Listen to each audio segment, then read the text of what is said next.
Okay, ladies and gentlemen, we are going live a little early tonight because it looks like we may hit 90,000 subscribers. It looks like we may have to do that 24-hour live stream. We need some practice. I'm going to try to stream 4 or 5 hours today to see how we are going to do it. So that means we are going to get a crap ton of fantasy football drafts underway. This first one, we are going to be picking at 9. Looks like we may get, hell yes, we get Stefon Diggs making it to us. And on Underdog, you love getting Stefon Diggs in the first round because the running back value that you're going to find later on. After we take Stefon Diggs, you have Devontae Adams going right after. I have been looking at some of like the casual fantasy football draft crowd. Like I watched a Matthew Berry video for the first time in maybe a decade this morning just to see what his kind of content was like. And it looks like the casual drafters actually have Devontae Adams ranked before Stefon Diggs. I can't do that. Now, I will say if Darren Waller does miss time, then hell yes, I think you can. But assuming that Darren Waller plays, I do clearly prefer Stefon Diggs as an option that has less target competition, in my opinion, in a better offense as well. And now we have CeeDee Lamb, DeAndre Swift here going at the 1-2 turn to Zach. I mean, Zach, I think in every single one of these drafts, we see him end up going CeeDee Lamb here. But this is why I'm so excited about going Stefon Diggs at pick 9, because we are looking at a beautiful, beautiful list of running backs here that are going to be available to us. So let's go ahead. Let's take Saquon Barkley. I feel like the amount of teams that are going to be able to get Stefon Diggs and Saquon Barkley at the 1-2 turn here going to be very few if we consider the fact that we have that running back 1 overall finish potentially in the range of outcomes for Saquon Barkley. I will be very excited about this. But thank you for everybody who's coming out here with us right now. Y'all know I appreciate you. Ahan says early stream today. Yes, it's an early stream. It looks more and more likely that we are going to have to do that 24-hour live stream next week. So I figured possibly go early today, get like a 4 or 5 hour stream going just for practice to see what I'm in store with. And of course, a 5-hour stream compared to a 24-hour stream, literally it's nothing, but at least it can be some practice. Y'all know usually we only do 3 to 4 hour drafts a night. Piono says a 24-hour live stream is a lock. Guys, I think it may be. And I am scared. I am scared. But we have A.J. Brown going here off the board at 21. I have seen A.J. Brown sliding up. I mean, with A.J. Brown, nothing's really changed. I guess you have some videos coming out about him just destroying corners in practice, which are, of course, going to be fun to watch. But I don't necessarily know if we should actually be moving him up draft boards because of it.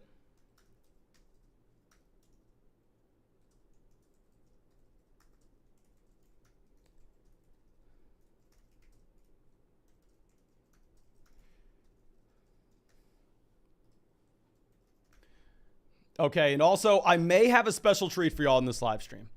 We had a lot of people coming out saying it would be fun to see my girlfriend draft a team for us, even though she only knows probably 2 players in the NFL named Tom Brady and Joe Burrow.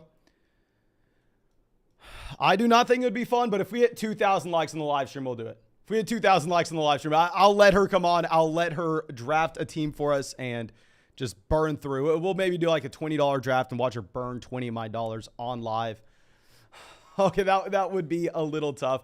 And now we have Nick Chubb off the board at 27 to Derek, who decided to go Justin Jefferson, Tyreek Hill through the first 2 rounds. This is exactly why you decided to go wide receiver in the first, as we already discussing, because you're getting crazy running back value here with Nick Chubb at pick 27. I think this is finally the year to take Nick Chubb in the 3rd. Finally the year to take Nick Chubb in the 3rd. We have Josh Allen going to pick 28. Very rarely are you going to see Josh Allen off the board here. I mean, I would have taken Josh Allen if he would have fallen to us at 33, considering the fact that we had Stefon Diggs. It'd be really nice to go through and get that correlation. But I feel like when you have T. Higgins available to you, maybe it's a better idea to go ahead and take T. Higgins at pick 28, knowing that you can get possibly Patrick Mahomes later on at 52. And I think if you're going to get that value on Mahomes, you kind of have to go through and you have to take it. Okay. So Kyle Pitts finally off the board. Kyle Pitts used to fall to this range very often, but now it's just something you never see. And let's go ahead. Let's take DJ Moore. Yes, we're taking DJ Moore over Mike Williams. Mike Williams has a significantly better offense, of course, but I think you should see the target share be significantly higher for DJ Moore.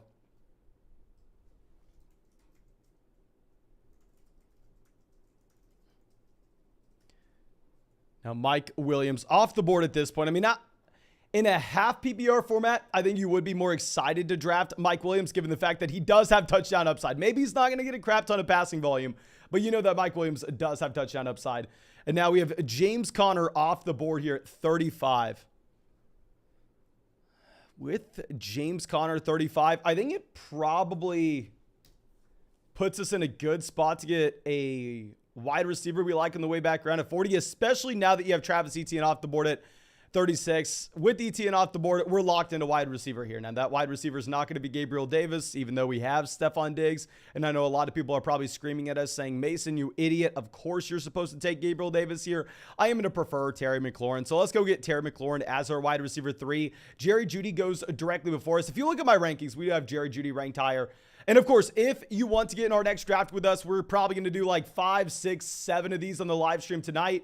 We are going to do these drafts on the live stream tomorrow night, the night after that, every single night until the season kicks off. Make sure you go sign up for Underdog Fantasy. When you use promo code FLOCK and sign up for Underdog, you can find the link in the description and the link in the live chat. They're going to match your first deposit dollar for dollar up to $100. You're going to get our 2022 fantasy football rankings, our 2022 fantasy football draft guide. And of course, you're going to support this channel, and I need you.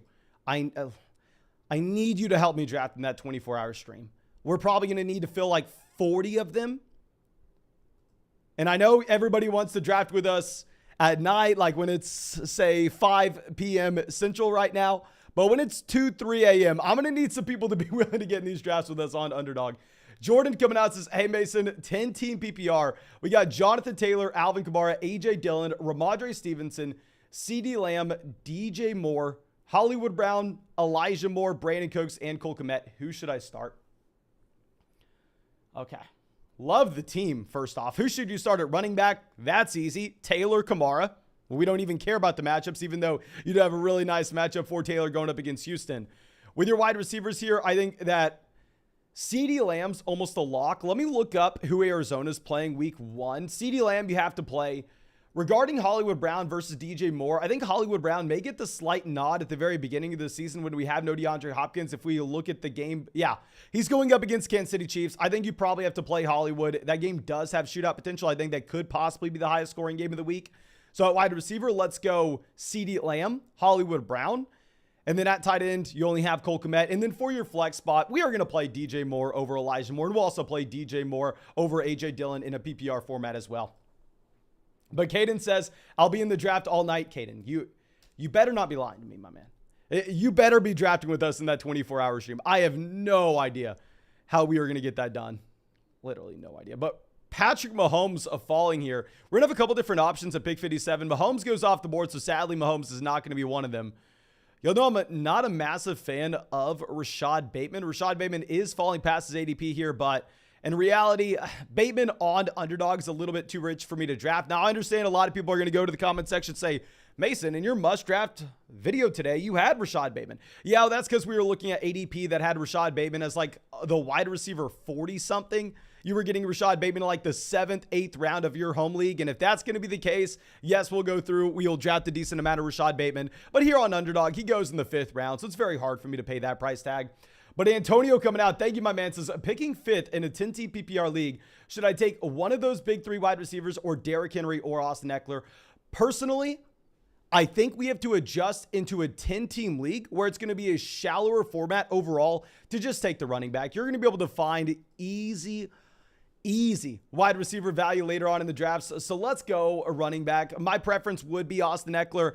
Not as excited about Eckler now that you have Sony Michel Believe going over to Los Angeles, combined with the fact that Isaiah Spiller's back at practice. And if Isaiah Spiller's back at practice, I think you do have that one red flag creeping back in for Austin Eckler that we discussed earlier on. But yeah, we go DK Metcalf here over J.K. Dobbins, even though we have been taking Dobbins a ton here at the end of the 5th. However, given the fact that Kenyon Drake's now there, I'm not too worried about Kenyon Drake's role as the season goes on. What I am worried about is what the signing indicates for the health of J.K. Dobbins. If this was a league where we had the fantasy football playoffs, where we were incentivized to go heavy on production weeks 15, 16, 17, hell yeah, I'll go through. I'll take J.K. Dobbins for the ceiling that you could have during that stretch. But no, when this is cumulative scoring weeks 1 through 17, I think we have to go Metcalf instead. So let's swing this back around. So we are going to end up in hopefully getting our elite level quarterback here. Joel on the clock. They go Kyler Murray. So we're going to go ahead. We're going to take Darnell Mooney as our 5th wide receiver. I know most people aren't going to like this. I get it, guys. Trust me, I understand. But I think we are going to be able to get strong running back value later on. On Underdog, you're seeing Josh Jacobs with like an ADP of 79, 80, and he continues to fall. I think there's a realistic chance that we end up getting Josh Jacobs at pick 81, and I would be excited about that. Okay. MAZ coming out. Thank you, my friend. Says, brother, which 2 would you start? We got Jerry Jeudy, Cortland Sutton, or Jacoby Myers. I think we're going to go with both Denver players because Vlog Country, let's fly. Vlog Country, let's fly. Vlog Country, let's fly. You got Russell Wilson coming over to Denver. I think with Russell Wilson, you should have a very high ceiling for this passing offense going up against Seattle. So maybe you don't necessarily expect that they go through and look to throw the ball a ton this week. But still, I'll be much, much more excited. But for the love of God, tell me y'all could hear that audio. Tell me y'all could hear that audio. I'm assuming you could. Okay, so we have Joe Burrow off the board here, 68. Drake London goes 69.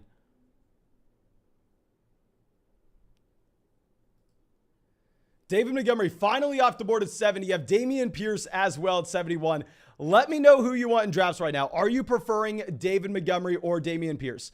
Personally, I think that they're both running backs in similar situations. I think they're both running backs that are going to be starters in horrendous situations.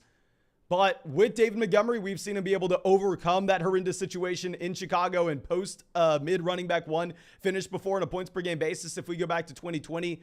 So I'm going to take the guy who we've seen do it. It's not like David Montgomery's extremely old. He's still on his rookie deal.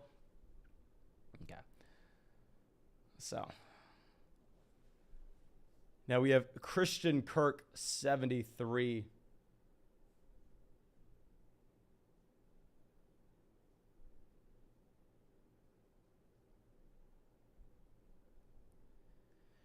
Probably good for us to see these wide receivers off the board at this point when we've gone so wide receiver heavy through the first 6 rounds. We have Devonta Smith going 74. Yeah, this is what we are looking for. We are hoping that we are going to get Josh Jacobs on the way back around. I'm not going to cry if it's Chase Edmonds, but we want to see some of these wide receivers go. That way we can get a few running backs in this range. Because I'm not going to lie to you. I love the running backs in this range. Like my monkey brain sees Josh Jacobs in the 7th round, and I know Josh Jacobs has every red flag in the world attached to his profile. But at the same time, it's very difficult for me to not go through and take that price tag. Now we have Dalton Schultz, 76.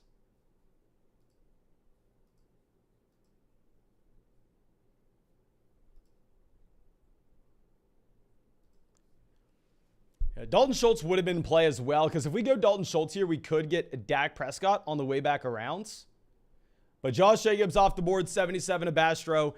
He had Aaron Jones only at running back, so I think it makes a lot of sense to just take the Josh Jacobs play here, even if you are worried about Zamir White, which personally, I don't think Zamir White's some great running back. I think Josh Jacobs is a much better option, and it's not like Zamir White catches passes or anything. Okay. So now we have Josh Jacobs off the board. Here's 77. Chase Edmonds goes 78.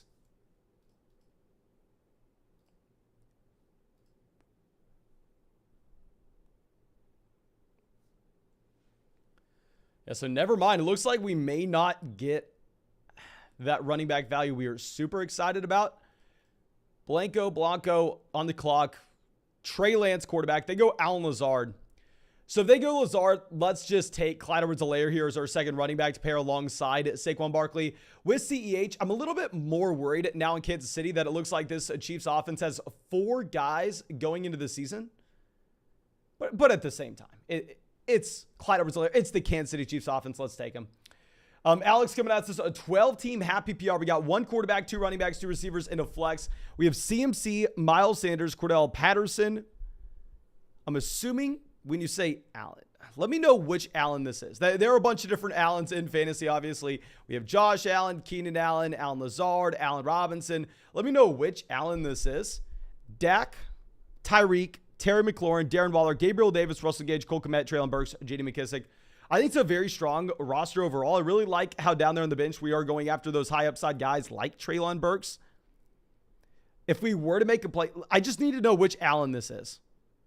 Josh Allen. Okay, if you have Josh Allen and Dak Prescott, the easy answer is trade Josh Allen and Cole Kmet and try to go out there and get the elite level tight end. Try to go get Kyle Pitts, Mark Andrews. Love that. If you can't do it, then try to trade Dak Prescott and Cole Kmet and try to go get a tight end that's maybe in a tier below, whether that's Dalton Schultz, whether that's... Here, wait one sec.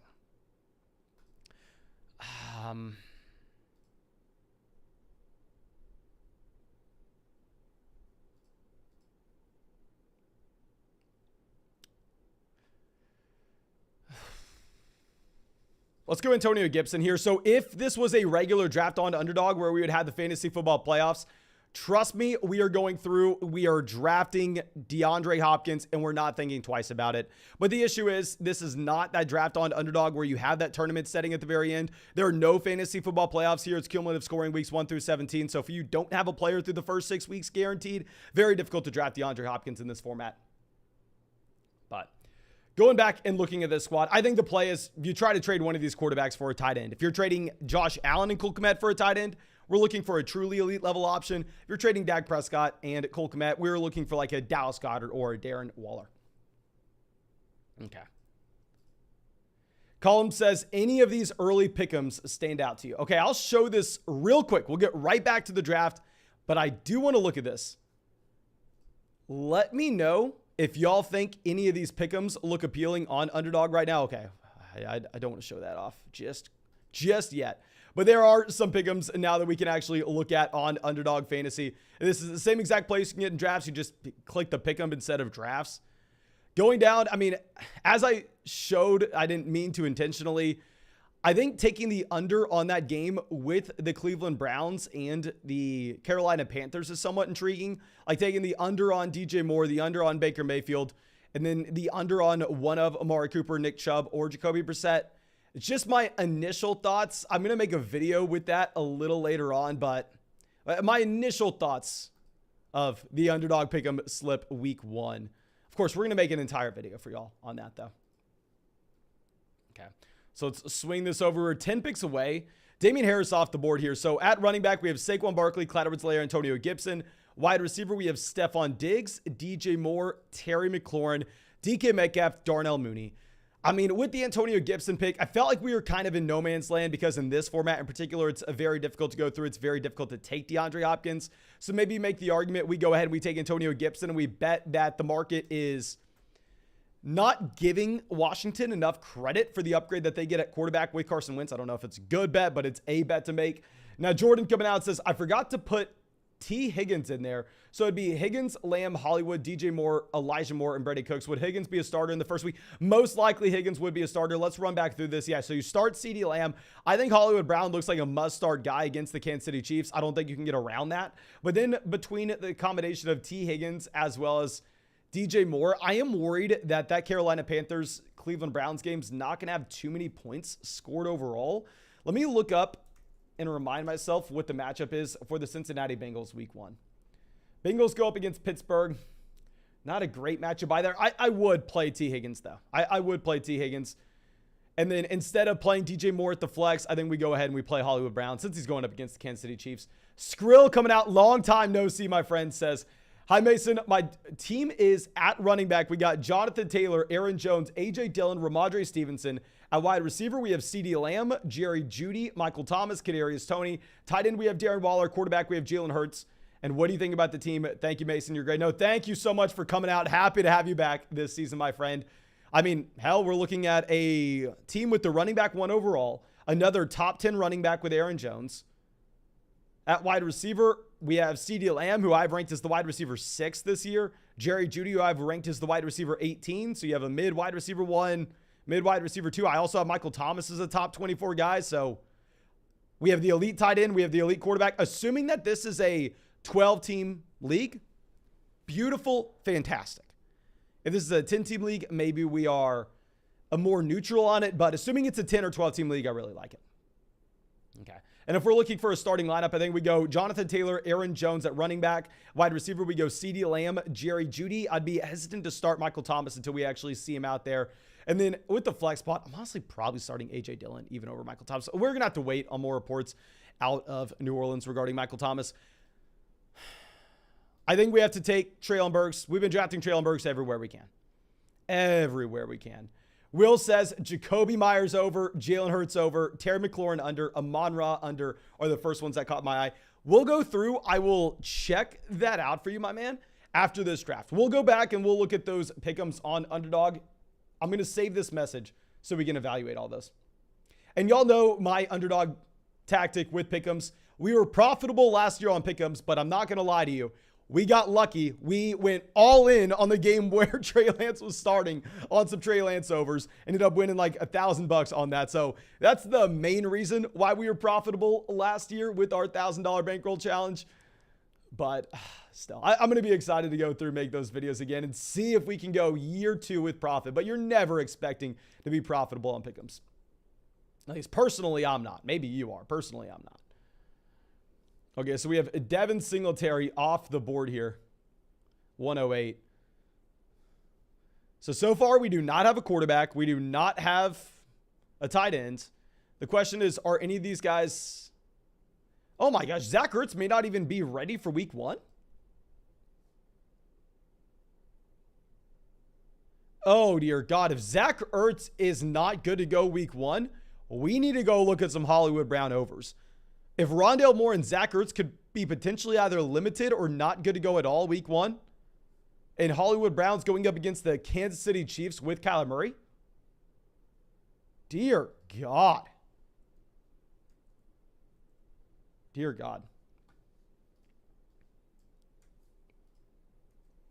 Bean Salad says Hollywood Brown to the moon. Yeah, like we maybe have to go throw some money down on Hollywood Brown over after this draft. Okay, now we have Derek Carr off the board here, 110. Joel on the clock. Let's see what he decides to do.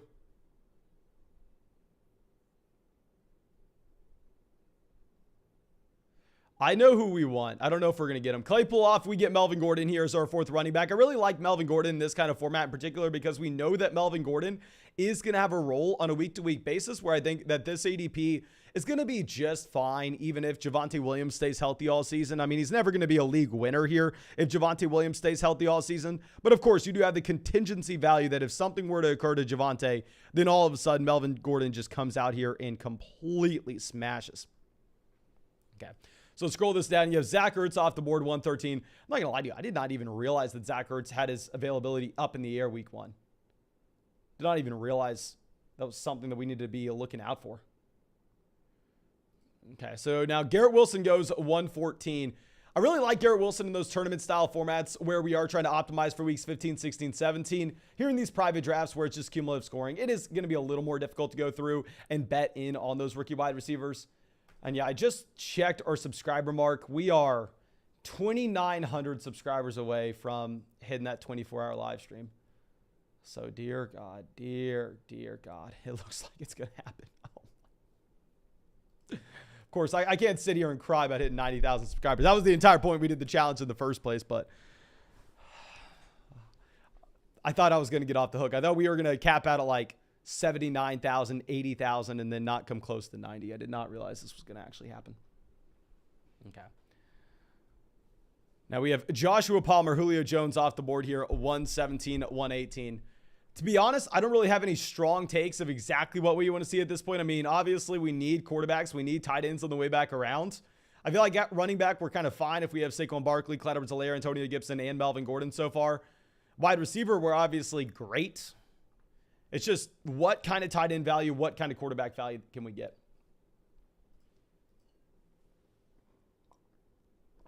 James says, I have a ton of Chase Edmonds, pass pick 100. Love to see him go. I literally was looking at ADP. I mean, I was looking at previous Best Ball Mania drafts that I've done to try to find some super teams. I'll say, oh, dear God, I forgot.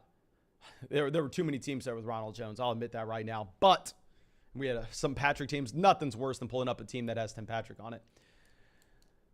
But Chase Edmonds at one point was going around pick 120.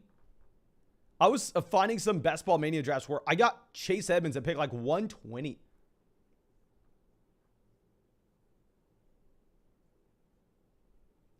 Absolutely ridiculous. Jonathan says, from the poll question, so serious question, how much time do you have for a girlfriend with how much you do YouTube? If we hit 2,000 likes in this live stream, she can come in here and she can draft a team for me. And you can ask her that question yourself, my friend. You can ask her that question yourself on how much of my life is YouTube. Because I can tell you right now, she's going to tell you 99.9999% of it. Now, Russell Gage off the board here, 126. So it would be nice to get Justin Fields on the way back around. We only have a total of 0 quarterbacks, and also we have Darnell Mooney. So it'd be natural to get that correlation in here with Justin Fields and Darnell. This team on the clock in Blanco, at quarterback, they have Lance. At running back, they have Dalvin, Kamara, James Cook. They go Alexander Madison, so we're going to go ahead. We are going to get Justin Fields here as our first quarterback off the board. With Justin Fields, hated the value that you had last year with him, but I mean, now I think the rushing upside makes sense where you can go through and you can draft him at 109. Okay. Nelly Boy says 2,000 question mark. Yeah. Two nights ago, we had like 1.6 thousand. We get like 1.6 thousand on these live streams, my friend. 2,000's an extra, what? No mathematician, but 22%, 23%. Now, after we go Justin Fields, you have Kenneth Gainwell off the board here, 130. There is one player that I really want that I think we're going to get. Looking at the teams behind us, I think we're going to get our guy. Zach decides to go Rashad White and Isaiah McKenzie here. See what Alex decides to do. Russell Wilson, Derek Carr, Najee Harris, James Conner, J.K. Dobbins. So they can't really go quarterback. They have Jalen Waddle, though, so you'd assume that maybe this was a team that wanted to go with Tua Tagovailoa, but instead they go Michael Carter. I think Michael Carter was announced as a starter today, which I don't care too much about that, if I'm going to be honest with you. So we're not going to be interested in Tua, even though we need a quarterback. I mean, we don't have Tyreek. We don't have Jalen Waddle. I think that the player we wanted actually makes it back to us. We're going to go ahead. We're going to get Pat Frymuth as our tight end 1 here. Love taking 12th round Pat Frymuth. We've taken a lot of 12th round Pat Frymuth over the past month and a half. And I'm going to continue to draft him at this point. I think it's a very fair price range. So right now at wide receiver, we have Stephon Diggs, DJ Moore, Terry McLaurin, DK Metcalf, Darnell Mooney, Treylon Burks. At running back, we have Saquon Barkley, Clyde Edwards-Helaire, Antonio Gibson, Melvin Gordon. At quarterback, we have Justin Fields and Pat Frymuth, but this is going to be best ball, of course, so we can grab 3 QBs and 3 tight ends, especially in a private draft and not a tournament. Mark coming out. Thank you, my man. You know I'm always happy to see you out here. Says 10-team trade. 10-team league. The trade is Elijah Mitchell and Justin Jefferson for Patrick Mahomes and Austin Eckler. I have currently Deontay Johnson, Hollywood Brown, George Pickens, Romeo Doubs, and Allen Lazard at wide receiver. At quarterback, I have Aaron Rodgers and Russell Wilson. I also have Aaron Jones, Travis Etienne, AJ Dillon, and Dameon Pierce. I would make the deal if instead of having to trade Elijah Mitchell, we trade one of the quarterbacks, or potentially even both of them. But Will coming out says, just in case the lines changed, they were McLaurin 70 receiving yards, Jacoby 44.5, Jalen 267. I think Jalen's already gone up. I did notice that Jalen Hurts did open up pretty low at like 267. Last I checked, I thought it was closer to 270. And Amon-Ra St. Brown 62.5. I will be happy to go through, check those out for you after this draft, my friend. And Steven says, would you pick up Jeff Wilson just in case Elijah Mitchell gets hurt and drop Mike Davis? Or do you pick up Trevor Lawrence for a second quarterback and drop Mike Davis? I would say Mike Davis is probably a pretty safe drop at this point when you have Kenyon Drake coming in. I'm never going to be too excited to just go through and pick up a second quarterback. If I'm going to be honest with you, I think you can always stream. So I would go through. I wouldn't be trying to handcuff our own running backs. I'd just be taking the highest upside running back that you have off the waiver wire. If that's Jeff Wilson, go for Jeff Wilson. I think that is going to be a very muddied backfield. But I like the idea of just dropping Mike Davis now that we have Kenyon Drake coming back over. Okay. So let's move this over. So we have Nico Collins off the board here, 145. Probably a pretty good thing for us to see some wide receivers go. I think that at this point, we're still looking for tight ends. I mean, in a private draft in particular, I think it's going to be more important for us to go ahead and take 3 tight ends when we wait to grab Pat Frymuth. You could make the argument in a tournament draft that if we were to go through and take a Pat Frymuth and then another tight end like David Njoku, we just chase the highest ceiling possible. We just chase the top 1 percentile outcome, 0.1 percentile outcome. But no, in this private draft, when we're only drafting with 11 other people, of course, you have to change your strategy. I mean, if you have the same exact strategy, you're just going to get crushed. But we have 6-letter coming out. It says the strategy for a 10-team league, ? Studs and duds at tight end and quarterback. I would agree with that. I mean, in a 10-team format, especially if you're playing in just a casual, shallow league, you're going to be able to easily find running back and wide receiver value and just take advantage of your league mates later on. So I would agree. I think you just go out there, grab the elite level tight end when you get the chance. I'm not going to be trying to reach on like Patrick Mahomes, Josh Allen, because in a 10-team league, I'd imagine that we could actually maybe get Trey Lance very late. And I think that we all agree that Trey Lance does have the elite level ceiling we're chasing. So it's an interesting spot. Definitely grab that elite level tight end though. Okay. So now we have Jarvis Landry off the board here at 149. Randy says, what if she drafts Courtland Sutton 14th overall? Will the relationship last?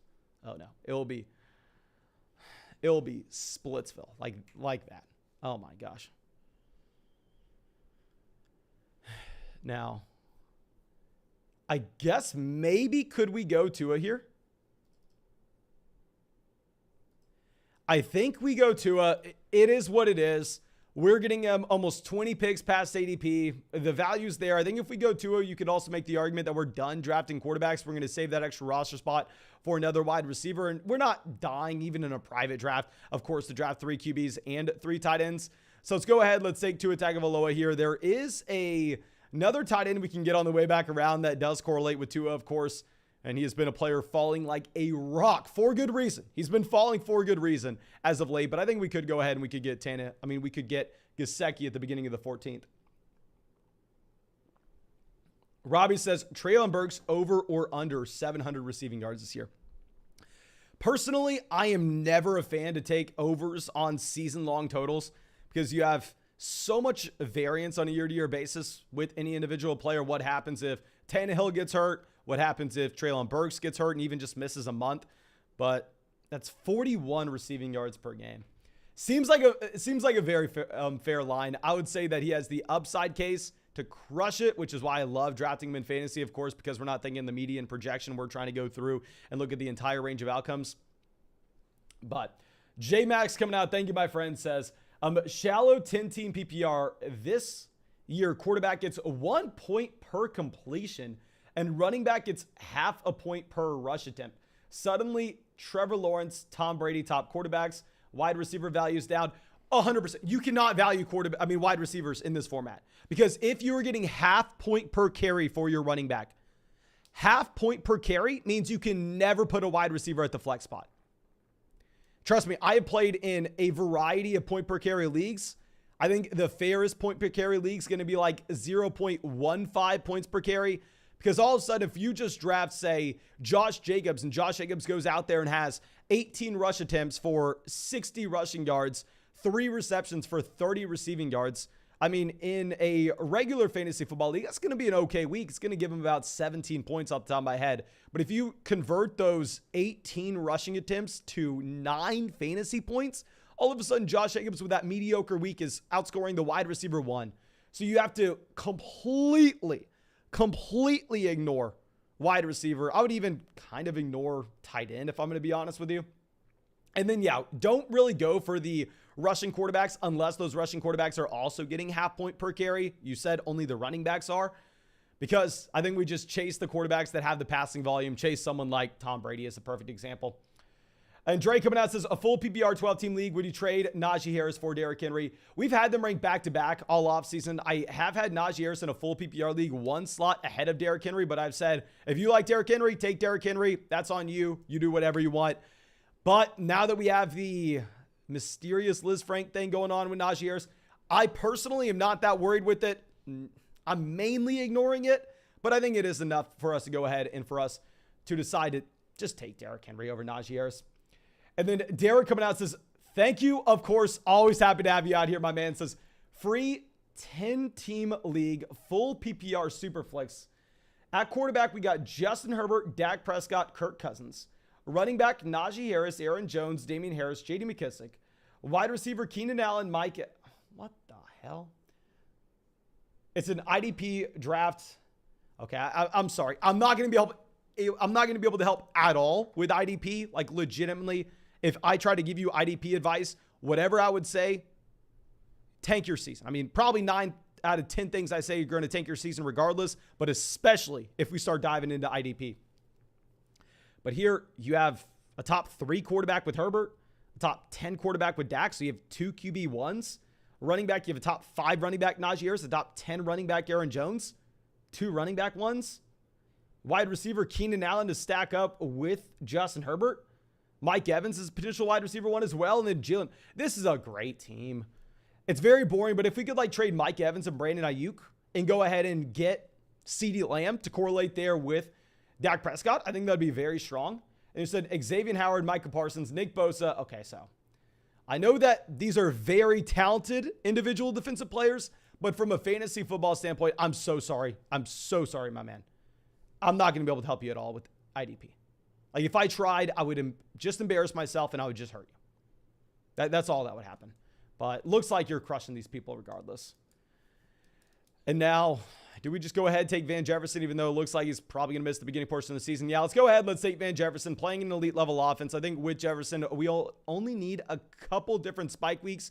And if you're just now coming into the live stream, make sure you go down there, drop a like on the stream. Let me show you this entire draft board. And yeah, we're starting the live stream early tonight, but that's because we're warming up. We're trying to practice for the 24-hour stream. So I want to make sure that we are ready for that. At wide receiver, we have Stephon Diggs, DJ Moore, Terry McLaurin, DK Metcalf, Darnell Mooney, Treylon Burks, and then Van Jefferson. At running back, we have Saquon Barkley, Clyde Edwards-Helaire, Antonio Gibson, Melvin Gordon. At quarterback, we have Justin Fields, Tua Tagovailoa. At tight end, we have Pat Freiermuth and Mike Gesicki. So I like the quarterback situation. I mean, we have both Justin Fields and Tua at values. We got the stack, of course, with Darnell Mooney and Justin Fields, and we also got some correlation in there with Mike Gesicki and Tua as well. Let's swing this back around. We have Zay Jones going 181. I'd imagine most people probably want us to take Zay Jones now over what we just decided to do with Van Jefferson, given the fact that you have Laviska over there in Carolina. I think we go with third tight end. You could make the argument if you were drafting in a tournament style draft on Underdog that you only go 2. You try to add in a couple extra wide receivers with their inherent volatility. But because this is a private draft, as we always say, you have to be drafting differently in a private draft. Go a little bit more running back heavy. Really, the difference between a tournament and a private draft in general is in a private draft, you can get away with going with less wide receivers, given the fact that we're not trying to chase the top 1 percentile outcome. So let's take Noah Fant as our third tight end here. And then Jordan coming out. Thank you, my man, says, would you be comfortable with Javonte Williams and Travis Etienne as your running back 1 and running back 2? From the 106, okay, I was going to say, definitely depends on who we have at wide receiver and tight end. Thank God you tell me that we have Travis Kelce and Justin Jefferson, because we are going to be beating down our league mates of both tight end and wide receiver every single week. Then sure, I'm okay with it. You're definitely below average at RB. What I would say is just make sure with your bench spots, you're going through and you're just rostering as many high upside running backs that are an injury away as possible. I think that's what we do. Just with those bench spots, we need to roster as many of those high upside RBs as possible. Derek says, you're good. I'll just give you my other teams when I draft Sunday. Thank you, of course, as always, for being with us for years now. My man, thank you for being a part of the flock. And hopefully we crush it this year. Hopefully we're crushing it. John says, what are you doing during the 24-hour live stream? My friend, we are doing probably 50 drafts on Underdog. So for the love of God, go sign up for Underdog Fantasy. Use promo code FLOCK when you sign up through the link in the live chat. Of course, they're best ball drafts. You don't submit to your starting lineup. You don't do waivers, so there's no time commitment at all during the season. But we are going to fire up a million of these drafts. We already do these drafts every single night, so you can get in with us anytime. But I'm going to need a lot of people out here for that 24-hour live stream to get us through it, because that live stream is going to be brutal in the first place, especially if we are going to be in a situation where we have to sit around and wait for these drafts to fill when it's like 2 a.m. Oh, it's going to be tough. And when you sign up to Underdog with promo code FLOCK, of course, you get our rankings, you get our draft guide. They match your deposit dollar for dollar up to 100, so it's essentially free for you to check out. And after we take Noah Fant, I think that we go through, we definitely need a fifth running back, especially in a private draft. I mean, it's a no-brainer that we need a fifth running back. We have Samaje Perine here. I like the Samaje Perine call. I don't know if this is 17th, but I like it. I like it. Now let's swing this back around. At this point, David Bell, ADP rising, now inside the top 200 picks. David Bell was our favorite 18th round selection for like the past month. Okay, so let's look for a running back. At this point, I think that Mike Davis probably not intriguing. But Kiz coming out, thank you, says, thanks for all the content. Dynasty League, last 2-round keepers. We're going Gabriel Davis, Elijah Moore, Amon-Ra St. Brown, and Travis Etienne. These are my options. Which two do I take? Okay, so I'm assuming that the keeper cost is the same. I think, in my opinion, you have to go Travis Etienne. And if we're looking at these wide receivers, personally, I'm going to go ahead. I'm going to take Gabriel Davis. I mean, we have called Gabriel Davis a significantly overvalued running back, like on Underdog Fantasy, where you have to take him in the 4th round. But here, if we're going to be comparing him to some of these other guys, I think that you can go ahead and take him. We're going to draft Kenyon Drake as our 5th running back here. I mean, let me know if y'all think this is bad, but Marlon Mack obviously cut. Don't exactly know what to expect with that San Francisco 49ers backfield. So we're just going to take Kenyon Drake, and we're going to take probably a 3rd quarterback, if I'm going to be honest with you. But let's scroll this around, and we had Will coming out giving us his favorite pick'ems on Underdog earlier. Let me go ahead and grab this.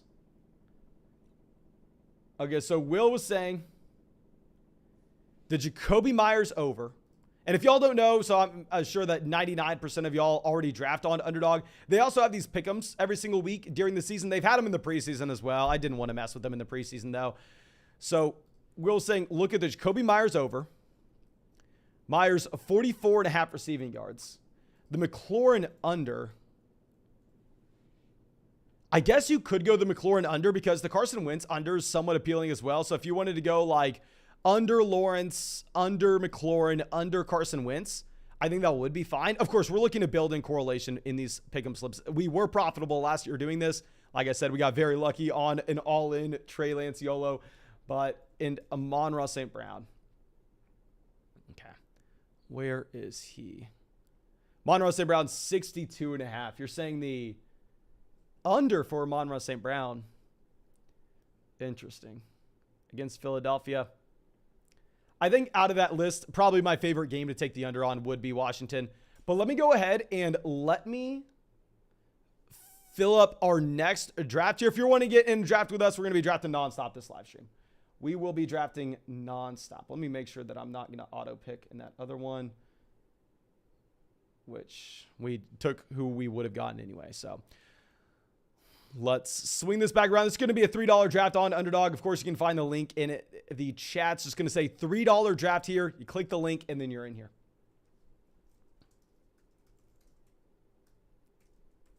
Okay, we just sent that out. But Bengals coming out, thank you, says 12-team half PPR casual league. Got Justin Herbert, Stephon Diggs, Terry McLaurin, James Conner, Ezekiel Elliott, Travis Kelce. Okay, thank God we have Kelce. I was going to say little light on running backs and receivers. But no, if you have Kelce, that's great. And then afterwards, Dobbins, Hopkins, Zach Ertz, Kadarius Toney, Allen Lazard, Naheem Hines. I like the team. In general, it looks like we are all in on this Arizona Cardinals offense, which I'm fine if you want to do that, where you have James Conner, Zach Ertz, and DeAndre Hopkins. But if we're going all in on this offense, I would like to correlate that bet, and I would like to go ahead and just trade for Kyler Murray, because with this team, we don't have a chance if Kyler Murray goes down. We don't have a chance if Kyler Murray gets hurt. We don't have a chance to do anything if the Arizona Cardinals offense is bad. If the Arizona Cardinals offense is great, this roster is going to be great.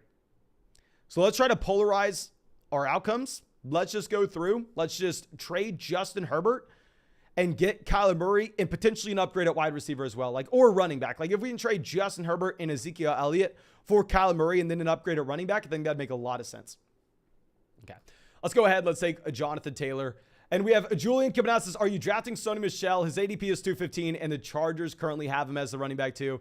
I think Sony is okay to draft, but in reality, at the same time, if Austin Eckler were to go down, this is always going to be a committee, no matter what happens. Does Sony Michel ever play on passing downs? No. Isaiah Spiller may end up being the running back 2 here regardless. I think it's okay. It's okay to take 18th round Sony Michel in a best ball tournament. It's not something I'm super excited about, though. Now, I did draft Sony Michel in some best ball manias earlier this offseason, though. So, I mean, if Sony Michel ends up actually being the running back 2 in Los Angeles, then yeah, I'll be very excited about that. I just think that in the range of outcomes, he has like a 0% chance to ever be like a full-time starting running back here, because it would just be a committee.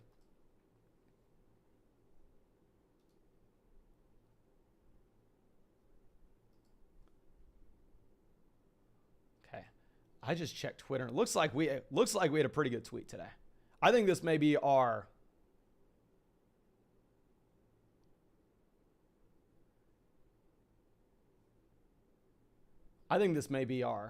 most viral tweet ever today. I will admit, it's a pretty good one. I'll show it on the live stream real quick. Actually, after we get through the first few rounds, I'll show the tweet. It was a good one. But MAZ coming out says, hate the format, but we got Rodgers, Cordell Patterson, Jonathan Taylor, T. Higgins, Keenan Allen, Jerry Jeudy, Cortland Sutton. Should I plug in McKessick, Henderson, Osborne, or Jacoby Myers? Oh my gosh.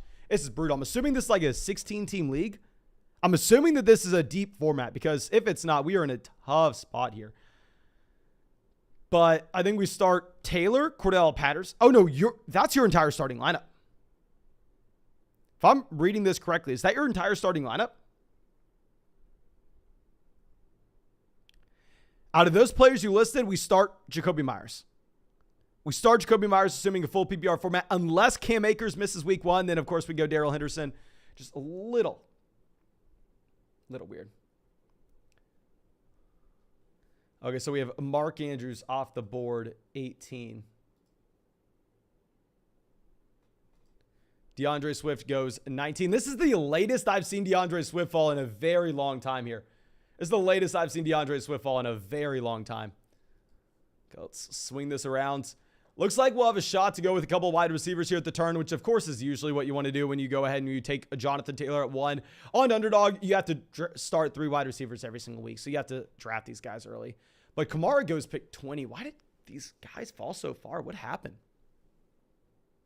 I guess Javonte Williams and Mark Andrews snuck their way up, and that's why you had DeAndre Swift and Alvin Kamara falling.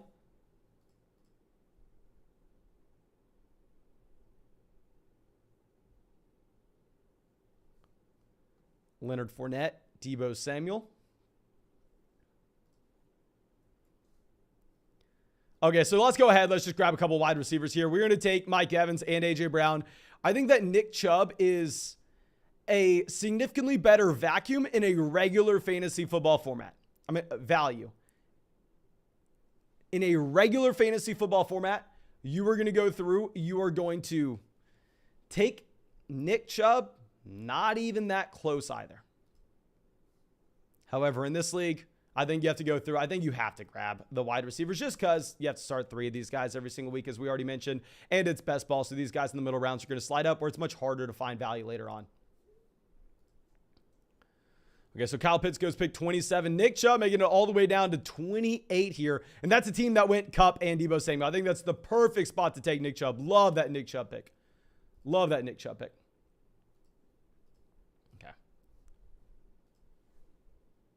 MAZ says Mike Williams, not Keenan Allen. Okay, Mike Williams, not K. Williams. Okay, this is a much better team if that's Mike Williams. Okay, so we are starting Taylor, running back 1. We have Mike Williams, T. Higgins, Cortland Sutton, Jerry Jeudy. Okay, this is a much better team. Much better team than I thought it was.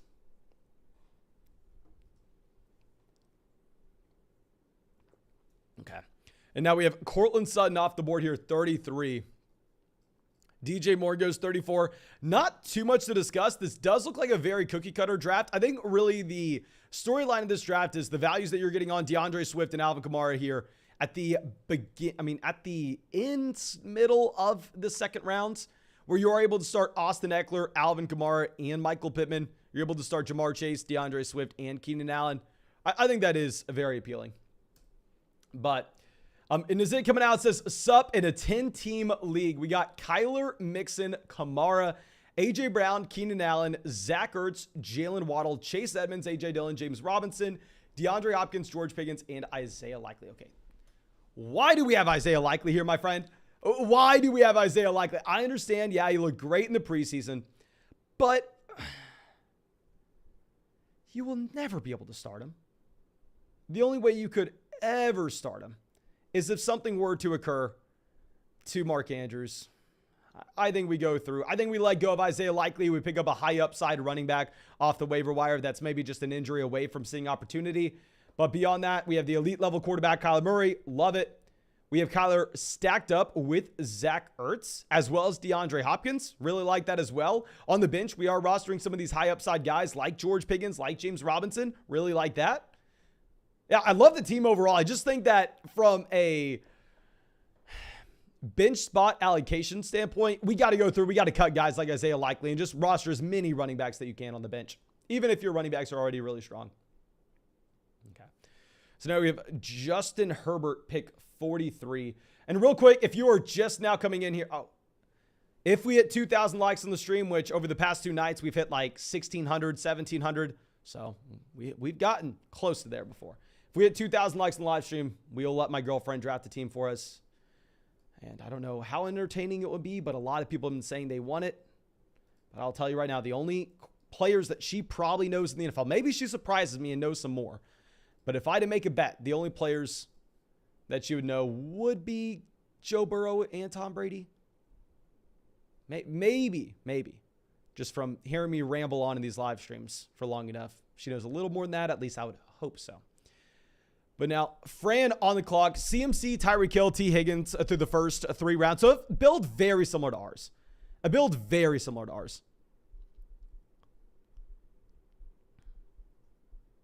I think I know what we want to do. Let's see what falls.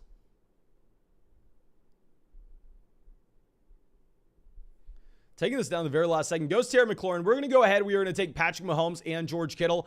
Now, if this was a tournament-style draft on Underdog where we're optimizing for the fantasy football playoffs, I am taking Breece Hall, and I'm not thinking twice about it. We're going Breece Hall. I think that he is going to be that 3-down bell cow player down the stretch for the New York Jets. I think he has the elite level ceiling. But here it's going to be much more difficult to decide to take Hall in a league where it's cumulative scoring weeks 1 through 17. So if he does have that committee type role at the beginning portion of the season, even if he breaks out to what we think he can be down the stretch, still not going to be as important. Okay. Now we have Rashad Bateman off the board here, pick 51. I'm assuming we get a decent amount of wide receivers off the board in the middle of the 5th. Also, Darren Waller's back at practice, so I'd imagine we are going to begin to see Darren Waller slide back up draft boards. Personally, I would expect to see that happen. I would expect to get Darren Waller earlier and earlier in these drafts now.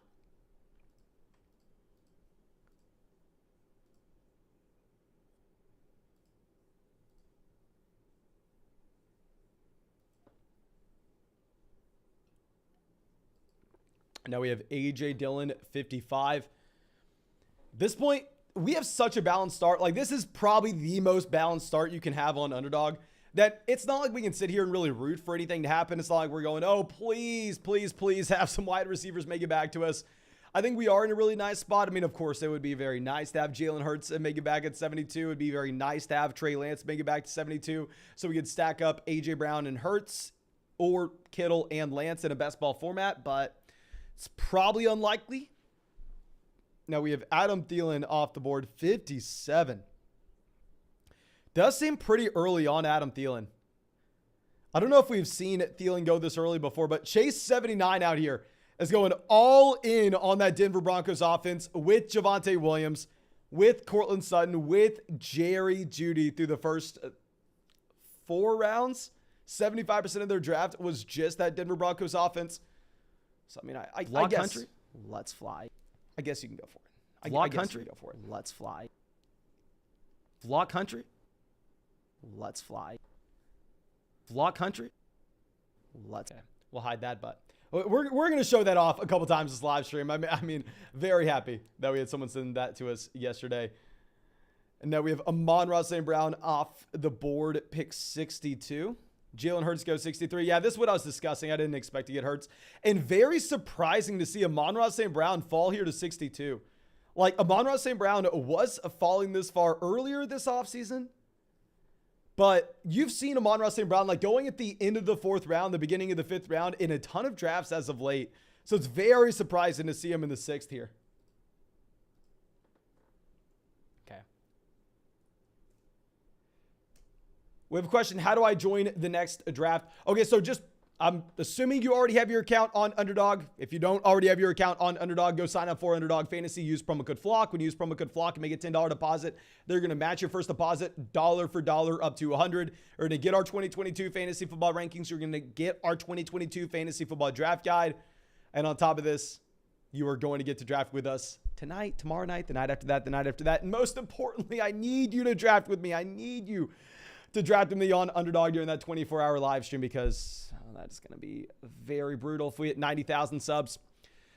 And then after that, we are going to go through. I am going to send out a link to a private draft. I'll say like $3 draft here or $5 draft here, and you click that link in the live chat. You can find the link to Underdog Fantasy in the live chat right now. Okay. Now, Elijah Moore off the board. Dalton Schultz goes. Not interested in Joe Burrow here if we didn't take Higgins or Jamar Chase early on this draft. What was the report on London? Misses another practice.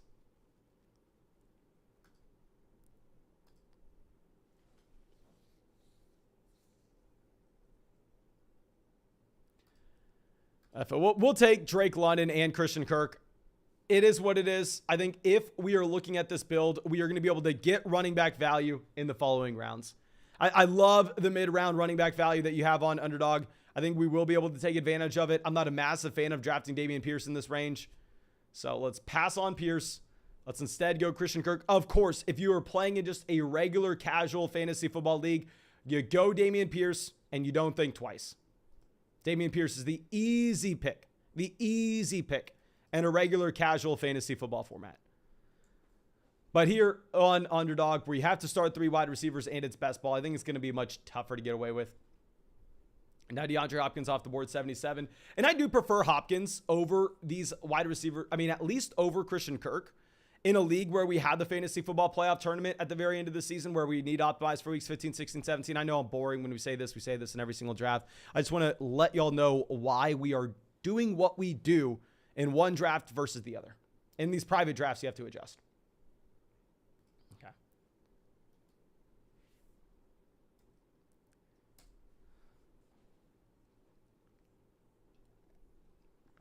Bean Salad says, show the tweet, Mason. Okay, I'll show the tweet we had. I feel like the tweet we had was pretty good. I think it may end up being our most popular tweet ever. I don't know if it's our best tweet ever. We have some pretty good ones. But yeah, it is going to hit 1,000 likes. This is definitely our most popular tweet. Let me just swing this over. I don't know if y'all saw this meme earlier. It was like some guy sitting on some girl's lap in a bar. And I tweeted out, last week I drafted Dameon Pierce in the 11th round and Marlon Mack just got cut. My friends have no chance this year. And it is doing some numbers. It is doing some numbers. 914 likes. Which I know is not a lot for some people, but for us, that's a decent amount. Okay. I'll swing this over. We got Dak Prescott, 85 here. So I think we are looking for Sky Moore. We are looking for MVS on the way back around, of course.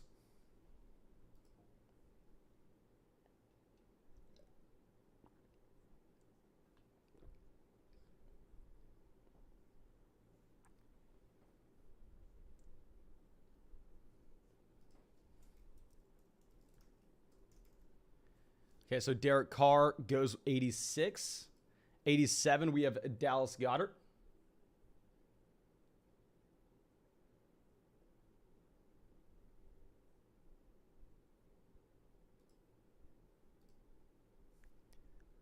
Let's scroll this down.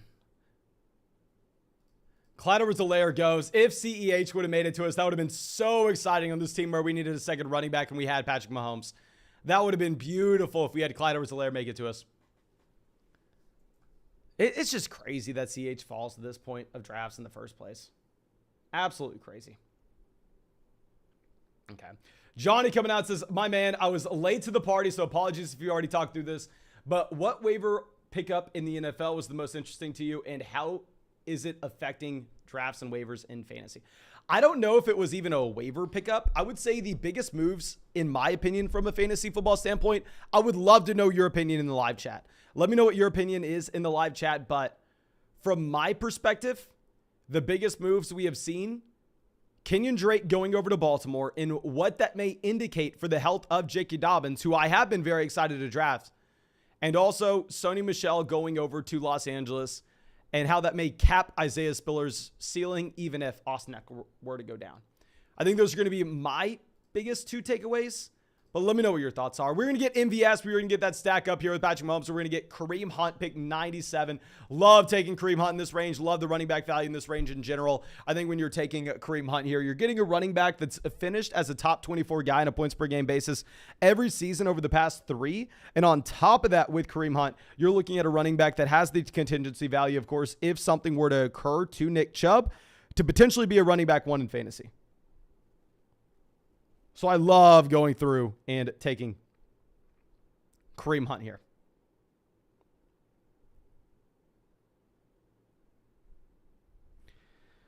Now, let's scroll this down. We have Matthew Stafford off the board at 98. Very interesting to see these quarterbacks going a lot earlier than what we have seen as of late. Like, you have Derek Carr going a lot earlier, about 2 rounds before where you usually expect him to. And then same thing with Matthew Stafford. I mean, last night in a high-stakes league that we had Matthew Stafford falling to, I believe, the end of the 10th round, like a pick 118, 119. So about 2 rounds after where he went here as well. Okay. Kai says, Yo, Mason, I live in Hawaii. Can I still play on Underdog? No, I am sorry. I do not think Underdog is available in Hawaii. The states Underdog is not available in: Louisiana, Hawaii, Michigan, Nevada, Connecticut, and Washington. I think those are the 6. Let me know in the chat if I'm mistaken with one. I know it's not available in Ontario. It's available everywhere else outside of Ontario. But I think there are 6 states Underdog Fantasy's not in: Louisiana, Nevada, Washington, Hawaii, Connecticut, and I don't know, whatever the last one we said was. Okay. So let's swing this around. Danny says Canada works. Yeah, I know Canada works. I don't think Ontario does, though. Ontario doesn't. I think Ontario has like their own little DFS thing. Vince says also Ohio. No, I think Underdog's in Ohio. Like, Underdog's in a lot of states that don't have like online sports betting, but they do have Underdog. Like, please correct me right now in the chat, but I think Underdog's in Ohio. Like, I've lived in Florida and Texas over the past 2 years. We don't have like online sports betting, but we do have Underdog. Okay, now Treylon Burks, pick 108.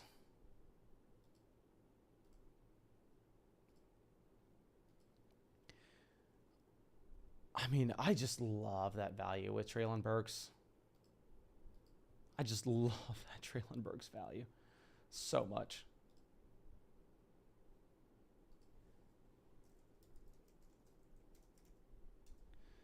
Now, Darrell Henderson off the board at 110 here.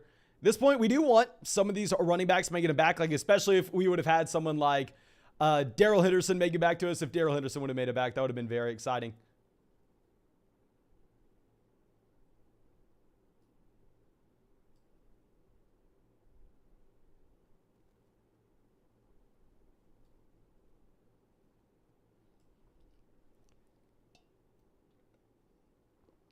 And now we have Tyler Boyd, 111. Kirk Cousins, 112. Chase Claypool goes off as well.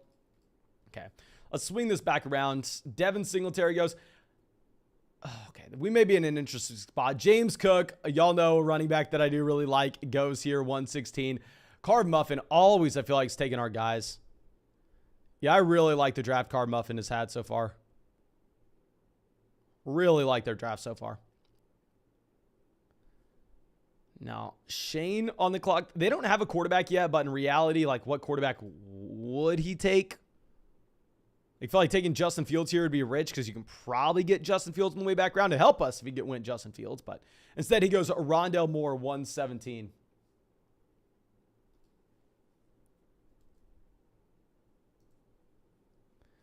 Okay, Melvin Gordon, 118. JFK says, I'm pretty sure Oregon is DraftKings only. And then G-Man says, I'm from Oregon. Yeah, so Oregon, you can't play underdog, my friend. You can play underdog. Like I said, I think there are those 6 states. 6 states. Okay. Melvin Gordon off the board here, 118. Let's go ahead. Let's take Kenneth Walker. I understand with Kenneth Walker, horrible situation. We don't even know when he's going to be back. But at the same time, this is a running back that is an elite level athlete. Not only is he an elite level athlete, but he got the draft capital, which would indicate that he has a role down the stretch. Like going at the top half of the second round, I think you can be very excited about. Okay. Let's go down. Let's scroll through this.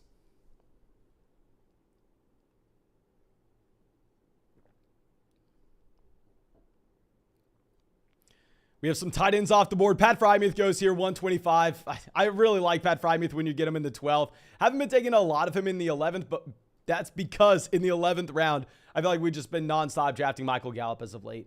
Like getting Michael Gallup in this range compared to like the other wide receivers, it's just a freaking cheat code.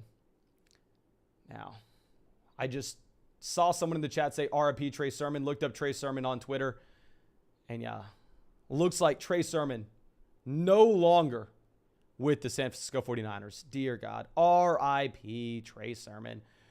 Elite Slaw says, what rookie wide receiver are you most excited for? So I think this is a loaded question. Like, what rookie wide receiver do I have ranked highest? It's going to be Drake London. I think Drake London probably has the best profile to do something year one, but at the same time, London's the most expensive. So if London's going to be the most expensive, of course, it's not as simple as just going, oh yeah, Drake London. If I'm looking at who I've probably drafted the most, and I know this is going to be tough. It's going to be tough. But over the past 2 months, I have not stopped drafting Christian Watson. ADP 71, wide receiver 71. So I'm going to be rooting for Christian Watson this year. I will tell you that. I am rooting for Christian Watson, especially since I've not drafted much Allen Lazard at all. And we just passed 500 likes in the live stream. Thank you so much for everybody who's gone down there and dropped a like on the stream. Like I said, if we hit 2,000 likes on the stream, we will have my girlfriend come on, draft a team for me. That would be pretty damn brutal. And I know people are going to say 2,000, that's crazy. We literally get like past 2 nights, we've had like 1,600 likes in the live stream. Like back-to-back nights. So it's an extra like 300, 400 likes in the stream. So let's swing this back around. We have Isaiah McKenzie off the board here, 134. McCole Hardman goes 133. I think you make the argument that maybe you reach on McCole Hardman over Michael Gallup whenever you took Patrick Mahomes. In reality, no. Michael Gallup is too strong of a value here to not take. Too strong of a value.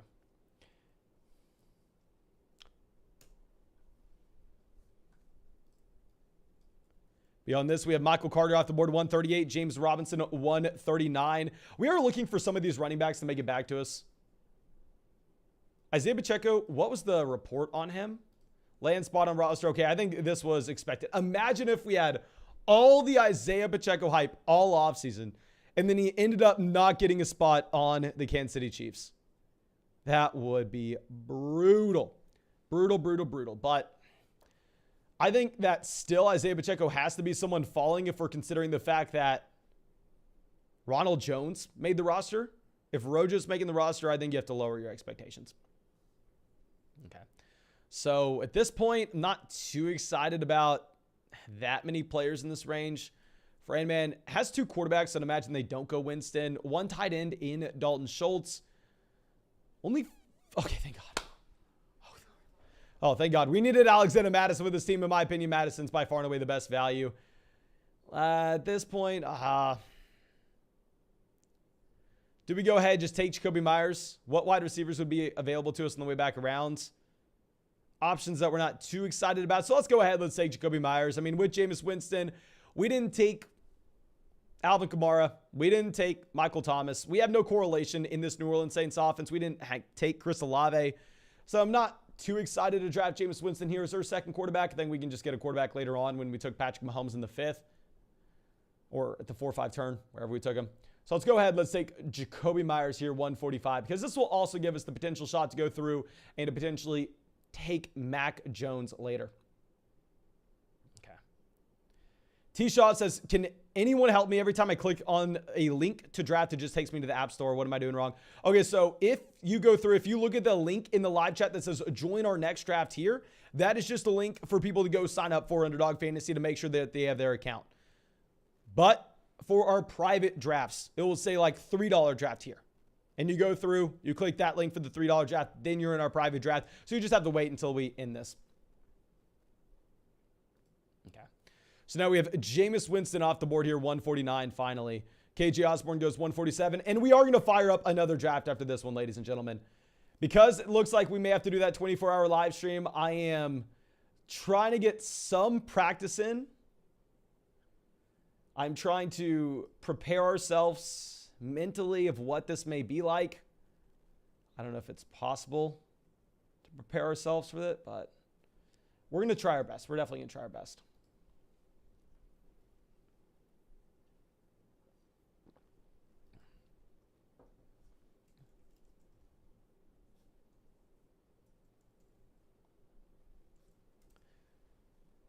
Okay, now we have Tyler Algier here, 152.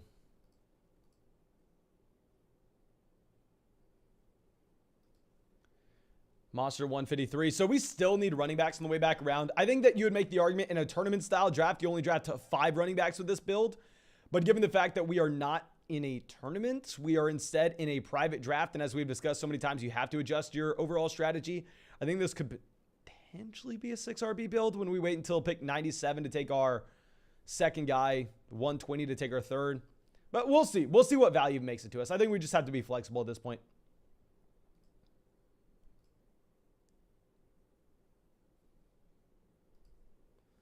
Okay, so Jake coming out with a donation. Thank you, my man. Says, Mason, would you trade Swift in the 103 for Jonathan Taylor in a 12-team Dynasty full PPR league? I also have Cup Jefferson running back to his Akers/Clyde Edwards-Helaire.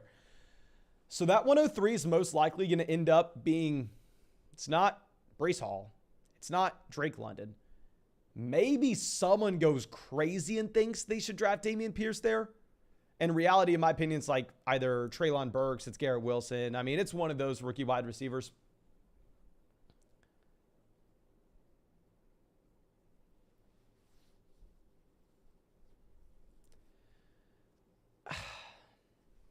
Obviously, those rookie wide receivers have lost so much value at this point. So much value. I think that I probably keep the 103, though, and DeAndre Swift. Swift was in the same class as Jonathan Taylor. How about this? If we start 11 or more players and it's a 12-team or more league where we need that extra guy for the flex, we need that extra depth, we take the package. If it's a shallow format, instead, we go ahead, we just take Jonathan Taylor.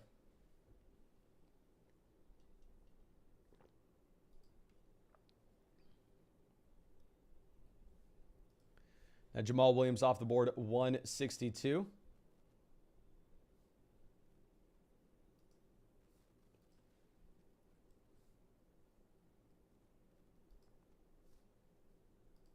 Okay, let's swing this around.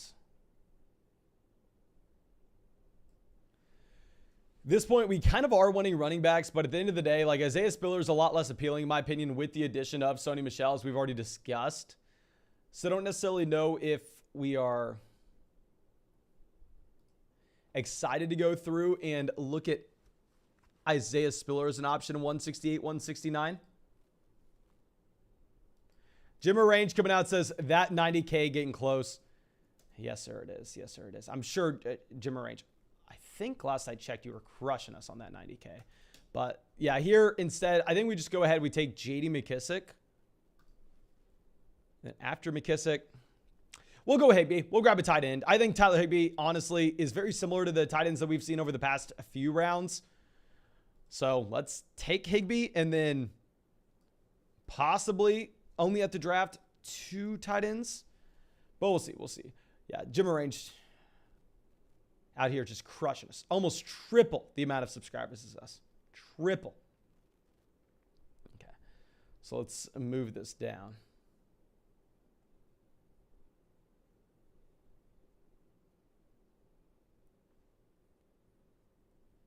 We have Zay Jones off the board at 171.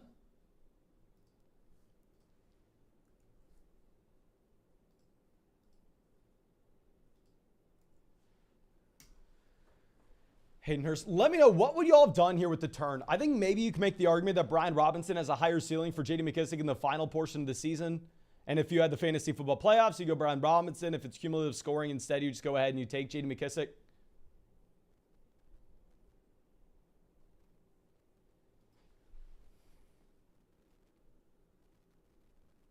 Yeah. I think the play was probably J.D. McKissic and Tyler Higbee. I think Tyler Higbee is not up for debate. Like, Higbee is just such a strong value here. But I think you could go a couple different ways instead of the J.D. McKissic call.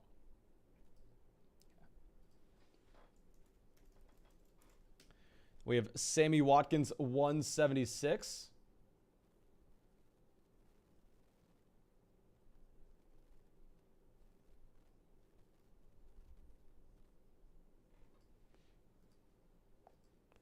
Daniel Jones goes 178. We still need to bring in quarterbacks, of course, with this team. But let me show the top of this draft board off if you're just now coming into this live stream. And of course, if you are just now coming into the stream, make sure you go down there, drop a like in the live stream. Live stream, it's 2,000 likes, which we've gotten close the past 2 days. I will have my girlfriend come on here and draft a team for us, which is probably going to be brutal. I imagine that's not a pretty sight, but we'll figure it out. And so far, receiver, we have Mike Evans, A.J. Brown, Drake London, Christian Kirk, Marquez Valdez-Scantling, Michael Gallup, Jacoby Myers. At running back, we have Jonathan Taylor, Kareem Hunt, Kenneth Walker, Alexander Madison, J.D. McKissic. We have the elite quarterback tight end pairing with Mahomes and Kittle. Our second tight end is Tyler Higbee. Don't exactly know where our second quarterback's going to be here. Okay, let's move this down. Okay, Mute Bars says Brian Robinson will be playing in 6 weeks, most likely. What's your thought process on that? Did we get a report with Brian Robinson today? Was there a Brian Robinson report today saying that we had a timetable for recovery? I have not seen anything. Okay, so we have A.J. Green, Paris Campbell off the board.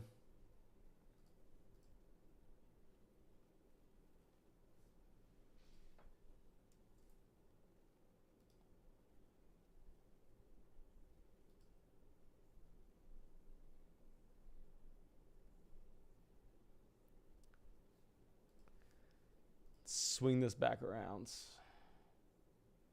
Jim Arrange says, are you doing the Mastiff? Probably not, my friend. We've already spent a lot of money on fantasy football drafts this year. We've already spent a lot of money on fantasy football drafts. Okay, so let's look at the quarterbacks we could potentially take. I mean, here, in terms of correlating pieces, we literally took Jacoby Myers so we could draft Mac Jones later on. Let's go ahead. Let's take Mac Jones. And then because this is a private draft and not a tournament, we are going to take a third tight end here. We will grab Logan Thomas, 193. So let me show off this board, and then we are going to go through. We are going to fire up our next draft. So all you have to do is look in the live chat. It will say $3 draft here. Click the $3 draft here button, and then you'll be in our private draft right after this. So let's scroll this over.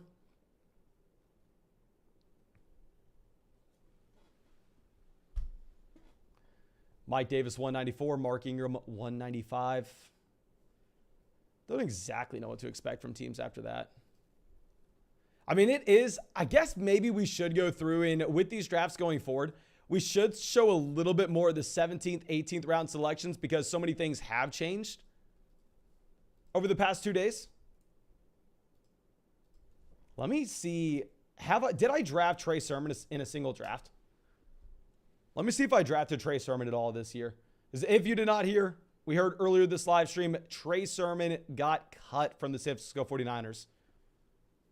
Sermon no longer on the roster, so RIP anybody who drafted Trey Sermon. What's funny that Sermon had some hype earlier on. Okay, but we are drafting at the 104. Hell yes, love the 104. At the 104, we are going to get a Justin Jefferson. We are going to get a Cooper Kupp coming into us. Trey Sermon. You can search his name. We have 0%. 0% Sermon. Now, technically, we have $9 in entry fees, so I'm assuming that we drafted him a couple $3 private drafts at the very end, but 0% is probably, that's a pretty good thing to see. Okay.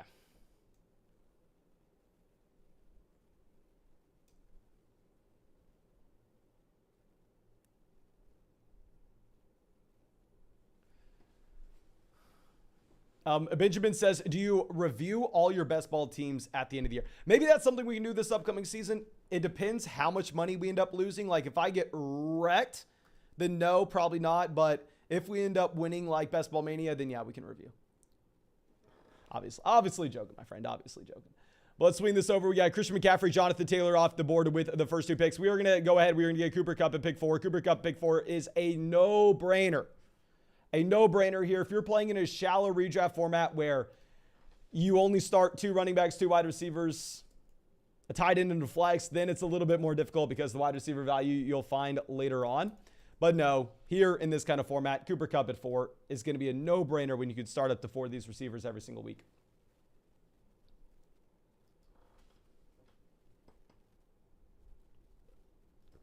And now we have Austin Eckler off the board here at 6.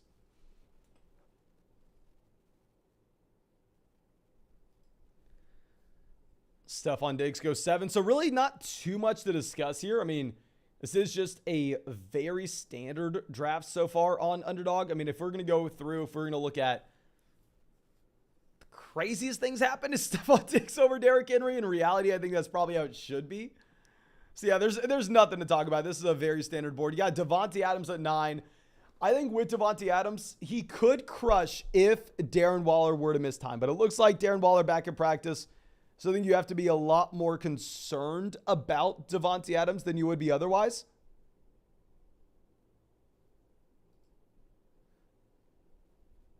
Okay. Anthony says, can you do a draft as the last pick? My friend, we've done a lot of drafts as pick 12.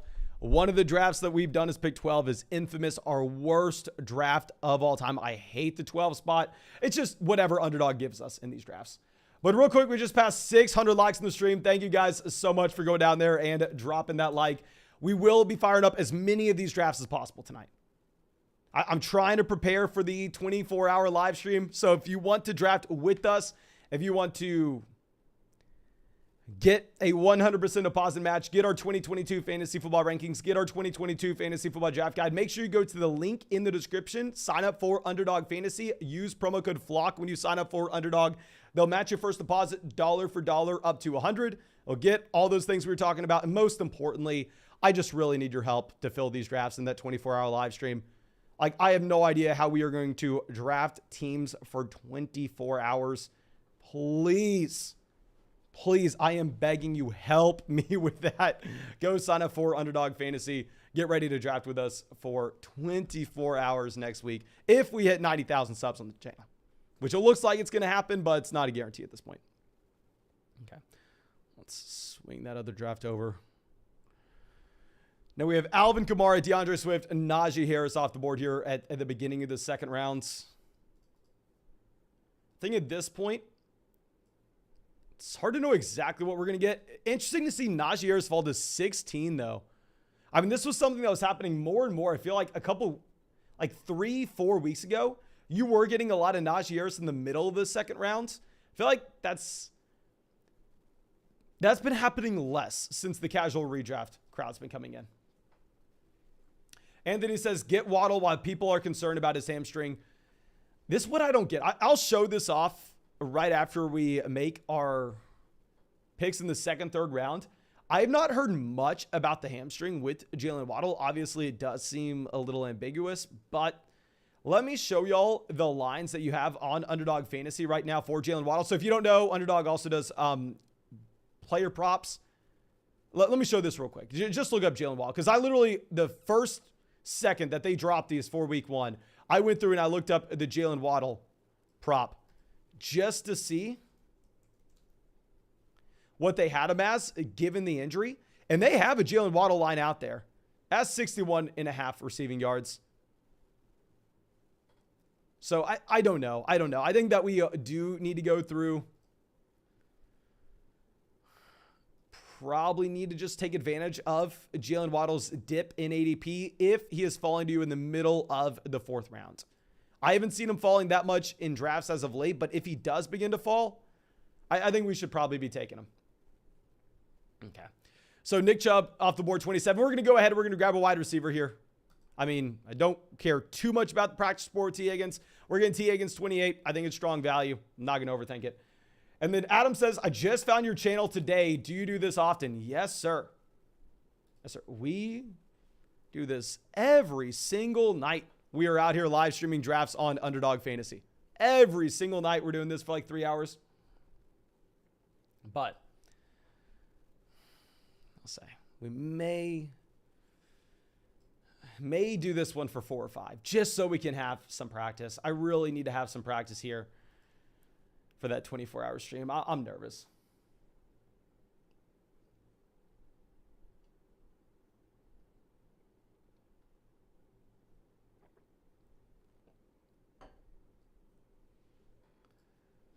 Now we have Mike Williams off the board, 32. Keenan Allen goes 31. This is where you should expect these wide receivers to go. I think when we go Cooper Kupp, Mark Andrews, and T. Higgins, we're going to be able to take advantage of some running back value later on that we like. I'm less excited to draft Breece Hall at the end of the 4th round as we once were, especially in a private draft where we don't have the fantasy football playoffs.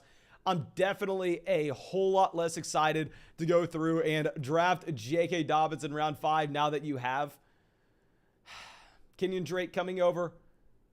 But still, I mean, I think that we are fine in a vacuum with these guys. Now, James Conner off the board here. Sean says, who's your favorite team? I feel like we answer this very often on the stream. Like, I know it sounds like I'm lying, and trust me, I wish I was lying. It's about the lamest thing ever. I don't have a favorite team. Like, last year I lived in Tampa. I tried rooting for the Tampa Bay Buccaneers. I literally just couldn't get into it. Like, I love watching football games, but for me to get into the mindset, oh, we're rooting for Team X, it's very tough. I will say we are rooting for the Bengals in the Super Bowl just for the hell of it, just for Joey B and the storyline behind it. But I don't have a favorite team. I've tried having one.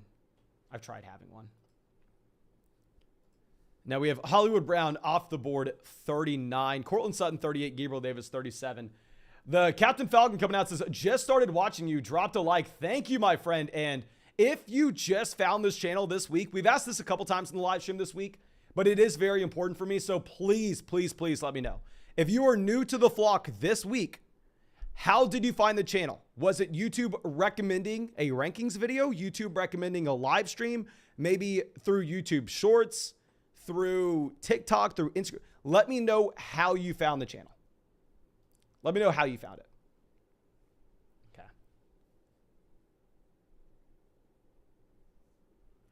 Justin Herbert off the board, 41.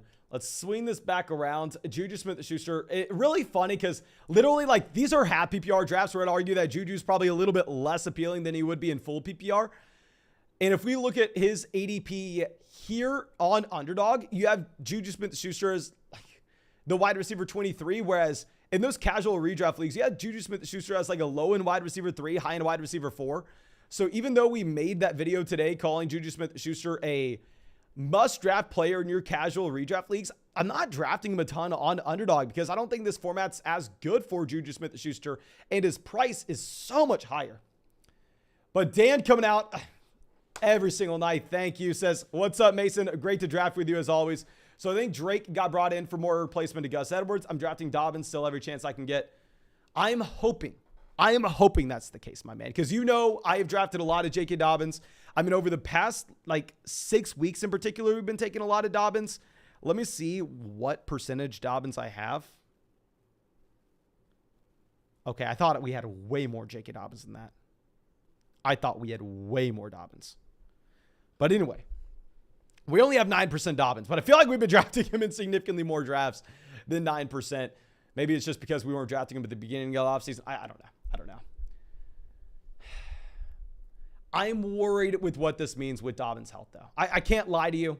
This is not a good sign for our guy, J.K. Dobbins. It is not a good sign. I'm not going to be like drafting J.K. Dobbins here at the 504 as I previously would have. Okay. Now we have Chris Godwin off the board, 50. Amon-Ra St. Brown goes 51. So let's go ahead. Let's take Breece Hall as our second running back. I mean, here with Breece Hall, yes, of course, looks like he's trending in the wrong direction with the announcement as Michael Carter Jr. is the starter. But still, if we look at his prospect profile coming out of Iowa State, he does profile to be a 3-down running back. We're drafting these rookies for the second half of the season and not the very beginning of the year. So I think it's completely fine to take Ezekiel Elliott, Breece Hall here at pick 45 and 52 when we decided to start strong at wide receiver and grab that elite level tight end. But let's go through Benjamin, YouTube recommended. Search fantasy football on YouTube and got you. Drew says, I found you through the hub. That's how most people find us. Okay.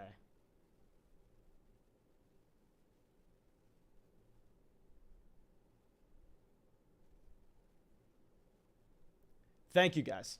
Thank you. I appreciate you. And MAZ coming out says, hi, my name's Mason. I love the Bengals. I don't know if you're wanting me to say that out loud or your name's actually Mason. If your name's Mason, strong name, my friend. Strong name.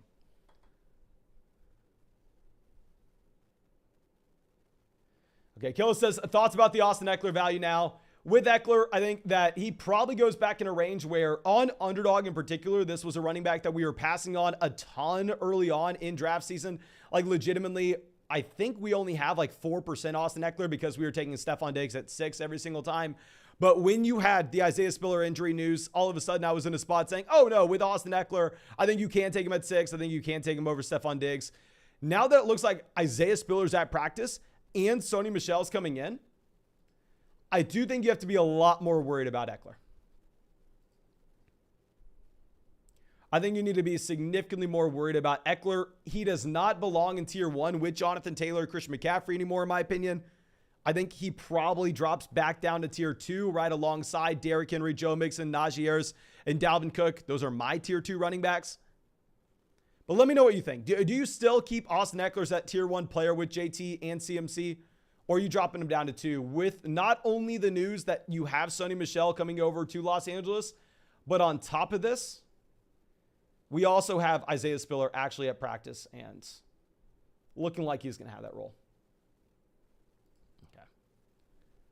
So let's move this over. Veden coming out. Thank you, my friend. Says 12-team half PPR, 8th pick. Do I go running back, or wide receiver, running back, or just best off board? When I do reach for Kelsey, I really want the elite tight end this year. Okay, so if this is a league where you only start 1 quarterback, 2 running backs, 2 receivers, a tight end, and a flex, this format's way more prevalent than I thought it was. There at the 8th pick, I'm all in on reaching for Travis Kelce and getting a running back on the way back around to in the 2nd round, because in that format in particular, it's going to be so easy for you to find wide receiver value.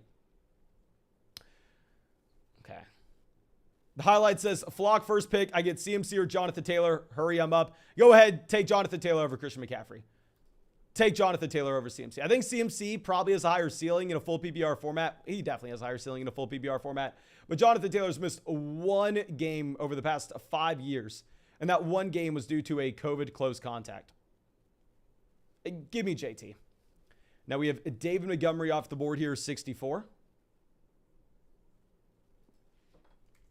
David Montgomery would have fallen to us. Trust me, I would have taken David Montgomery. We have been taking David Montgomery at the 6-7 turn lately.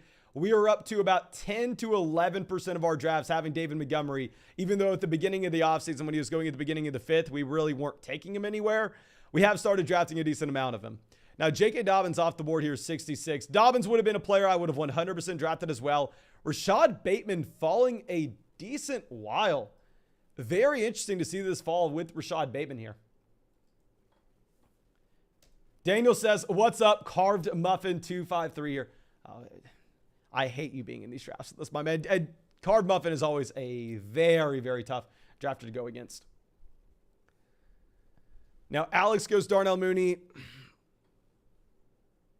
Let's just go through. We'll take Elijah Mitchell. It is what it is. You have no Trey Sermon with San Francisco. Maybe this clears out the running back room slightly. So far at running back, we have Zeke, Breece Hall, Elijah Mitchell. We have the elite tight end with Mark Andrews, and we have Cooper Kupp and T. Higgins at wide receiver. Veden says, is Alvin Kamara being slept on? With Alvin Kamara, I personally have him in tier 3, not in tier 2 in our rankings. So the reason for this is I agree that it's unlikely that we see a suspension for Alvin Kamara at this point, but at the same time, it's still in the range of outcomes. And if it's going to be in the range of outcomes, I probably would prefer just going through and avoiding Alvin Kamara when we get the chance. Okay.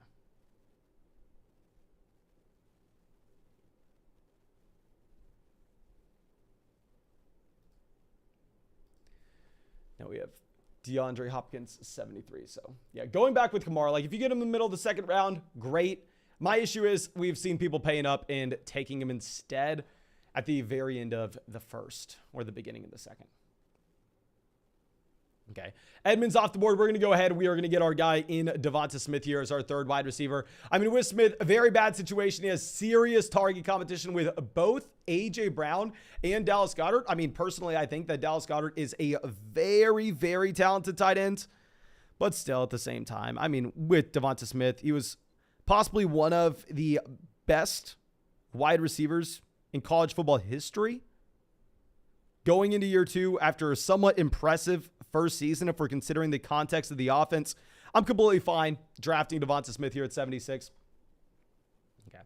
But let's move this down. You have Christian Kirk off the board, 78. I think at this point, we have a very balanced team. Obviously, it would have been nice for us to grab, you know what?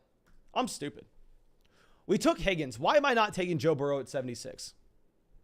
Yeah, that horrible, horrible pick by me. I like Devonta Smith. We needed another wide receiver, but that's the wrong pick. What we should have done is we should have instead gone through. We should have taken Joe Burrow. We should have paired him up with T. Higgins. It is what it is. You live and you'll learn. Maybe we find a quarterback value that we like later on where it makes it worth it. We'll see what happens. We'll see what happens.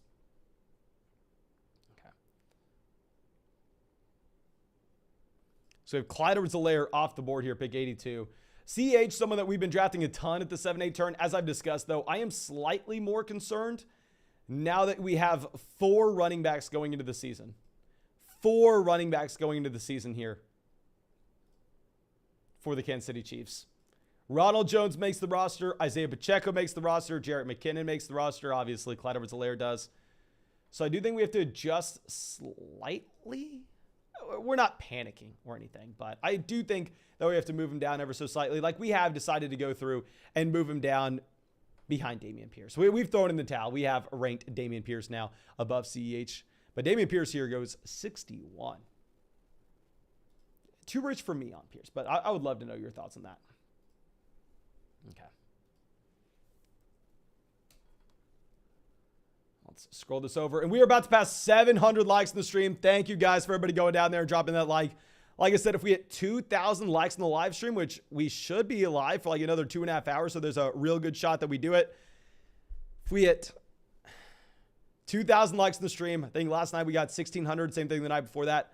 My girlfriend will come on, draft a team for y'all, and probably waste a lot of my underdog money, but it is what it is. It is what it is. I know we've had a lot of people, for whatever reason, wanting that, even though I'll tell you it's probably going to not be up to your expectations. I don't know exactly what you're expecting, but okay. Now we have Ramondre Stevenson, Kareem Hunt off the board.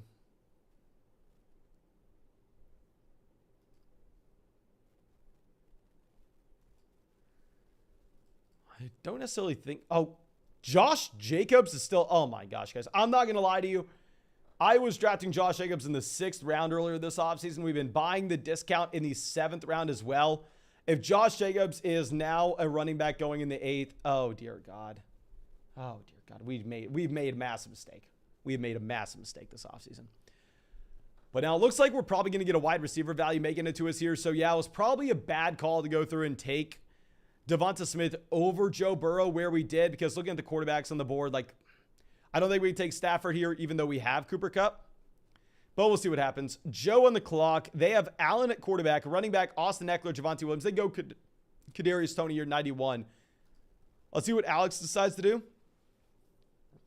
Dallas Goedert. So we are going to get Hunter Renfrow here as our 4th wide receiver. I mean, with Renfrow, I'm not the biggest Hunter Renfrow fan in the world. I know Hunter Renfrow definitely has his fanboys. But I mean, I think it's strong value in a best ball format where we have to start 3 wide receivers every single week. We have the additional flex spot. So we want to be trying to get a few more wide receivers onto the squad that are going to be respectable. So let's go through. Let's take our 4th wide receiver here in Hunter Renfrow. I mean, we are getting him about 10 picks behind his ADP at this point. Okay, and then Sky Moore, Marcus Valdez-Scantling, Chris Olave going off the board directly after us. Antonio Gibson goes 97. You could make the argument that we should go ahead and we should reach on Matthew Stafford here to get that correlation in with Cooper Kupp. I don't know, but we'll see. We'll see.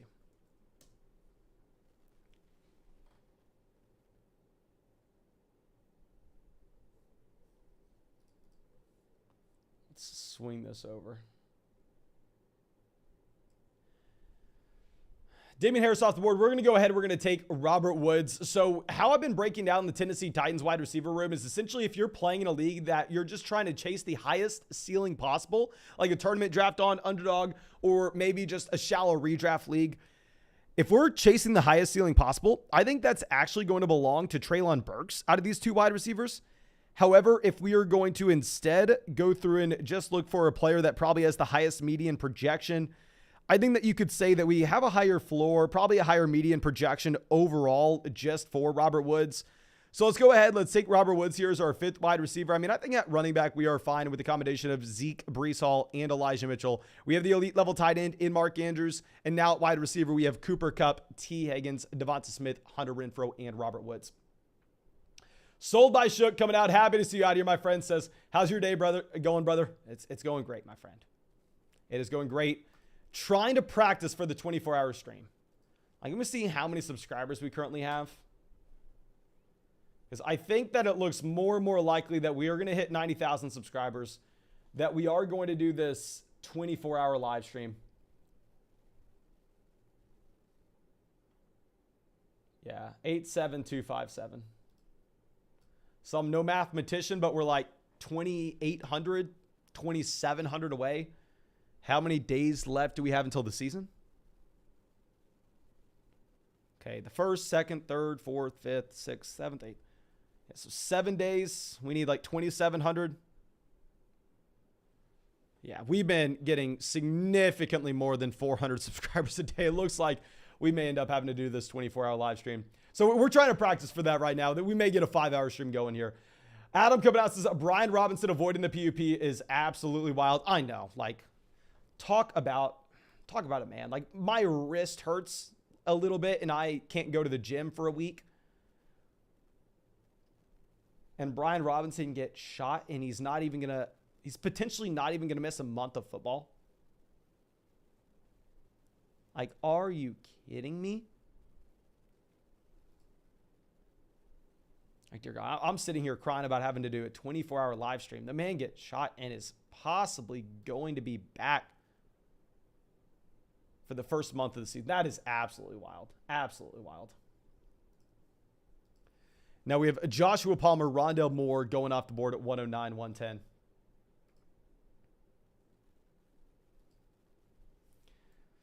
And in that 24-hour live stream, guys, I better see you out there. You better be drafting with us as well. Like, we, of course, are going to be drafting on Underdog. So if you have not done so already, go sign up for Underdog Fantasy. Use promo code FLOCK when you sign up for Underdog. They'll match your first deposit dollar for dollar up to $100. We'll get our 2022 fantasy football rankings. We'll get our 2022 fantasy football draft guide. And most importantly, I need you in that stream. I need you drafting with me in that 24-hour live stream. Because right now we can easily fill these drafts and just like 4-hour streams where we are streaming at like 7 p.m. Central. But if it's like midnight, 1 a.m., 2 a.m., 3 a.m., and we've already been live for 20 hours, God knows how many people are actually going to continue to watch that. So I'm going to need you out here drafting with us. It may be hard for us to fill those. We'll go ahead. We'll take Zach Ertz here. No. Let's take Darrell Henderson. Well, we'll take Darrell Henderson as our fourth running back. I mean, with Henderson, I like him in this private draft format in particular because we are looking at a running back that should get touches on a week-to-week basis, contingency value for more. I mean, I would be much more excited about getting Melvin Gordon 117. If this was a tournament-style draft where you're trying to chase ceiling for weeks 15, 16, 17, instead of taking Darrell Henderson here, we probably instead would go ahead and we would take Garrett Wilson. But I think we're a little less inclined to grab rookies in this kind of draft in particular. Anthony says, Mason, I'll be there, brother. I've never drafted with you. You better be here. You better be here in this 24-hour live stream, my man. Kill says, anyone know what day the 24-hour stream is going to be? It's going to either be Tuesday or Wednesday leading up till kickoff. I have a feeling we're probably going to do it Wednesday leading up to kickoff. We'll see how it goes. We'll see how it goes. But Michael Gallup off the board, 121.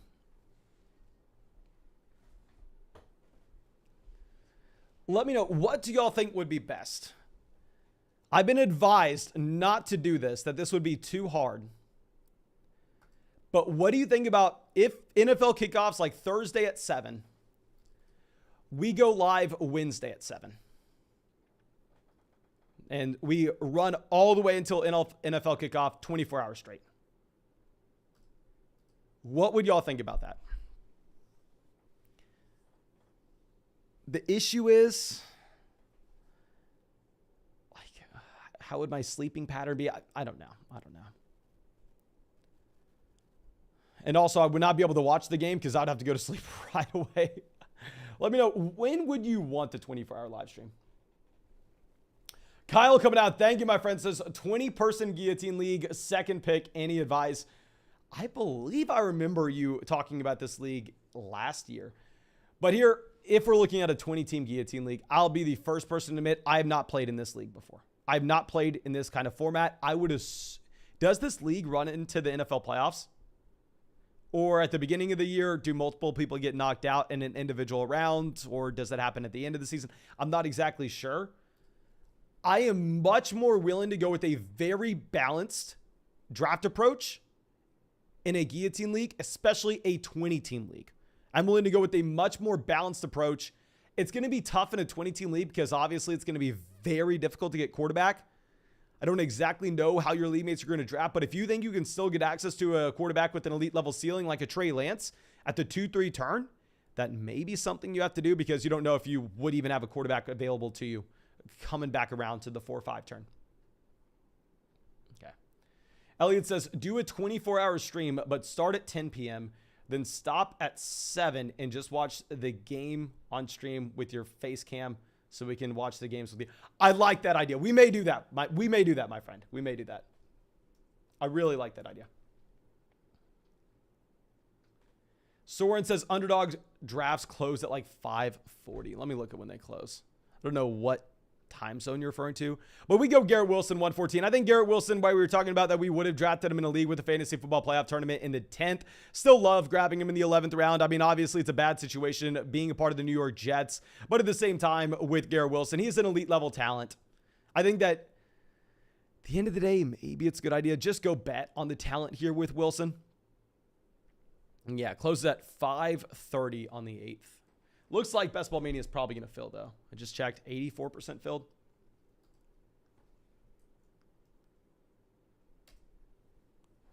Now we have Kenny Galladay, DJ Chark off the board here at the beginning of the 12th rounds. Chark's more interesting in this private draft format than he would be in a league where we're trying to optimize for weeks 15, 16, 17. But let's try to come up with some quarterbacks that we could take at this point. So wide receivers that we have, I mean, Cooper Kupp, Matthew Stafford's already drafted.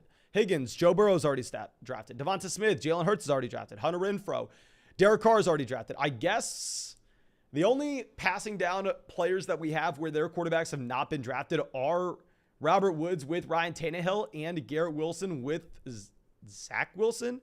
Maybe Zach Wilson's a viable pick here in the 18th round. If we take Zach Wilson, he's correlated with Breece Hall and Garrett. I'm unsure. Harris says, Mason, a guy in our Dynasty League wants to tank by starting the Texans defense. What should we do? I am unsure the context with that. Like, if that's the only defense he has on his roster, I don't think you can do anything about it. Scott says, what is 84% filled? Best Ball Mania is 84% filled. If you don't know what Best Ball Mania is, that is the $25 buy-in draft on Underdog Fantasy, where it's the tournament with a $10 million prize pool. It's like the #1 fantasy football tournament literally in the world. It's on Underdog. It's a $25 buy-in, $10 million. $10 million prize pool. And it's 84% filled. There's another week to get in it. Personally, I can't draft any more teams. We drafted 150 of them already. So sadly, I can't get any more Best Ball Mania drafts going. But of course, if you want to go drafting them, just go sign up for Underdog. Use promo code FLOCK. Find the link in the live chat. Find it in the description. And you get our rankings. You get our draft guide. And you get a 100% deposit match as well. Okay, so let's scroll this down. Devontae Parker, 141. Christian Watson, 145. So I think at this point, we probably go ahead. I don't want to say exactly what we do. Irv Smith Jr. goes. Irv Smith Jr. was going to be the guy we were drafting. Let's go ahead. Let's take a second tight end, possibly. Do we want to go Hunter Henry instead of Alberto? If we go Hunter Henry instead of Alberto, we can go ahead and get the double stack with Mac Jones later on. No, let's go Alberto. I mean, we can use the tiebreaker that Hunter Henry and Mark Andrews share the same bye week. And in a best ball, I mean, in a private draft, I think that does matter a little bit more than a tournament. Okay, so let's scroll this down.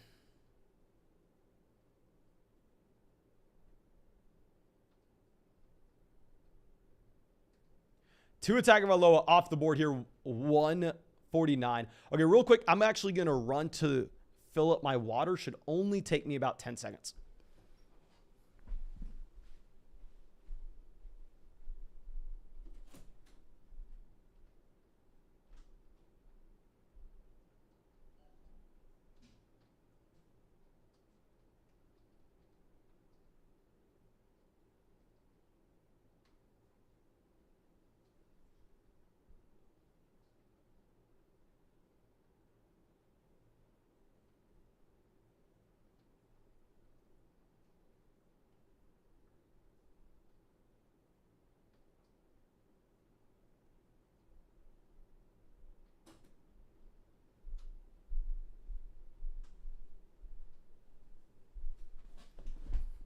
Okay, good. Thank you for waiting. I apologize about that. We should be good to go for the rest of the time now. We have David Njoku off the board here, 153. I mean, here, we're done drafting tight end. Once we take Alberto and we have Mark Andrews on this build, we're done at tight end. We want to see these guys go, so it's great to see Hunter Henry. It's great to see David Njoku. Hopefully, we're going to get a Mike Gesicki off the board as well.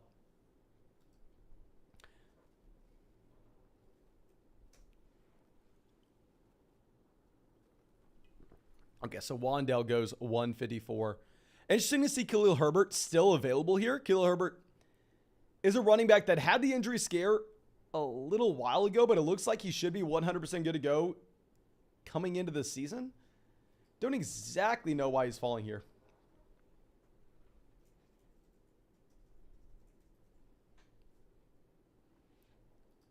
We have Daniel Jones off the board, 156. Yeah, we just really need QB, but it is what it is. Private draft, I think we're a little more excited about going through and just grabbing 3 crappy QBs than we'd be in a tournament. Because the issue is, if you grab 3 crappy QBs, none of them are going to have like the same week-to-week ceiling that you would get from like a Kyler Murray, a Trey Lance, a Jalen Hurts. These guys that do have that elite rushing ceiling.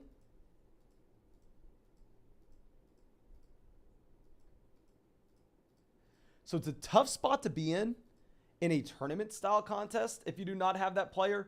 But in a private draft, maybe it's okay. Maybe it's okay. Now we have Jamal Williams, pick 160. We do need to bring in a few more running backs. Given the fact this is a private draft, we'd probably draft 6 RBs.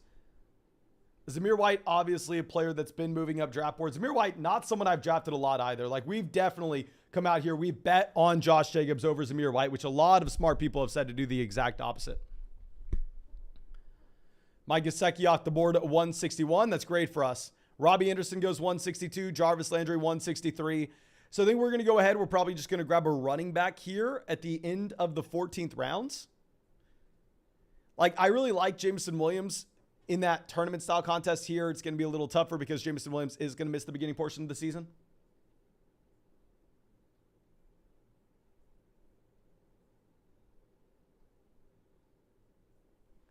Zamir White off the board. Let's go Raheem now. With Sony Michel leaving Miami, I think he is a better option. I'm still part of the Chase Edmonds fan club. Like, I'm definitely going to be betting on Edmonds over Raheem Mostert here, but still at the same time, its running back room has thinned out a bit.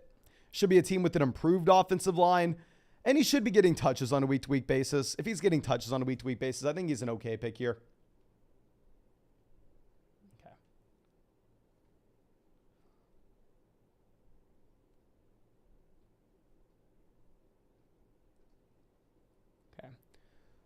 So now we have J.D. McKissic, Brian Robinson off the board, 169, 170. At this point, what are we looking to do? I guess, no, I was going to say maybe we go Matt Ryan. Let's instead take Mac Jones. Obviously, we're reaching on Mac Jones here. We have Devontae Parker on this team, so it makes some sense. You know what?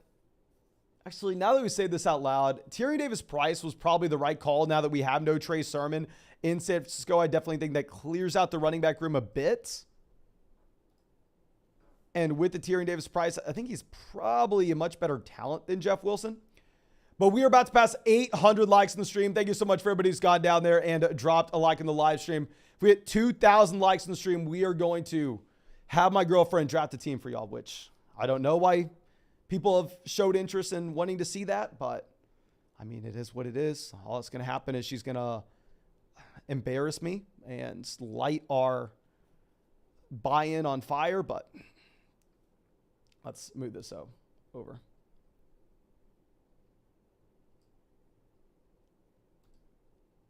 Alex coming out says, Mason, can you check out the 105 right next to you? Yes, sir. I'd be happy to check that out. Of course, thank you for always drafting with us, my man. 105 here starting off, Jamar Chase. Completely agree. I think you go Chase. I think you go Deebo Samuel in the second as well. Personally, I'm a fan of Keenan Allen instead of Michael Pittman, but I know that a ton of people smarter than me are advocating for you to take Michael Pittman here, so going to be completely fine, I guess. If you want to go with that third wide receiver, I mean, I'm not excited to draft like a Josh Allen, so I think you just do go with your favorite wide receiver here in the third. And after that, Travis Etienne, pick 44, great value. Brandon Cooks, 53. I think here instead, I probably end up going Darren Waller now that Darren Waller's back at practice. And we're also looking at the fact that you have that team at the 101 in Card Muffin deciding to take Kyle Pitts and George Kittle on the same build.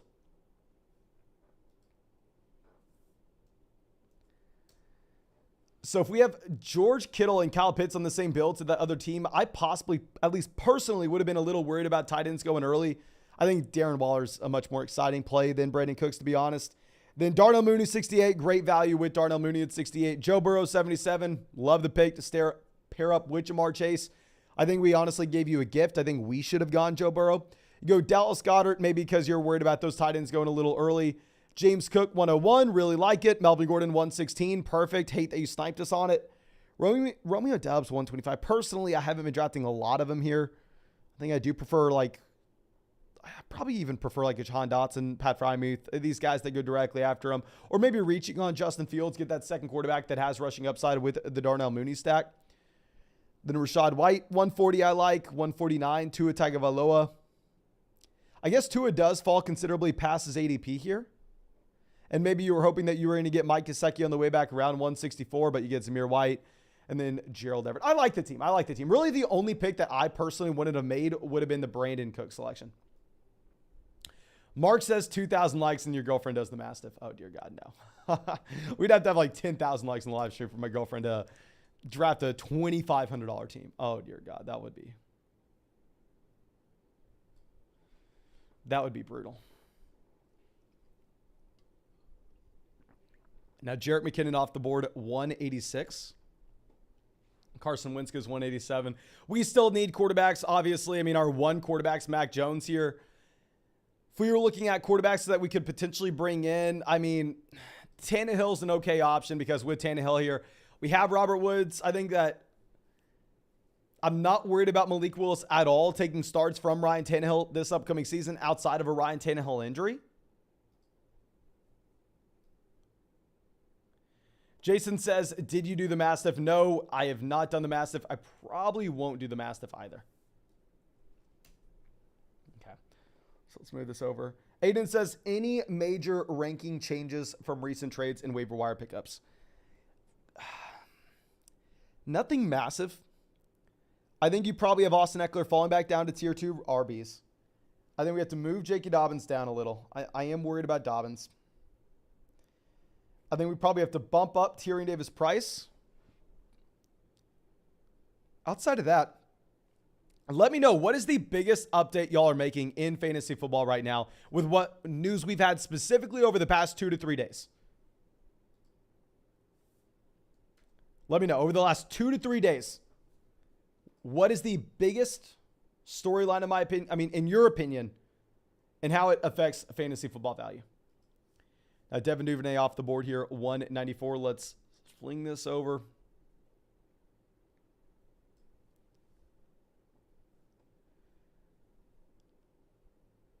Specifically because this is a private draft. If it was a tournament draft, we 100% have to take 8 wide receivers.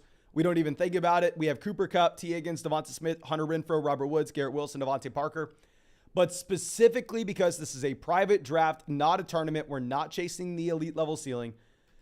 We're going to go ahead. We'll take Jeff Wilson here with Trey Sermon being cut, knowing that we'll get a quarterback in the 18th round. So let's go through. Let's show off this draft board. I will set up another draft for y'all to get in if you want. And we're just going to send out the link for that draft in the live chat as we always do. So let me show off this entire draft board for everyone. Let's scroll this down. Okay.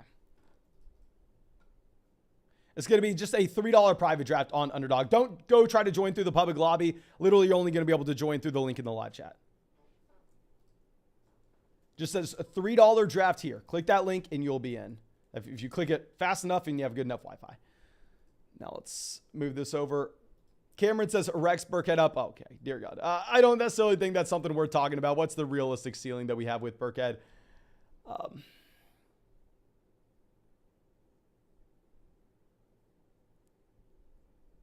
A bunch of people saying Rex Burkhead up. Are y'all really excited about Burkhead now? You don't think Burkhead's someone that should be rostered in just a regular fantasy football league? Yeah, guys, I'm not referring to Brian Robinson getting shot. Obviously, that's the biggest story. I'm saying just in terms of these smaller signings that you have across the league.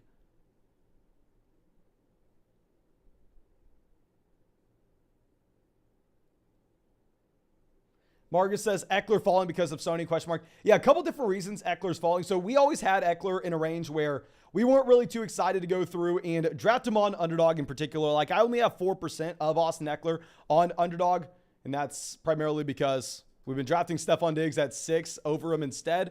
But we ended up having to throw in the towel, start taking Austin Eckler at 6. When we had the Isaiah Spiller injury, we were like, okay, one of those red flags for Austin Eckler with this running back depth behind him is now gone. There are really nobody to take touches away from him.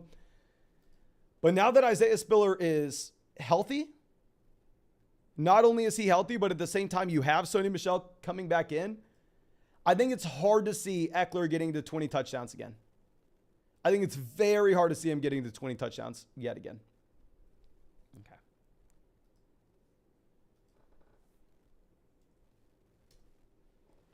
Now we have Jonathan Taylor, CMC, Jefferson. Kelsey goes at 4.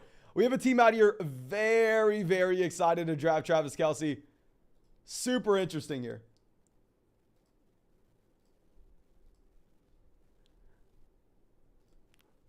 Okay, and Dalvin Cook goes. So we get Jamar Chase. Oh my gosh. Jamar Chase at pick 7. I have not had Jamar Chase fall to us at pick 7 in a very long time on Underdog. Where you have to start 3 wide receivers. No-brainer selection. Could not be more excited about this. Could not be more excited about this. And of course, if you want to get in our next draft on Underdog Fantasy, you can find the link in the live chat. You can find the link in the description of the video. Go sign up for Underdog, and when you sign up for Underdog Fantasy and use promo code FLOCK, they're going to match your first deposit dollar for dollar up to $100. You're going to get our 2022 fantasy football rankings. You're going to get our 2022 fantasy football draft guide. And most importantly, you can have some fun in these drafts with us. And you need to go just deposit $10 on Underdog with promo code FLOCK because I specifically need you to draft with me in that 24-hour live stream. Like, if we hit 90,000 subs on the channel and end up having to do that 24-hour live stream, I need y'all here drafting with me. If we don't have enough people to draft, it's not going to be a fun day. Now we have Devontae Adams, CeeDee Lamb going off the board here, pick 12 and 13. I'm very excited to see who we end up getting back around at pick 18. I'm very excited to see who we are going to end up getting at 18. Very, very excited.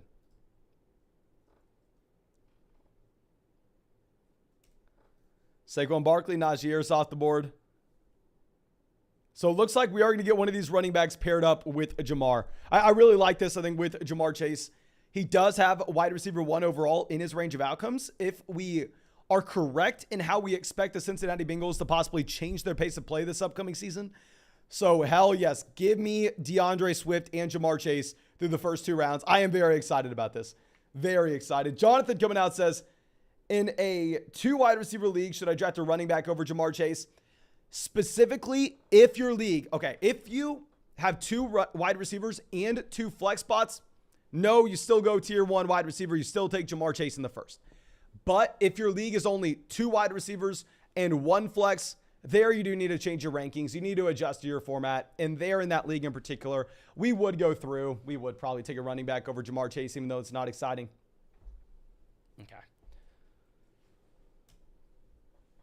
So now Andrews goes at 20. Would have been interesting to see the team who decided to go Travis Kelce followed up with a Mark Andrews pick, but instead they go Javonte Williams. I really want to see how this Kelce team looks at the end of this draft. I really want to see how this team looks.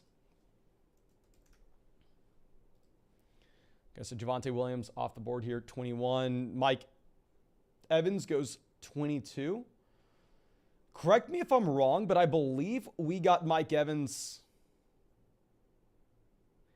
I want to say at the beginning of the 3rd round in the high stakes draft we did yesterday. In the $500 draft we did yesterday, I think we got Evans at the beginning of the 3rd. I could be mistaken.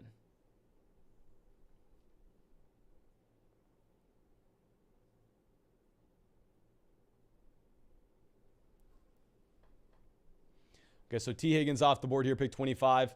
Let's swing this back around. We have Kyle Pitts gone at 26. Leonard Fournette, 27.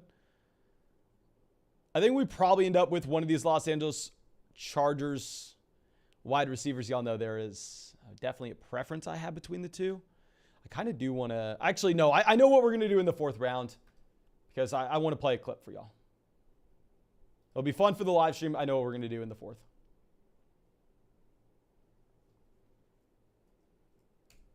Okay, Chubb goes 28. Nick Chubb, great value in the 3rd, as well as Leonard Fournette. I love the value of Leonard Fournette and Nick Chubb on underdog in particular when you're getting them in the 3rd. Keenan Allen goes 29. So we'll get whoever falls between Pittman and DJ Moore. I personally have Michael Pittman, I believe, ranked at wide receiver 15 or wide receiver 16. I don't have him as a top 12 guy this upcoming season. I'm a little bit lower on him than consensus. But if we are going to try to diversify slightly, I mean, let's go ahead. Let's take him when he does fall here, pick 31. So far this draft, we have Jamar Chase, Michael Pittman, wide receiver. At running back, we have DeAndre Swift. And I know what we're doing in the 4th. I know what we're doing on the 4th. Unless we get some crazy value falling to us. If we get a crazy value, maybe we have to pivot. Maybe we have to save it for the next draft, but we'll see. And real quick, we just passed 800 likes in the live stream. Looks like we have more likes than actually live viewers. So that means 99.999% of y'all have gone down there and dropped that like. So thank you. I appreciate it. And yeah, if we hit 2,000 likes in the stream tonight, like I said, my girlfriend will come out here and we'll fire up a draft. And it'll be tough. It'll be tough. But now we have James Conner off the board, 35. So you have a dark horse deciding to go with the hyper fragile build here, going Joe Mixon, Najee Harris, and James Conner through the first 3. Travis Etienne, Hollywood Brown there. Okay, so we still have the guy that we want falling to us. I think we end up getting him.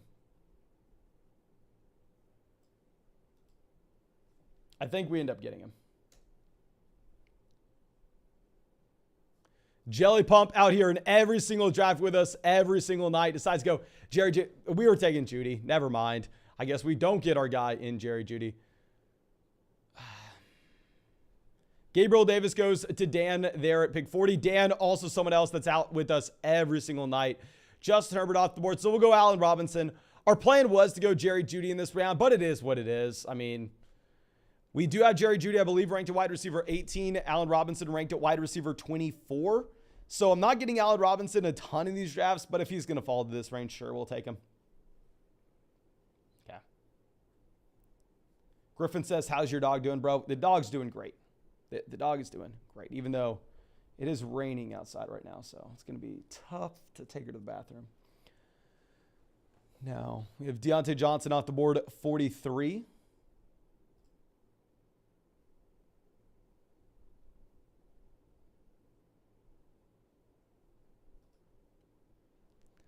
So there's not too much we can root for at this point. I mean, I would really like to get like an elite level quarterback on the way back around to pick 55, but when I'm drafting with y'all, I know very, very rarely am I ever going to end up with Patrick Mahomes at 55. A couple of weeks ago, it happened very often, but now it just doesn't.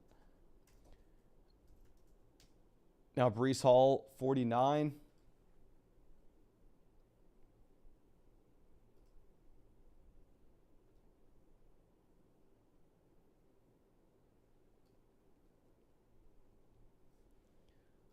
Swing this around. Amon-Ra St. Brown off the board. I think... Actually, let's be quiet. Let's be quiet. I know what we want. I know what we want. Yub coming out says, who's your 101 in a 12-team Superflex redraft keeper league? This is very tough to answer because every Superflex league is going to be a little different. If you're playing with people who are experienced in Superflex where you think they are going to take the elite level quarterbacks where they should go, might as well just grab Josh Allen at the 101. If you think you can end up getting like Trey Lance, making it back to you at the 2-3 turn, then in that style of draft, maybe it would make sense to just instead go ahead and,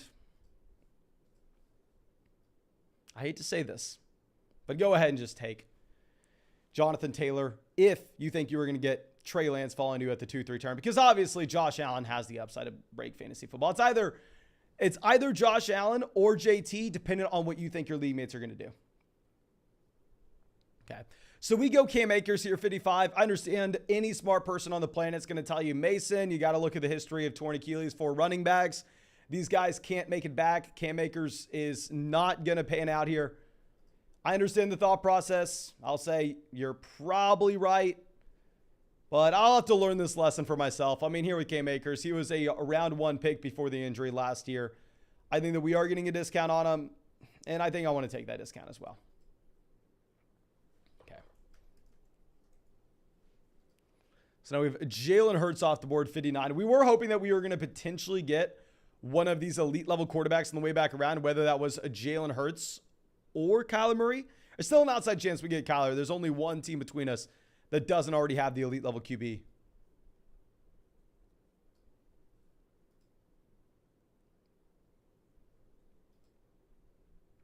Okay, so Elijah Moore, 63.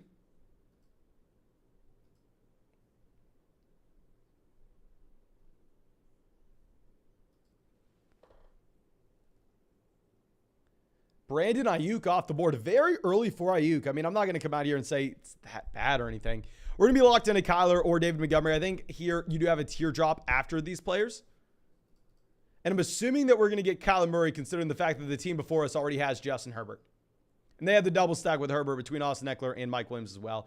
They go David Montgomery, so we are going to get Kyler Murray here as our quarterback 1. With Kyler, we can go through and we can decide to take Zach Ertz a little bit later in this draft. If we don't get Zach Ertz, instead we could decide to go Rondale Moore in that same round. If we don't get either one of those players, then hell, I guess we're just going to have to get AJ Green at the very, very end. Okay. So Dameon Pierce off the board here, 68. Let me know, do y'all go Dameon Pierce or Kyler Murray? Because we have seen Dameon Pierce go before Kyler Murray in some of these drafts, which I think is a little bit wild, but let me know what y'all are thinking. Okay.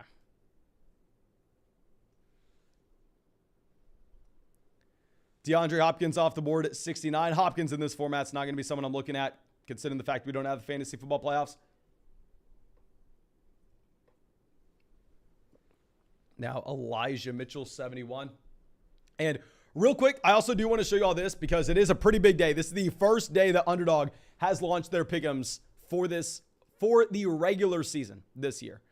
So let's go through. Let's look at this. So I know 99% of y'all obviously are already drafting on Underdog with us, but they also have pick'ems. I would love for you to check these out right now and let me know in the live chat if you like any of these lines. To be honest, they look pretty tough. Like, I'm not seeing any massive values that I just want to go through and hammer in right away. Maybe we'll have a better idea in a little bit. But based on first glance, I didn't see any crazy values there with the Underdog pick'ems. Okay. Dan says, Ayuk only 3 picks before ADP. It's crazy that Ayuk's risen that much. Ayuk used to be a player that you would get at the end of the 7th, the beginning of the 8th. Okay. Justin says, hey, just want to say thanks. Your content has been great this year. Long-time watcher, first-time commenter. Thank you, my man. Thank you. I appreciate you for coming out, hanging out with us in the live stream. There's nothing I appreciate more than y'all coming in, hanging out with us in these streams. Okay, Josh Jacobs off the board. Let's go ahead. Let's take Dalton Schultz here. I mean, with Dalton Schultz, I have not drafted him a lot because if y'all remember, there was a point of the offseason where Dalton Schultz was being drafted the end of the 5th round, the beginning of the 6th round. Some people were coming out and taking Dalton Schultz there because it's a great situation in Dallas.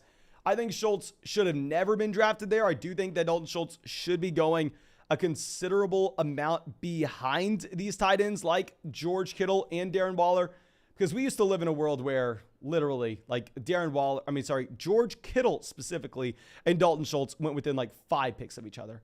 And it was just the craziest thing ever. Okay. So now we have Christian Kirk off the board here, 81. Russell Wilson goes as well. We were wanting to get that Russell Wilson stack so we could play the Russell Wilson clip, but sadly, it may have to be the next draft. It may have to be the next one. We didn't get Jerry Jeudy in the 4th. I'm not taking Sutton in the 3rd over Pittman.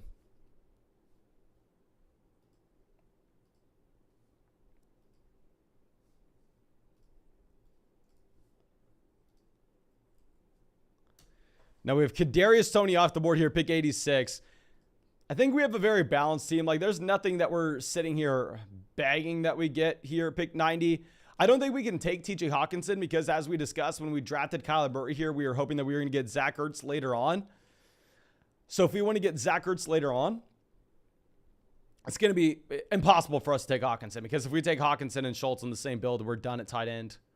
Ramondre Stevenson has been falling a bit. I mean, we ended up taking Ramondre Stevenson in the beginning of the 9th round in the $500 draft last night. Let's take him here. It is what it is. I mean, with Chris Olave, with Sky Moore, with these rookie wide receivers, I'm more excited to take him in that league with the fantasy football playoffs. Cumulative scoring, I think these rookies start a little slower, and that is going to hurt us a little bit more here. Okay. Aiden says, speaking of tight end, do you prefer Waller or George Kittle? I preferred Darren Waller all offseason. And then once Darren Waller was not at training camp, when he was dealing with the injury, when he was not practicing, I pivoted over. I was like, okay, you know what? I guess we can take George Kittle in front of him now. Darren Waller's back at practice. So I definitely think that we need to go through. We need to reevaluate the stance that we have there.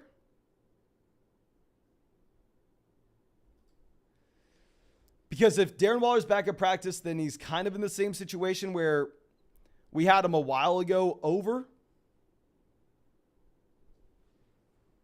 George Kittle, as we were discussing. So I think we probably move Darren Waller back over Kittle if he's just looking like he's 100% good to go.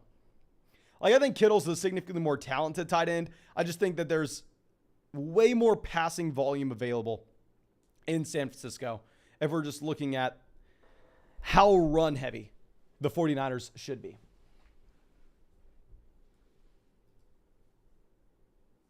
Now we have Tyler Lockett off the board at 99. Let's swing this around. Pick 103 here.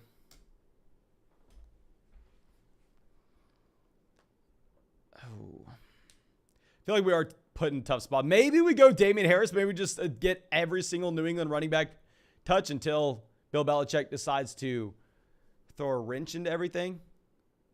Every single day we check, every single day, you go through and click on Miles Sanders. All it says, not practicing. Every single day.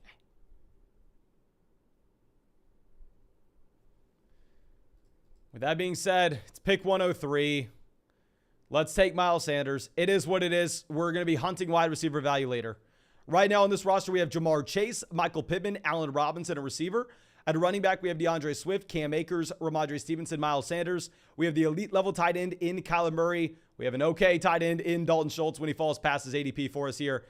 We're probably going to look for another tight end like Dawson Knox at 114. But yeah, we're hoping that teams start to take running backs, and we're hoping that we get some of these wide receivers making them back to us. AJ says he likes the over for Stafford and Allen on pass attempts, under 63.5 yards on Gabriel Davis week 1.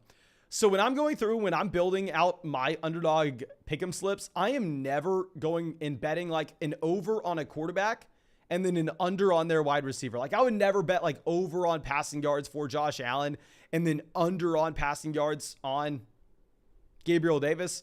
I try to have some correlation in our pick'em slips. So usually what I do is I only go from one game, like one game. And if I don't like the overall number on Gabriel Davis, I'll take the under on Gabriel Davis, the under on Josh Allen, and then the under on the quarterback on the other side of the ball as well, or receiver, depending on how it looks. Okay. Let's swing this around. 114. I think we probably have to go ahead. We probably have to take Rondale Moore here. Yeah, Melvin Gordon off the board. Let's take Rondale Moore. We're going to get him as our 4th wide receiver. I mean, we decided that when you go Kyler Murray, you kind of lock yourself into either Rondale Moore or Zach Ertz. I don't love Rondale, if I'm going to be honest with you, but 114 is about at his ADP. We didn't get Hollywood. We didn't get Zach Ertz. So I feel like we have to take him here. Okay, so let's move this down. First name says, how high has the Dawson Knox stock risen with the Jordan Howard release? I'm not going to lie to you. I did not even see that Jordan Howard got released from Buffalo. I'm not going to lie to you as well. I drafted Jordan Howard in a few Best Ball Mania drafts a couple months ago. Let me confirm this. I do think that helps. I mean, maybe I am just a stand for the 2017 tight end class. Like, I thought that you were going to have O.J. Howard. I thought you were going to have David Njoku as very good options. Yeah, so O.J. Howard cut from the Bills, looking at signing with the Bengals right now. God, O.J. Howard was supposed to be so good, but O.J. Howard tore his Achilles a while ago. Maybe that's just another example why we shouldn't be drafting Cam Akers. O.J. Howard can't even make a 53-man roster. Oh. Like, I am a O.J. Howard fanboy. I thought there was an outside chance they used some 2 tight end sets, or at least more than they did last year. They used 2 tight end sets last season.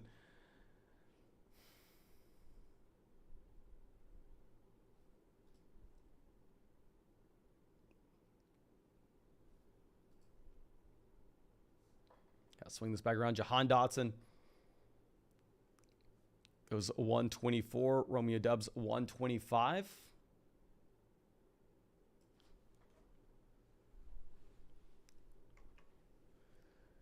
I do like the rushing upside we're getting with Justin Fields, but I feel like Fields is going to be a difficult take here if we didn't get Darnell Mooney earlier on.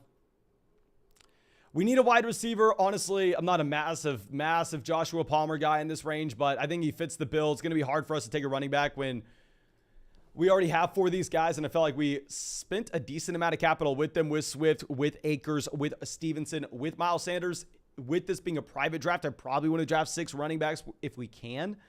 So let's try to wait on these guys. Let's grab Joshua Palmer here. Let me know what you would have done with this Joshua Palmer selection. But seeing like Devontae Parker go off the board right before us, I think that does make us a little bit worried about wide receiver because this team right behind us only had 3 receivers to begin with.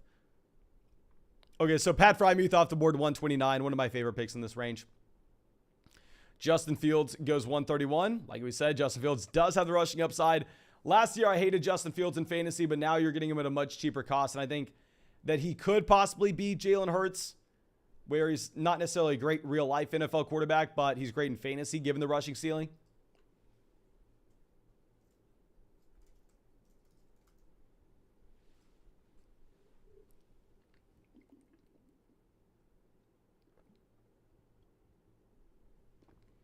Okay. Michael Carter, Alexander Madison off the board. Let's swing this back around. Don't exactly know what we're looking for here. Dan coming out says, what do you think of my strategy this time around? I feel like I'm hitting my wide receiver targets.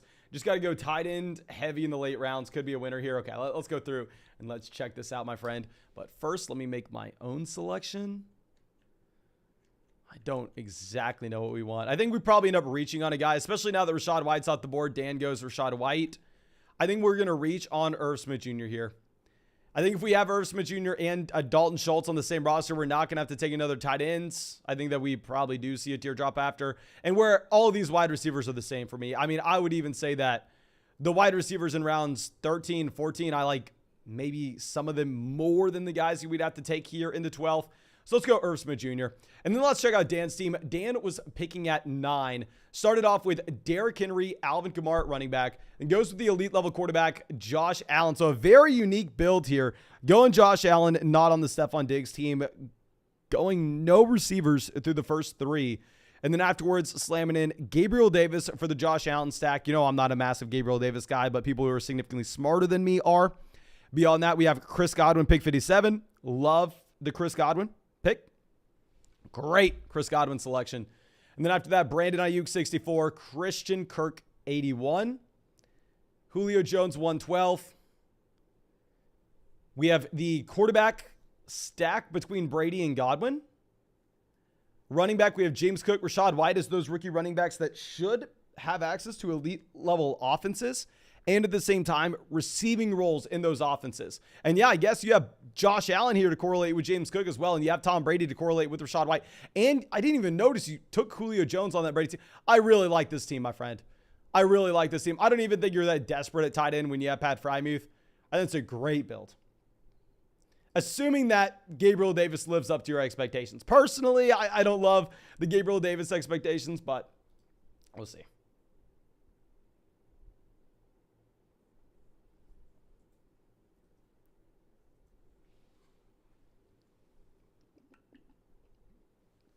Now we have Tyler Algier here, 146. And real quick, we are about to pass 1,000 likes in the stream. If you have not done so already, go down there, drop a like in the live stream. We are going to be streaming for maybe 4 or 5 hours tonight, guys. We are going crazy with this live stream tonight. If we hit 2,000 likes in the stream, we are going to be letting my girlfriend draft a team for us, which will probably not be the most, it won't be the best thing. I'll put it that way. It won't be great. Let's go ahead. Let's take Tua Tagovailoa, 151. We don't have any stacks here with Tua, but I think if we're looking at some of the wide receivers in this range, I'm not that excited about any of these guys. With running backs, I think there's a running back later on that we can grab as well. So let's go Tua. I don't exactly know what else to do, but I think if we take Tua, we're only going to have to draft 2 quarterbacks as well. We didn't take Tyreek. We didn't take Jalen Waddle, so it is an awkward spot, though. Now, Aaron coming out says, hey, Mason, do you think Underdog will do another Pomeranian before the season starts? I am unsure. I would say if Underdog was going to do another small contest, and this is just me guessing. Okay, I do not have any information. This is my best educated guess. I would imagine if they were doing another contest, it would be the Puppy 4, because they tweeted out a couple weeks ago their plans to do Pomeranian 3 or Pomeranian 2, Pomeranian 3, whatever they were. Maybe they were 3 and 4. But the 2 ones that were already completed. And then they also tweeted out on that same tweet, Puppy 4 with some eye emojis. So I'm on the lookout for a Puppy 4 draft. What I'm really hoping is it is the day before NFL kickoff and we're able to get in some puppy drafts on the 24-hour live stream. Okay. Yeah, we are 4 likes away from hitting 1,000 likes in the stream. If you have not done so already, go down there, drop a like on the live stream. And I think we are like 2,700 subscribers away from hitting 90,000 and doing a 24-hour stream. GA says, Puppy 4 either tomorrow or Friday, my bet. Do you have any info, my friend, or are you just guessing? I'm hoping. Maybe if... No, I don't want to say... that. I was going to say maybe if they do a puppy for tomorrow, then we'll do a 24-hour live stream then, but I don't know. Yeah, no, I think we were going to have to plan for that 24-hour live stream. Like, I'm going to have things in place to get ready for it. Okay, so we're probably going to go ahead and end up taking a running back here, assuming that Trevor Lawrence is off the board. Now, we can't take Lawrence. Obviously, we're done at quarterback. But I'm assuming that maybe Fran here decides to go Lawrence. No, they go Jamal Williams. We're going to go Khalil Herbert. I mean, with Herbert, I haven't been a massive fan of him. I think that some people are a little too optimistic about his potential to come out here and be a running back playing over David Montgomery this upcoming season. If you look at the game log of Khalil Herbert when David Montgomery came back and was healthy at the end of this past year, I mean, David Montgomery was just straight up dominating. And I repeat, dominating Herbert on a touches standpoint. Now, what I will say is I'm a little concerned with the coaching staff. At the end of the day, I just think that he's a primary handcuff running back. And when he falls here, like 12 picks past his ADP, 10 picks past his ADP, whatever it is, we'll go ahead and we'll take him to 162. Okay. So let's scroll this down. We have a couple other running backs going directly after here in the 14th round. So if we have these other running backs going in the 14th, I think that we are probably in a pretty good spot to find a wide receiver value making it back. Like I said, we are done at tight end. We are done at quarterback. We have Dalton Schultz, Irv Smith Jr. at tight end. At quarterback, we have Kyler Murray and Tua Tagovailoa. I don't think we have to go with another guy in those positions. So we need to hammer in some wide receivers here. Okay. Now we have Sammy Watkins, Van Jefferson off the board here at the end of the 14th rounds. I mean, I have found myself drafting a decent amount of Van Jefferson at his ADP as of late. I think this is a little before Van Jefferson's ADP. But if we are going to look at the Los Angeles Rams offense, we should be expecting that this team puts up a crap ton of points. I'm not expecting that Allen Robinson comes out here and gets like a 20% team target share. I currently have Allen Robinson ranked as the wide receiver 24. Now, we took Allen Robinson with this team. But I think you do have enough space for Van Jefferson to have a large role in this offense, and that should be exciting. Okay. Tyler Higbee off the board, 171. Scroll this over. Isaiah Spiller obviously falling. I mean, you do have Sony Michel coming over to Los Angeles. I think that doesn't bode well for what this coaching staff thinks of Isaiah Spiller, especially for looking at the reports that you had even before the injury with Spiller. It looked like he was trending to be possibly an option behind Joshua Kelly. And I think this just makes him worse this upcoming season. Okay. So Evan Ingram, 172. Isaiah Likely off the board. Great for us. I've not been drafting any Isaiah Likely. I understand great preseason, but still, I've not been drafting any of him. Okay, so we're going to go ahead. We're going to get Kenny Golladay. If we were playing in a league with the fantasy football playoffs where we were trying to optimize for weeks 15, 16, 17, instead, I would take Jameson Williams here, 175. But because this is cumulative scoring, we have to focus in on the production we'll have at the beginning of the year as well. It's very difficult to draft Jameson Williams when he has the potential to miss 8 weeks. With Golladay here, this is a wide receiver that, of course, is just that primary deep threat for the New York Giants. And it's going to be very hard to ever roster him in just a regular redraft league because you'd have no idea when to ever start him. But here in best ball, maybe he cracks our starting lineup every once in a while. Okay. Let's move this down. Devin says, I haven't really heard of stacking quarterbacks and wide receivers before. Is it really that nice? It's something that you have to do if you're trying to stand out from the crowd. And the easiest way to explain this, I made a video literally showing the math behind it and proving that it's historically worked and it's historically something that you want to do. But I mean, even if we don't want to pull up that math and show you the win rates, if you just think about what we are trying to do with fantasy football drafts, we are trying to stand out from the crowd of 11. We are trying to have a very high ceiling and we need to hit on multiple different draft picks. So say we take say we take Jamar Chase round 1.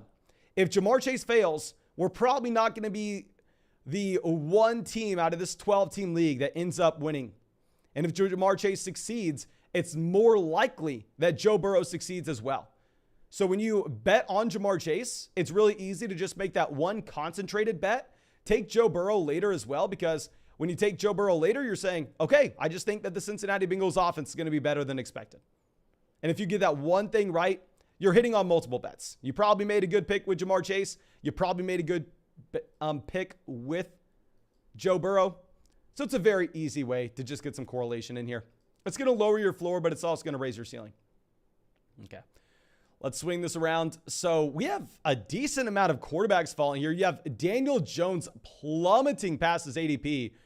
Very interesting to see Daniel Jones available in this range at all. Like, of course, it's almost impossible for us to take Daniel Jones when we have Kyler Murray, when we have Tua Tagovailoa. But I do like this price point of Daniel Jones. I mean, this is a quarterback that has a decent amount of rushing upside. I mean, yeah, Daniel Jones has a lot of rushing upside. So let's make this pick. And honestly, we are going to go through. We are going to take AJ Green and then bounce from this draft. We will definitely finish this draft out on our phone. But let me set up another one for us in the live stream. Just go to the link in the live chat right now. It's going to say $3 draft here. It'll say $3 draft here. Click it. You're in our 12-team draft on Underdog. $3 draft here. Okay, bam. Just sent that out. Joey says, thoughts on Kenyon Drake with the Ravens? I don't think Kenyon Drake's someone that's worth a roster spot in a shallow redraft league. I took him in the 18th round of a best ball draft a little earlier on. But as someone who's been very excited to draft J.K. Dobbins, I will admit that I am worried. I am not worried in that, oh no, Kenyon Drake's out here. He is going to be the starting running back all of a sudden for the Baltimore Ravens. No, we're not worried about that. But what I am worried about regarding Kenyon Drake is I'm worried that this just shows us that the Baltimore Ravens coaching staff, they are not confident in the health. They are not confident in the health of J.K. Dobbins. Why else would we see this? And I've been drafting a lot of Dobbins. I've taken a crap ton of J.K. Dobbins as of late over the past month in the 5th round. I think we do have to drop Dobbins a little bit. I talk about this in our running back rankings video that comes out tomorrow when we go through our top 30. It's very difficult with how the tiers break down to know exactly where you should be putting them. So I would love to know your opinion. Like, let me know when that video comes out of where you are ranking J.K. Dobbins among our tiers, because it is a very difficult spot to be in. Now we have the easy pick. We're going to go ahead. And you know what? I have been thinking about this more and more. Let's take Kupp here. Let's take Kupp here. We've been taking a lot of Justin Jefferson at 3 lately. But now that we have not heard anything else about this Matthew Stafford tendonitis in the elbow, we haven't heard anything else really about this elbow issue with Matthew Stafford. It looks like Stafford's probably good to go. So if that's going to be the case, I kind of do want to mix in a little bit more Cooper Kupp. I feel like we already have a lot more Kupp than Jefferson already in these drafts. Let me know what y'all are thinking. Are y'all still preferring Jefferson over Kupp? I think I'm going to start pivoting back over and going Cooper Kupp a little bit more. Obviously, they're so close. I don't even know if we're going to bother updating the rankings and putting Kupp ahead of him. I have Kupp in 10%. We have Jefferson in 10%. So never mind. We have these guys in an even amount of drafts. But let me know in the live chat right now. Are y'all preferring Cooper Kupp or Justin Jefferson? And also, while you are down there, if you have not done so already, fix your life. Drop a like on the live stream. Helps us out so much. And if we hit 2,000 likes on the stream, which we've gotten close the past 2 days, my girlfriend will come on and draft a team for y'all now. It'll be disgusting. I'll probably just sit here in the back and cry, but make sure you go down there, drop that like. And if you want to get in our next draft on Underdog Fantasy, make sure you go down there, sign up. You can find the link in the live chat. You can find the link in the description of the video. Sign up for Underdog. They'll match your first deposit dollar for dollar up to $100. It'll get our 2022 fantasy football rankings. We'll get our 2022 fantasy football draft guide. And it's best ball. So that means there's no time commitment at all during the season either. You just draft your team. You don't submit your starting lineup. It's automatically done for you at the end of every single week. So it's the perfect spot to get in some extra drafts. And we are going to be getting in a crap ton of these drafts, especially in that 24-hour stream. So many drafts in that 24-hour stream. But we have DeAndre Swift, 17. Alvin Kamara, 16. Deebo Samuel goes 18 here.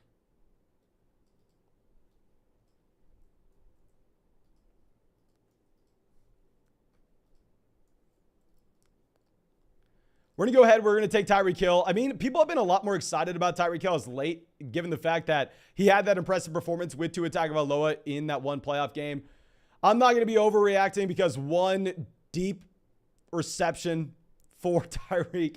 But still, I think it's fine to go wide receiver here, knowing the running backs that we're going to have access to later on in the third. But let me see. It looks like every single person in the chat, we had like one vote for Kupp. It looks like everybody's telling us still go Justin Jefferson 1. Guys, I think I may be pivoting over. We have exactly 10% of both. But oh dear God, did we just auto draft in that other league? We have exactly 10% of both Justin Jefferson and Cooper Kupp at this point. Kyle Pitts goes 26. We're going to go ahead. We're going to get Nick Chubb. This is why we take Tyreek Hill in the second round, so we can just take advantage of the value that you're getting with Nick Chubb here at pick 27. Okay, so let's move this down.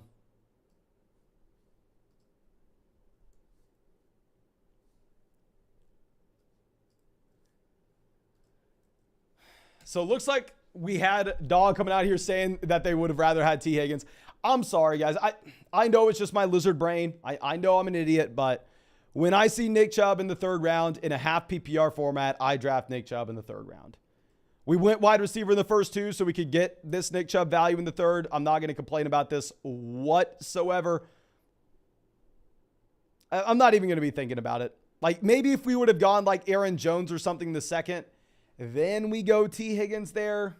We go T. Higgins. If we have that running back built around already, like if we would have gone Jonathan Taylor or CMC, we go T. Higgins. But not when we've already gone two wide receivers. When we've already gone two wide receivers, I think we're completely free to take Nick Chubb here, who in my opinion, probably the best player on the board. Okay. We have DJ Moore off 33. So it looks like a very standard draft board at this point. We haven't had any craziness like someone deciding to go through and take Travis Kelce at pick 4. Let me see. Has there been anything wild? Anything that stands out? Devontae Adams falling into the second round never happens anymore. Kyle Pitts at 26. That's what you should come to expect now. I mean, people are on Kyle Pitts, even though we got roasted for saying how much better of a pick Kyle Pitts was over the round 3 wide receivers earlier on Twitter a couple weeks ago. But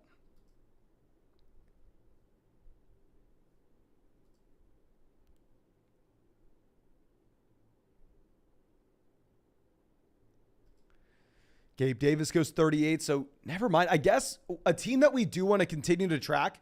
Okay, we have that team at 10 going Patrick Mahomes 39. Patrick Mahomes to pair up with Travis Kelce. Honestly, I know you reach a lot on the pick, but I don't mind it that much.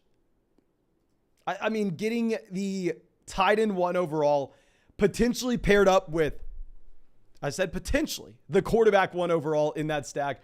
I think that is very nice. Ryan says, fun fact, every time I've drafted with Mason, I've had pick 9 or later. Oh, that is tough. I am sorry to hear that, my friend. I'm very sorry to hear that. Okay, Blake says, you want to grab Rashad Bateman in this draft. In casual redraft formats, when we're looking at Rashad Bateman being drafted as like a low-end wide receiver 3, high-end wide receiver 4, yeah, there I think you want to go through. You want to draft Rashad Bateman on Underdog when he's being drafted almost as a top 24 option. I'm not that excited to go through and draft Bateman here at the 4-5 turn. Like I've not been drafting Bateman much at all on Underdog. But NRG Fantasy Focus, happy to see him out here on the clock as Javonte Williams, Justin Jefferson, and Mike Williams so far through the first 3 rounds. Let's see what he decides to do. He goes Hollywood, so we're going to go ahead and take Lamar Jackson as our elite level quarterback. Y'all know I'm getting Lamar. I'm getting Mahomes here at the 4-5 turn in almost every single one of these drafts. I love grabbing the elite level quarterback here, especially when that player can be the QB1 overall at his position. So let's take Lamar, and I know we're going to have people in the chat screaming, Bateman, you got to draft Bateman. Okay, I don't know about that. I still don't think I'm going to be a massive fan of going through and just drafting Rashad Bateman here. Okay. So now we have Juju Smith-Schuster off the board, 47. George Kittle goes 48.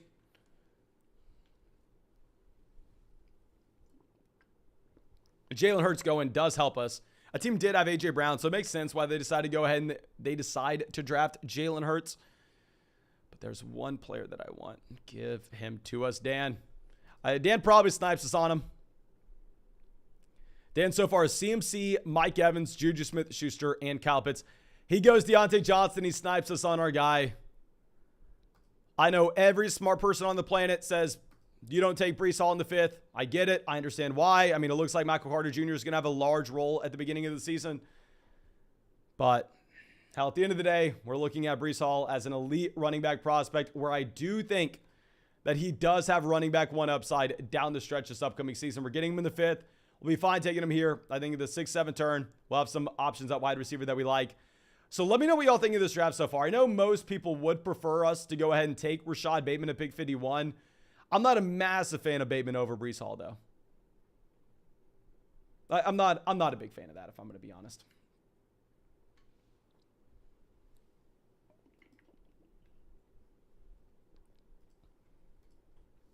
Okay, so we have Brandon Cooks off the board at 54. Darren Waller goes 55 here.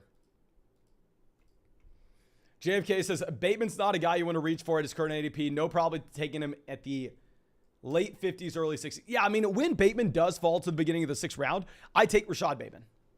And I know the big reason his ADP here is even around like pick 51, pick 52, is given the fact that a lot of teams that take Lamar at the end of the 4th, they do just go ahead, they just grab Rashad Bateman. And it does make a lot of sense for them to do that because I understand you want to get the double stack. You're already deciding to go through and you're already deciding to make that bet on the Baltimore Ravens passing offense. So might as well double down on it. Like, I understand the thesis behind it. It's just very difficult for me to do it at that value when we're passing up on, in my opinion, I know reports aren't great right now, an elite level running back potentially with Breece Hall. And dear God, guys, I just checked in on Twitter again. And that tweet we had today, over 2,000 likes. Easily our biggest tweet ever. Easily the biggest tweet we've ever had.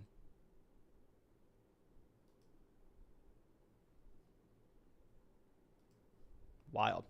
But Rashad Bateman finally off the board here, 61. Amon-Ra St. Brown falls in this draft. You've seen Amon-Ra St. Brown instead going at the 4-5 turn a lot.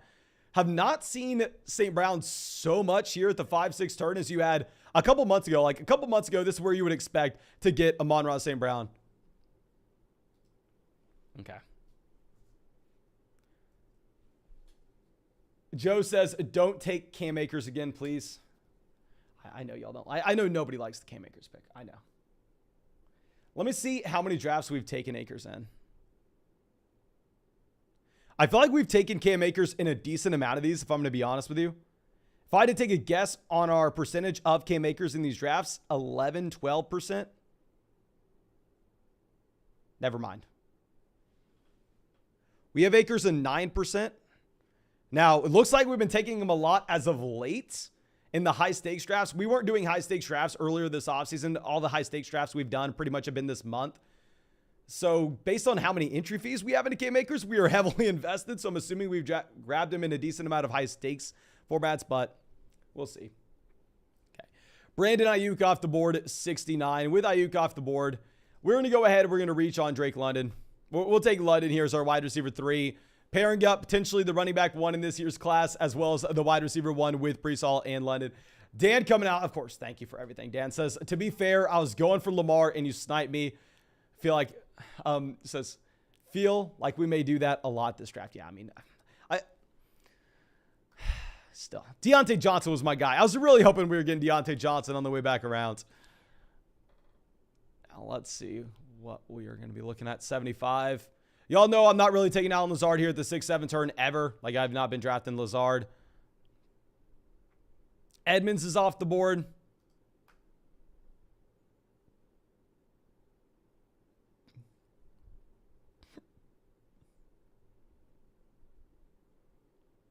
Knowing the running back value that we'll have making it back around, let's go ahead. Let's take Christian Kirk. I've drafted a lot of Josh Jacobs here. I'm not going to lie to you. I've taken a lot of Josh Jacobs. 2 drafts ago on this live stream, we saw Josh Jacobs falling to the 8th round. So I feel like maybe I just have to stop myself. I'm going to have to stop myself, say no more Josh Jacobs. We're wasting our money with it. But Dylan coming out, thank you, my friend, says, how do you feel about these bench guys in a 10-team PPR format where we got Chase Edmonds, James Cook, and Kenneth Walker? Wide receiver, we have Brandon Ayuk, Allen Lazard, and Sky Moore. I really like it, specifically because these are players with access to ceilings. Like, I think the worst thing you can do on your bench is roster someone like Marvin Jones, where, yeah, he's going to have a role on a week-to-week basis. We know he's going to have a high floor, but at the end of the day, his ceiling is severely capped. Like, you could see Sky Moore having an elite level ceiling. Even if I don't love Allen Lazard, we could see Allen Lazard having a pretty high ceiling. We'd say the same thing with some of these running backs like a Kenneth Walker, even though Kenneth Walker's in a bad situation. At the end of the day, he was an elite level athlete coming out of Michigan State. He had a very nice prospect profile. I really like the bench, my friend. Okay. NRG says, I like Jacobs with Kenyon Drake leaving the team. Josh Jacobs, we've been drafting him nonstop over the past few weeks in the 7th round. Like, let me pull this up. I have Josh Jacobs in 17% of drafts. We have 17% Josh Jacobs. So trust me, my man, I'm going to be a Josh Jacobs fanboy this year. We have him doubled compared to the rest of the field. I think we have to cap ourselves a little bit. Like, every report you get out of Las Vegas is just, oh my gosh, Zamir White's great. Zamir White's the guy. I'm not a big Zamir White fan. That's why I've been drafting a lot of 7th round Josh Jacobs. But hell, I know this is going to blow your mind. I know this is going to blow your mind. But I've been wrong before. Now, I know everybody's going to the chat saying, no, Mason, don't say that. That's never happened. No, but I have been wrong before. Once or twice. So maybe we have to cap ourselves with Josh Jacobs because maybe we're wrong reading the situation, even though I'll admit I do like the value here in the 7th round. Okay, now let's swing this back around. So far, we have the elite level quarterback, Lamar Jackson. At running back, we have Nick Chubb, Breece Hall. Wide receiver, we have Cooper Kupp, Tyreek Hill, Drake London, and Christian Kirk. So Tony Pollard off the board here at 91. I actually like, I don't want to say it out loud. Pump coming out says 12-man, 5th pick, $75 buy-in. Got Kupp in the 1st, Javonte Andrews in the 3rd. Love that Andrews pick. Breece Hall, Hollywood Brown, Kyler Murray, Devonta Smith, Chase Edmonds. Honest thoughts, any moves I need to make? I personally love the team, my man. You have the elite level quarterback in a shallow redraft format with Kyler Murray. You have the elite level tight end with Mark Andrews. You have the stack with Hollywood Brown. We have the upside play with Breece Hall. I really like the team. Obviously, right now it looks like it may be tough at the beginning portion of the season at running back in particular. So I think down there on the bench, we should be trying to load up on as many high upside running backs as possible. Like, let's not be wasting roster spots on a backup quarterback, on a backup tight end. Like, here we take a backup quarterback here with Tom Brady at pick 94. Because this is best ball, of course, we don't have waiver wires as the season goes on. But in this league, let's just make sure we're rostering as many running backs on that bench. Now, Kyle coming out, thank you, my friend, says 20-team league update through 5 rounds. We got Russell Wilson, quarterback. Okay, I'm excited to hear this because I was very worried when you said you were picking at the very top. I didn't know if we passed on quarterback, if your league mates were just going to be asses and have all those guys go where you're looking at Trevor Lawrence as your quarterback 1. But no, we end up getting Wilson on the way back around after starting Jonathan Taylor. Holy hell. This is a 20-team league where you have Wilson at quarterback, Jonathan Taylor, James Conner at running back, T. Higgins and Gabriel Davis at wide receiver. That is great, my friend. I love that. Now, yeah, because if we look at that, literally, it looks like that could be a 12-team league. It looks like that could be a 12-team league. Like, JT goes at 1. Sometimes T. Higgins goes here at the 2-3 turn. You have James Conner going in the 3rd as well. Gabriel Davis goes in the 4th. And you still get the quarterback in a 20-team league. That's going to be hard to come by. Really like that, my friend. Okay. And we are about to pass 1,100 likes in the stream. If you have not dropped a like in the live stream yet, fix your life. Go down there, drop that like. I'm assuming that 99.999% of y'all have already done so. Thank you. I truly do appreciate you. I'm going to continue to fire up as many of these drafts as possible. Like, literally, we've been live for almost 3 hours at this point. This must be like our 6th or 7th draft, but we are going to fire up a couple more after this. So if you want to join our next draft, go sign up for Underdog. You can find the link in the live chat. These are best ball drafts, so there's no time commitment at all during the season. So it's perfect to add on to the league that you already care about. So if you go with that link in the description, sign up with promo code FLOCK to Underdog Fantasy. They'll match your first deposit dollar for dollar up to $100. We'll get our 2022 fantasy football rankings. We'll get our 2022 fantasy football draft guide. And of course, you'll support this channel. Okay. So now we have, after Rashad Penny, Miles Sanders, Damian Harris off the board. So the reason we take Penny here is because this is a league with no fantasy football playoffs where weeks 1, 2, and 3 matter just as much as weeks 15, 16, 17. And it looks like we're not going to have Kenneth Walker at the beginning of the year. So if you're not going to have Kenneth Walker at the beginning of the year, I guess Rashad Penny is an upside play. I guess. Just specifically for the beginning portion of the season. We saw it at the end of last year where Rashad Penny was consistently cranking out games with 20 carries, where he was consistently going out there and crushing as well with the overall rushing total at the end of the season. So I think it's an okay spot to draft him.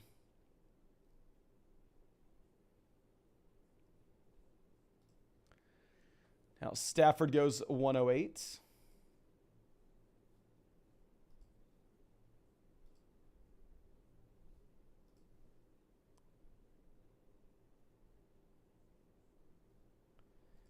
So at this point, obviously, it's great for us to see these quarterbacks off the board. Like getting Matthew Stafford, getting Derek Carr, getting Aaron Rodgers off. This is just going to push down value to us. What we're looking for here at the 10-11 turn is we want these Tampa Bay Buccaneers wide receivers. It's that simple. We want these Bucs wide receivers when we go Tom Brady.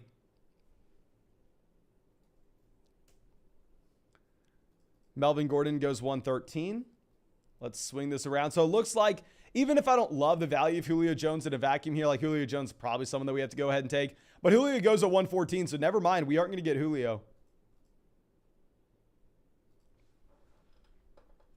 So let's see instead what we do get. What's so interesting is we have had people willing to just come out here and admit that George Pickens is likely to be the wide receiver 2 in Pittsburgh this upcoming year. But at the same time, Chase Claypool hasn't fallen much in ADP. Like Pickens has risen like 80 picks, like a ridiculous amount in drafts. And Chase Claypool has fallen maybe around at the very most. Like it's really funny with what we've seen there. Rondell Moore, 116. I feel like we need a wide receiver. We're probably going to get Gage on the way back around. So let's go ahead. Let's just take Chase Claypool here.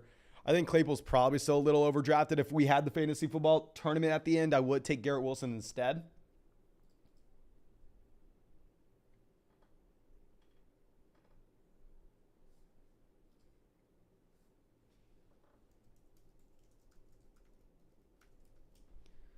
Romeo Doubs off the board at 119.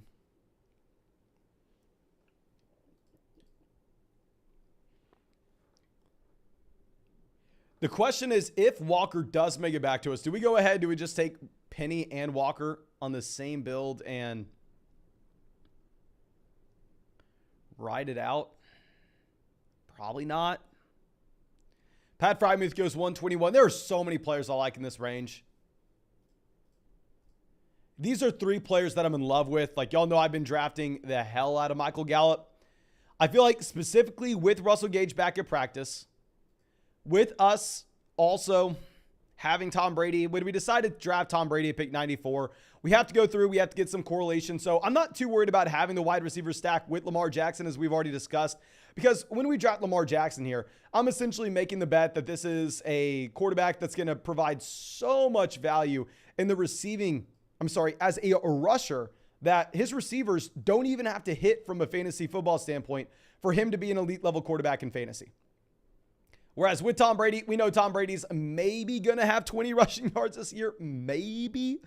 So I feel like if Brady were to hit, you have to have some of these wide receivers working out. So I feel like we have to take Russell Gage here. Let me know what you would have done, though. Let me know what you would have done. Okay. So let's scroll this down.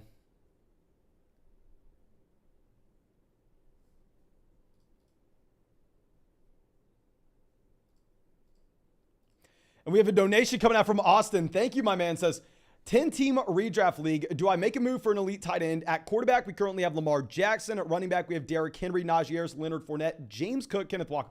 A crap ton of running back depth. At wide receiver, we have T. Higgins, Hollywood Brown, Jalen Waddle, Darnell Mooney, Amari Cooper. Yes. If you can, we make a move for an elite tight end. Because look at the running back position. You have Henry and Najee Harris, who you're starting every single week. Leonard Fournette, who we can confidently plug into a flex spot. And if something were to happen to Najee, Derrick, he can easily be playing at running back 1, running back 2. And then also we have the ceiling plays down there on the bench with James Cook or Kenneth Walker, which I'd imagine one of these guys ends up working out. So you're going to get a couple of added bonuses if we make that play for an elite level tight end. Say we were to trade Leonard Fournette and TJ Hawkinson for Travis Kelce, just as an example.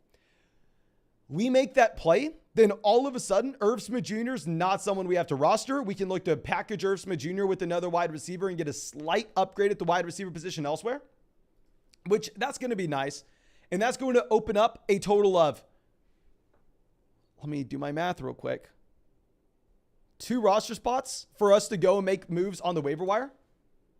Yeah, we'll have 2 extra roster spots open where during the beginning portion of the season, as we get news, after we look at usage week 1, we're able to go through and make some waiver wire moves and pick up some high upside guys. Because think about it right now.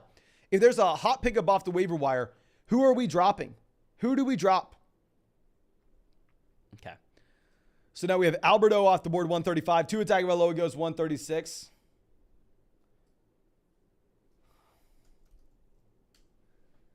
So with 2 off the board, great for us. We want to continue to see these quarterbacks go. Like we had Tyreek Hill, so they make the argument, oh, Mason, you should have waited for Tua. But no. Jalen Tolbert falling as he should have been. Do y'all remember how early Jalen Tolbert was getting drafted a while ago? Oh, it was crazy. Alpha coming out says, rate my team in an 8-person league. In an 8-team league, expectations sky high. Sky high expectations. Every team should look loaded in an 8-team format. Okay, you're trolling us. You're trolling us. Yeah, never mind. In an 80-team league, great. In an 8-person league, I'd be surprised if you won a game. Now, J Pro coming out says, and I'm very sorry, Alpha, if you're not trolling us, if this is actually your fantasy football team. Which you have to be joking. You have to be joking. Please let me know if you're joking.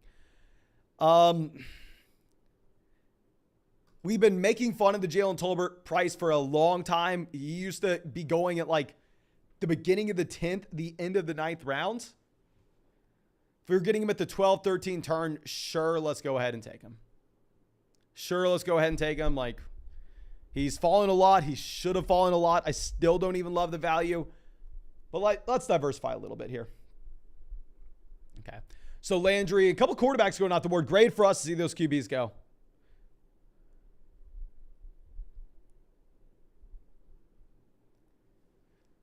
DJ Charkoff. Let's go ahead. Let's take Tyler Algier. I mean, we are going to get our 4th running back in here. I think that we can be done drafting receiver. I think we can be done drafting quarterback. I think with this build in particular, we are going to be fine because it's a private draft. Everybody, remember, you have to transition your strategy from a tournament-style draft on Underdog to a private draft. Because it's a private draft, I think we're going to be fine going through and drafting 3 tight ends. Not only drafting 3 tight ends, but at the same time, I think that we can decide to draft 6 RBs if we want. Okay. So let's go through and let's slide this down. J Pro coming out says, thank you so much for the content. 12-team app PPR. Do I keep Kyle Pitts with the round 4th, 12th pick or Darnell Mooney with the 1st pick in the 9th round? Don't overthink it. In my opinion, spin the 4-12, get Kyle Pitts. Like Kyle Pitts, an elite level tight end, that 4-12 pick is not going to be that valuable in a keeper format if we're assuming that a lot of the high-end players are already off the board and not going to be in the player pool. So let's go Kyle Pitts at the end of the 4th. I have found that, at least in my opinion, I think that a lot of people that play in keeper leagues overrate how important keeper cost actually is. And of course, with the extremes, it 100% matters. But a lot of times, if you just ask yourself, who's the best player? Who do I want on my fantasy? That's kind of the guy you just want to keep, even if you have to pay an extra couple rounds for it.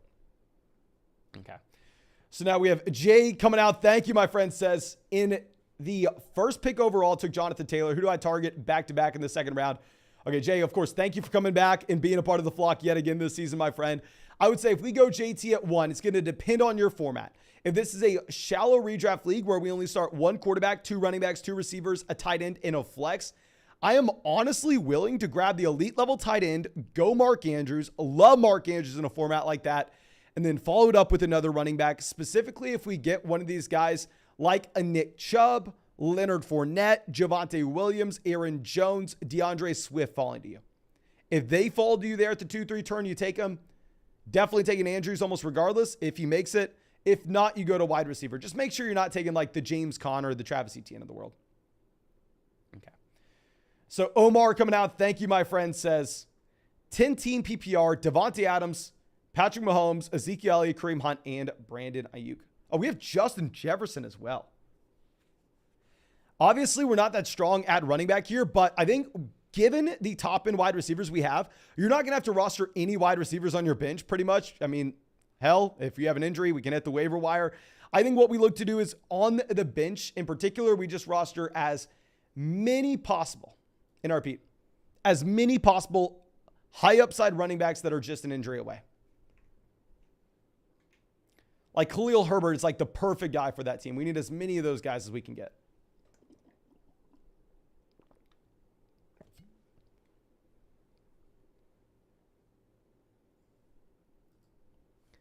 So now Wan'Dale Robinson, Robbie Anderson off the board at 160, 161. Campbell asking why we haven't taken the tight end yet. Honestly, I just haven't loved the tight end value. So underdog obviously is best ball. So you do not need to submit your starting lineup every single week. The best starting lineups automatically submitted for you at the end of every week. We can draft 3 tight ends here. We can grab guys like Noah Fant and just hope that they cycle through and occasionally they catch a touchdown. They jump into our starting lineup. I just haven't loved the tight end value.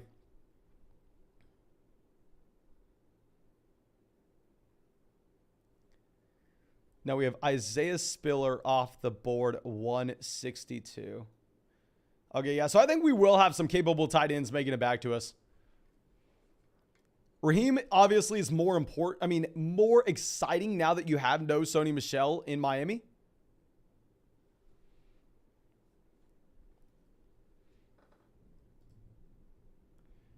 I think he is definitely more exciting.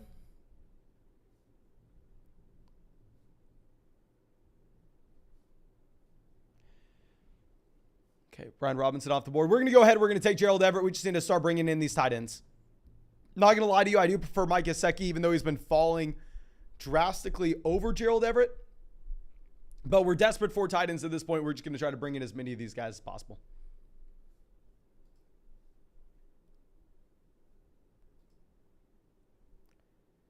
Teresa says we are frozen. Let me know. Did the live stream freeze? Oh, for the love of God, please tell me the live stream did not freeze.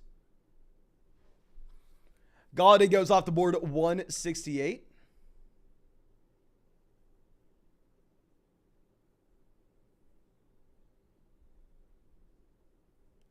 Come on. We have a player that we want. I don't know if Dan's going to take him from us. Okay. Looks like everybody's saying we're good. Okay, thank you, guys. Dan, don't take our guy from us. Don't do it. Dan goes Higbee. F you, Dan. What are we supposed to do? I think Hayden Hurst is a whole lot less intriguing now if we have O.J. Howard going over to Cincinnati. Let's go ahead. Let's take Evan Ingram as our second tight end. I love Jameson Williams in this range in a league that has the fantasy football playoffs. In a league that has the fantasy football playoffs, I'm taking Jameson Williams, and I'm just looking for that elite level ceiling weeks 15, 16, 17. However,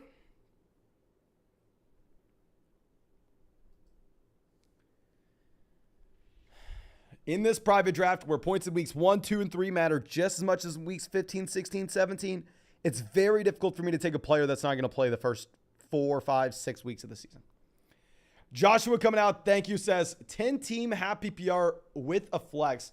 We got Josh Allen, DeAndre Swift, Alvin Kamara, T. Higgins, Juju, Hawkinson, Damian Pierce, Antonio Gibson, Michael Thomas, Kareem Hunt, Michael Gallup, Chris Olave, and Michael Hardman. What are your thoughts? Worried about my depth at flex? Okay, so I wouldn't be too worried about your depth at flex, to be honest. You have the elite level quarterback here with Allen. I mean, I'm very excited about that in a 10-team league. We have a respectable tight end as well with Hawkinson. If you are worried about your flex spot, what I would look to do is currently right now you have Dameon Pierce in your flex. Obviously, Dameon Pierce is the most hyped player in fantasy football by a mile. If we could go through and look to package together Dameon Pierce and say like, even a wide receiver that I really like Michael Thomas, and we can look to get an elite level receiver dependent on your league mates with the kind of hype that they're buying into with Dameon Pierce. I know this sounds crazy, but the hype with Pierce is strong. I repeat, the hype with Pierce is strong. There's an outside chance it happens. Unlikely, but possible. Like, could we move Dameon Pierce and Michael Thomas for CeeDee Lamb in a casual fantasy football format? I think that's something you could possibly do. You bring in a stud wide receiver, have that consistent play every single week in your flex spot. And this is the time of year to be making 2-for-1 deals because we need to open up the bottom part of our roster for the intriguing waiver wire pickups that we're about to have in weeks 1, 2, 3, and 4. Okay. Joaquin coming out. Thank you, my friend. Says half PPR, Joe Burrow, Jonathan Taylor, Kareem Hunt, CeeDee Lamb, Deontay Johnson, Mark Andrews, Mike Williams, Michael Thomas, DeAndre Hopkins, George Pickens, Cook, Melvin Gordon, Rashad White. What are your thoughts? Love the guide. Thank you. Happy to hear that you love the draft guide, my friend. And if we are looking at this team, we have the elite level tight end.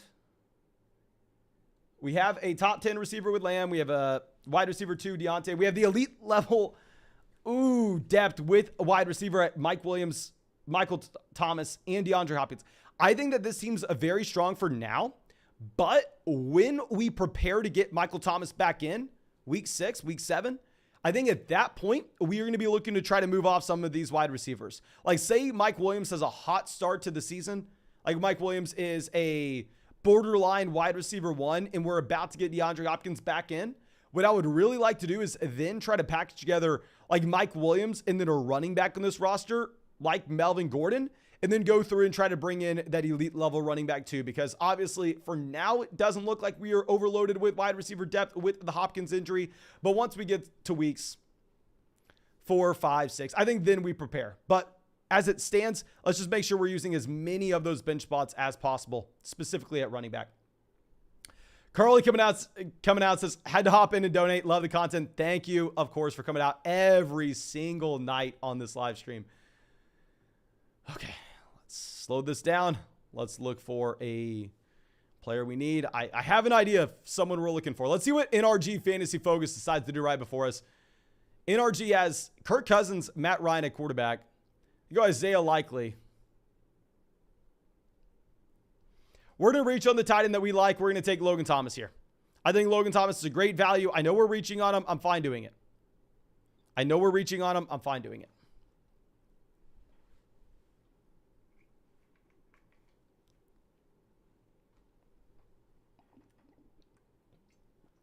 And let me know right now in the live chat. We're going to make our pick, and then we're going to fire up another draft after this one that, of course, I'll send out the link in the live chat so you can join. Do y'all think that we actually have a role this upcoming year for Zach Moss?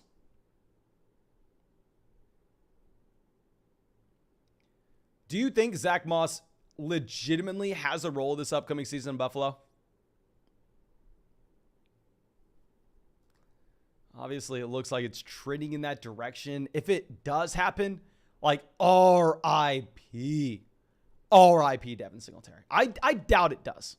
I doubt it does, but let's go ahead and we're going to reach on someone. We're going to take Kenyon Drake here. I mean, it is what it is. I don't think we need any more analysis than it is what it is. Okay, so everybody in the chat saying no as well. We have Jay Buck coming out here, longtime member of the vlog, says inactive week 1. Okay, inactive week 1. I haven't drafted much Singletary at all, but I have drafted a lot of James Cook. I have drafted a ton of James Cook. Okay, we have a question coming out. It says Hollywood Brown or Courtland Sutton, who are we starting week 1? Personally, I think I'm actually going to be starting Hollywood Brown over Courtland Sutton week 1 because if we look at the matchups, Hollywood Browns going up against the Kansas City Chiefs, and we may not have Zach Ertz. You may not have Rondale Moore. Let me go and look at the pick'ems on Underdog before we hop in our next draft, just because we were talking about this earlier on. I think that you could have this Arizona Cardinals offense in a spot to just completely smash. Going up against the Chiefs, this should be a very high-scoring game. So, yeah, they don't have any of the lines up right now on Zach Ertz, on Rondale Moore. I kind of just want to go out there and root for a shootout. Taking over on Hollywood, taking over on Kyler, taking over on Mahomes. Given the fact that, as we already said, there are going to be some of those pass catchers missing in Arizona.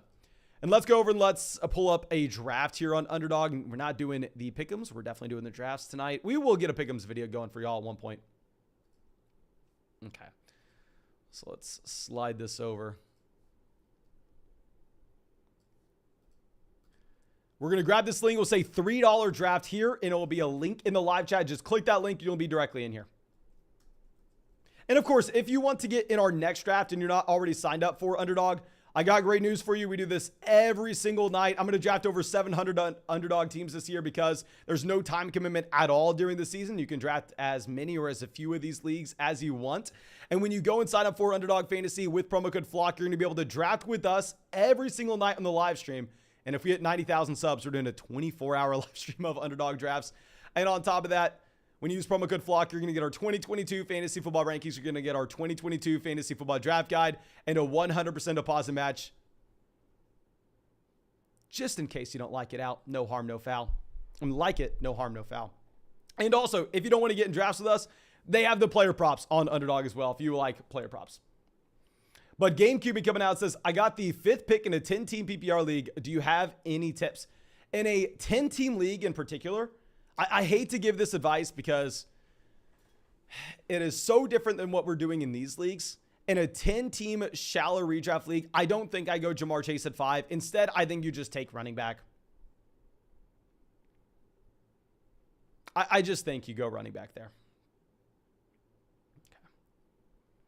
Caden coming out says, what's your share of CMC? Just curious. Okay, let me go through and look. I'm not going to lie to you. I doubt we have much Christian McCaffrey.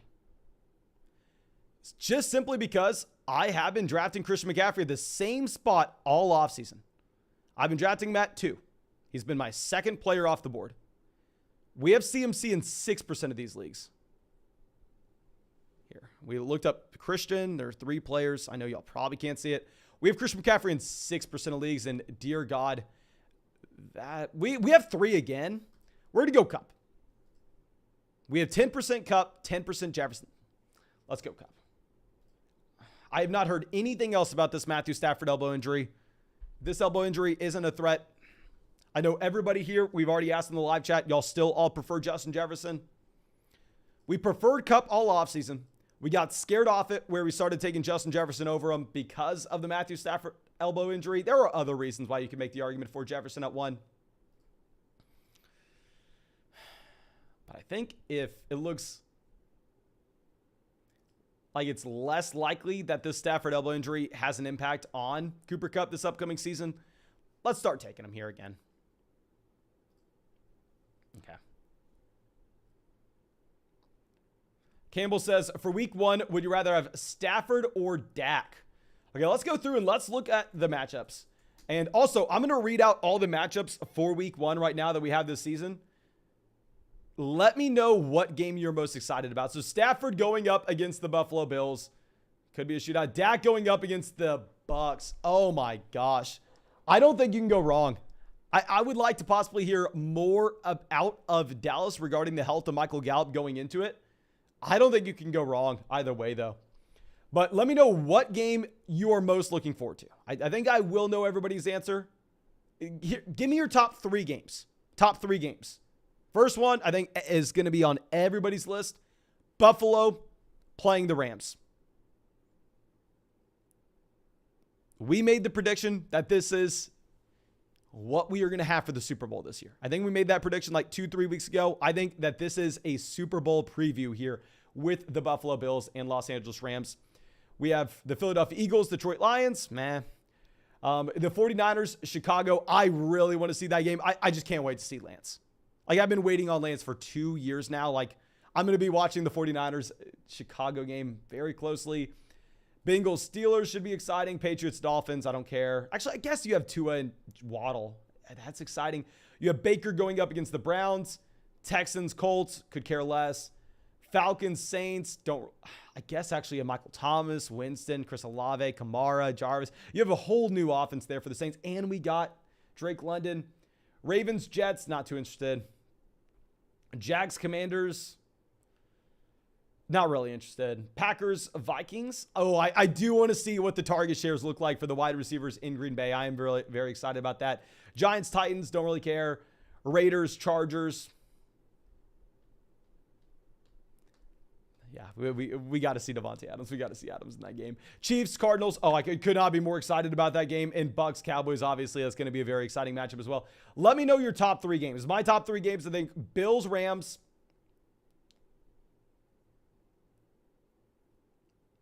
Chicago, San Francisco, just because I really want to see Lance versus Fields. And then also Broncos, Seahawks. I want to see Russell Wilson in Seattle. I'm sorry, Russell Wilson playing Seattle. Okay. So Draft Dojo coming out. Thank you, my friend. Says, your channel motivated me to start a fantasy podcast from one Longhorn to another. Hook 'em. Hook 'em, my friend. Thank you so much for the support. Good luck with your fantasy podcast.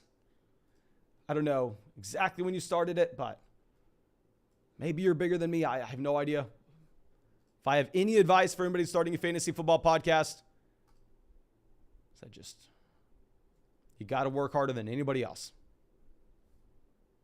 That's my approach to it. Work harder than anybody else. Expect to upload 100, 200, 300 videos without seeing anybody watch them.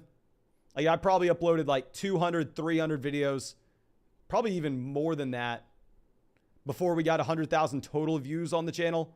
And then now, over the past week, we've had 100,000 views every day. And Hook'em horns, of course. Throw up the Hook'em. Mark Andrews and Kyle Pitts on the same team here. Very interesting. So they're going with the bully tight end strategy out the gate. We're going to go with 3 wide receivers in a row here with Cooper Kupp, Deebo Samuel, and A.J. Brown. A very exciting start through the first 3. Very rarely are you getting this combo of players. And let's see what most people are saying. Browns versus Panthers. I guess you do want to see Baker going up against his former team. Packers, Vikings. What's too exciting about Packers outside of no Devontae Adams there? Rams, Bills, Chargers, Raiders. The Chargers, Raiders will be great. Broncos, Hawks, yeah. Bucks, Cowboys. KC, Arizona, Cincinnati, Pittsburgh.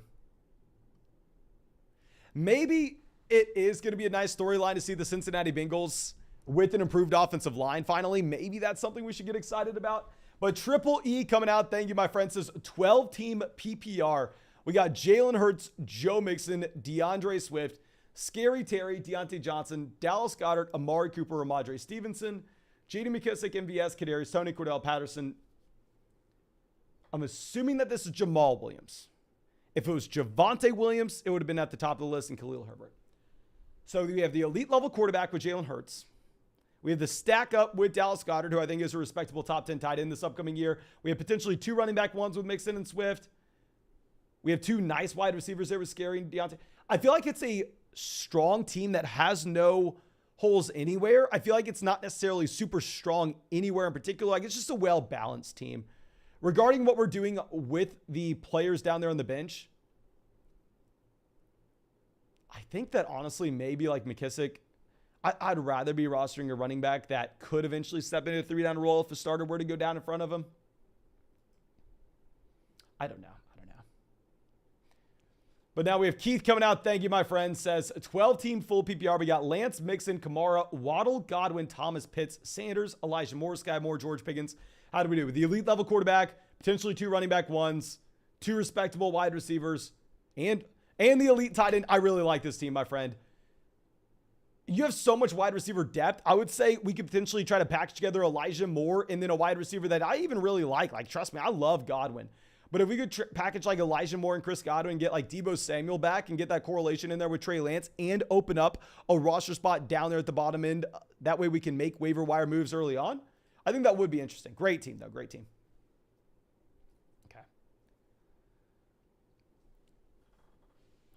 So now we have Justin Herbert off the board, 42. Terry McLaurin goes 43 here.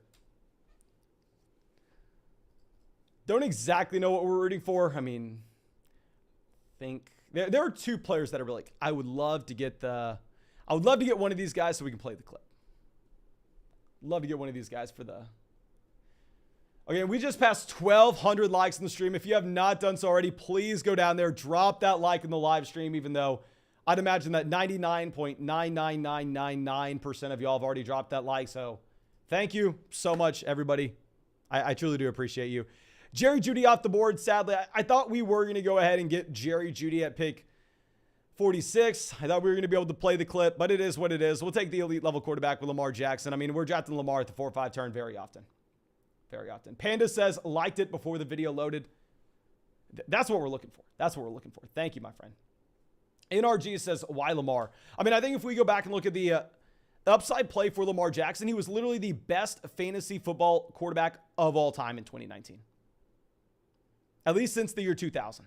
The best fantasy football quarterback ever. Like that kind of ceiling that we're looking at,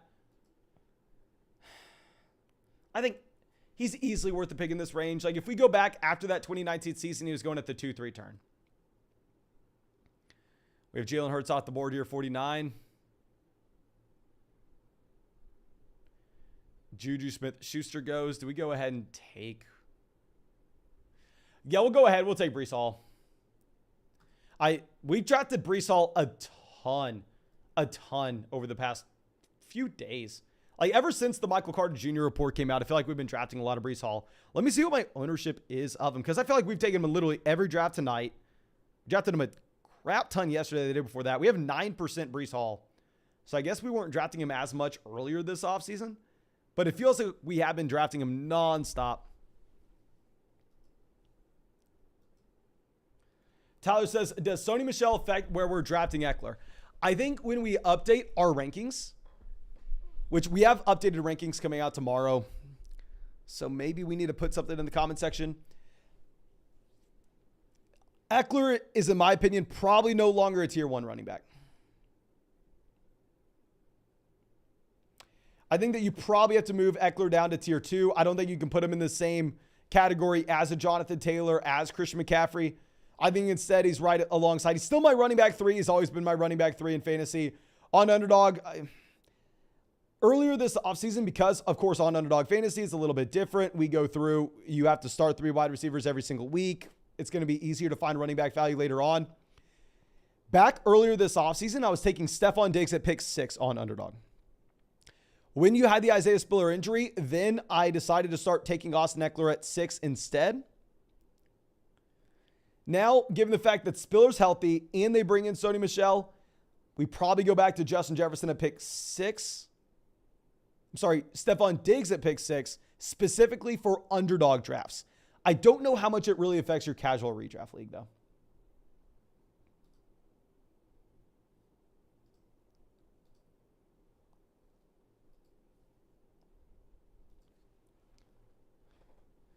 Now we have Kyler Murray going off at pick 60. I feel like we have a very balanced team. There's not too much for us to discuss here. It's very interesting that I have seen Jalen Hurts going a lot at the 4-5 turn. And Jalen Hurts is one of my most drafted quarterbacks so far this year. Let me see how many drafts we've taken Jalen Hurts in. We drafted Jalen Hurts in 12% of leagues. I thought we had him in more than that. But yeah, I love taking Jalen Hurts at the 5-6 turn. Here, pick 49 does seem a little bit rich. Like I've seen people doing this and it makes sense when they took A.J. Brown earlier on. It's Cronkite coming out, says, what does Jalen Reagor joining the Vikings mean for Adam Thielen? This is the biggest story of the offseason. I tweeted this out earlier today.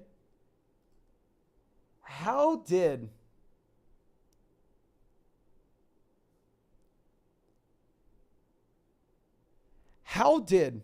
the Minnesota Vikings trade for Jalen Reagor and not even have to give up Justin Jefferson?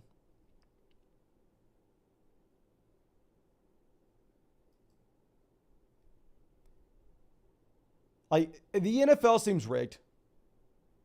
The NFL seems rigged. The Vikings get Jalen Reagor and don't even have to send Justin Jefferson over to Philadelphia.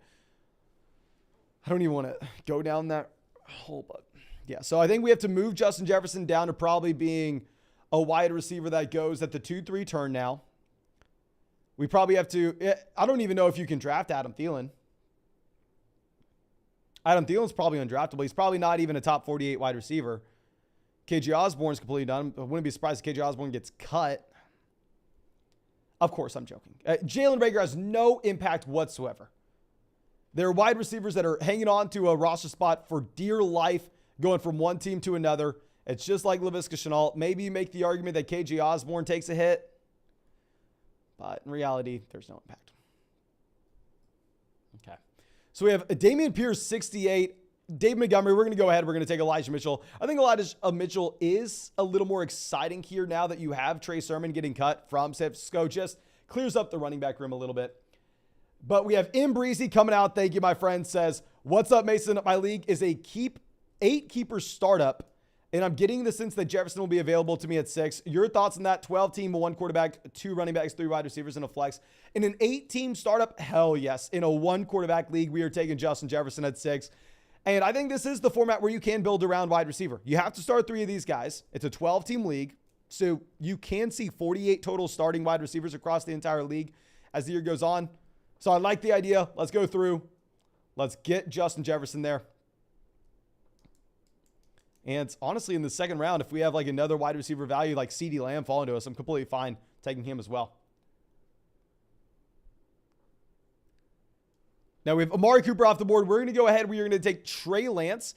Yeah, of course, when you draft Lamar Jackson, you are never, and I repeat, ever considering taking another quarterback outside of best ball. In best ball, when you don't submit your starting lineup every single week, when we can pretty much lock ourselves in to a top 3 quarterback finish weekly here with these guys, I think it does make a lot of sense, especially if we decided to go ahead and draft Deebo Samuel at pick 22 earlier on. So let me know what you're thinking of this, but in my opinion, I think it's fine. But let's scroll this over. And if you are just now coming into the live stream and you have not dropped a like in the stream, fix your life. We've streamed for 3.5 hours now. It's probably going to end up being a 4 or 5 hour live stream. Go down there, drop that like. And of course, if you want to join our next draft, go click the link in the description, link in the live chat. Go sign up for Underdog Fantasy. Use promo code FLOCK when you sign up. They'll match your first deposit dollar for dollar up to $100. You'll get our 2022 fantasy football rankings. You'll get our 2022 fantasy football draft guide when you use promo code FLOCK. And we are doing what? 7, 8 drafts a night. And then when we do that 24-hour live stream, we'll probably do 50 of them. So you have so many opportunities to join these drafts with us. And Underdog just released a bunch of cool player props for week 1 as well. So we have Ramondre Stevenson, Josh Jacobs off the board, 79 and 80 here.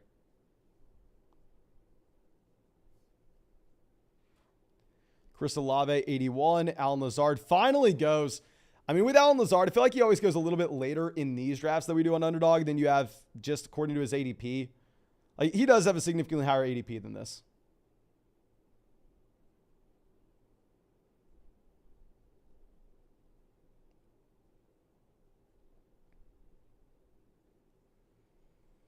Okay, Hopkins off the board, 84.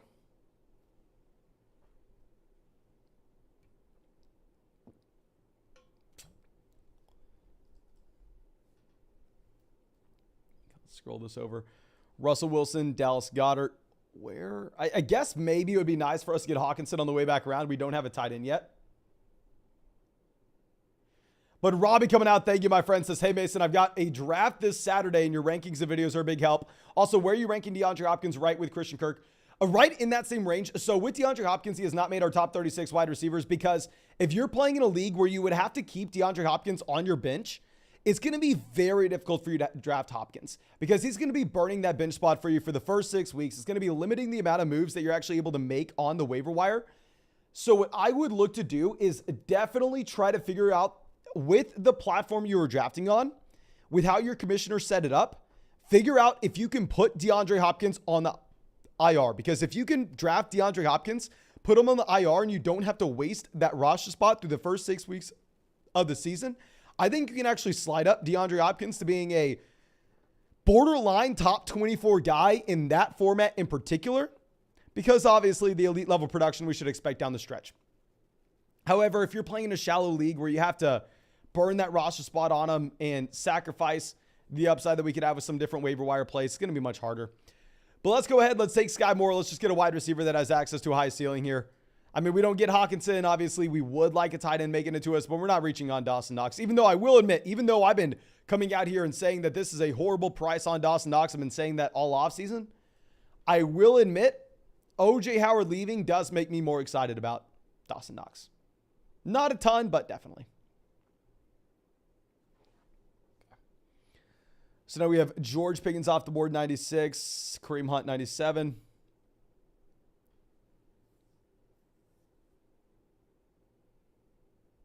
Shopkey says, why is J.K. Dobbins going so late?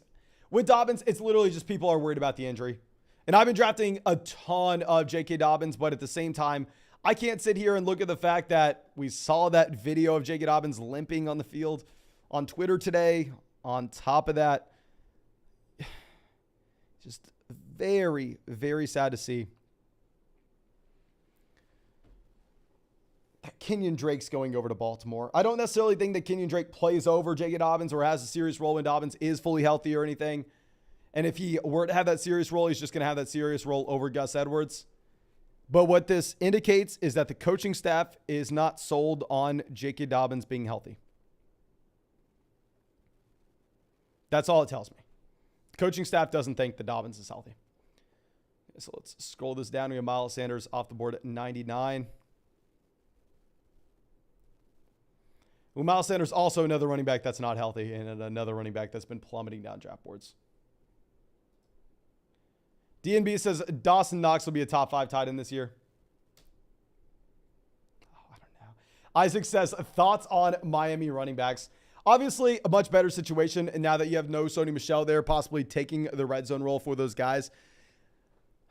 With Raheem Mostert, this is a running back that's had one game in his NFL career. One game in his NFL career with 20 or more carries. He's 30 years old. Chase Edmonds is the guy in Miami. Not even close to my opinion. I think you can draft Raheem Mostert at his price point now in best ball, where you are going super deep. You're going 18 rounds. However,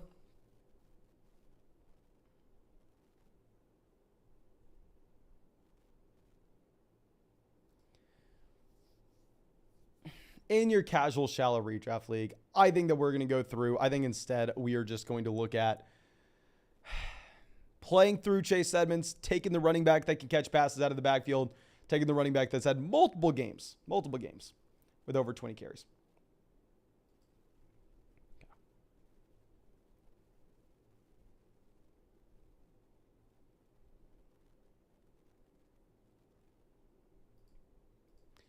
Now, Pat Frymuth off the board, 112. Very early for Frymuth. Usually you're getting Pat Frymuth in the 12th round. Y'all know I've been a fan of drafting Frymuth in the 12th, so I don't want to sit here and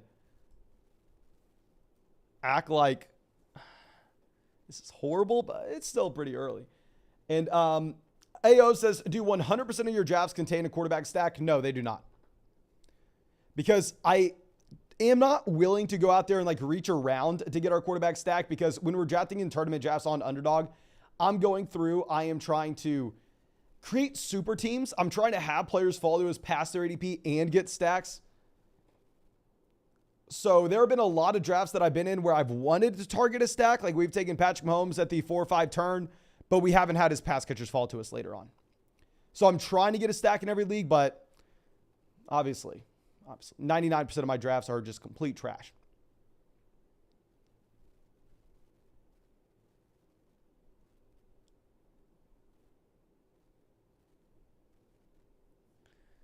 So let's scroll this up. I think at this point, I don't want to say it out loud. J-Wall on the clock. J-Wall, happy to see you out here, my friend. Goes Chase Claypool. We're going to go ahead. We're going to take Melvin Gordon. Yeah, with Melvin Gordon, we talked about it time and time again. Very similar to Darrell Henderson, a running back that should have a role on a week-to-week basis, and the contingency upside for more if the starter were to go down in front of him.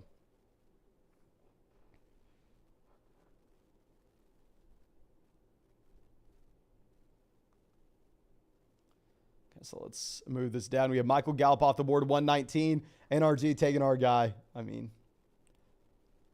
God, you used to be able to get Michael Gallup in the 12th round in some of these. The 12th round.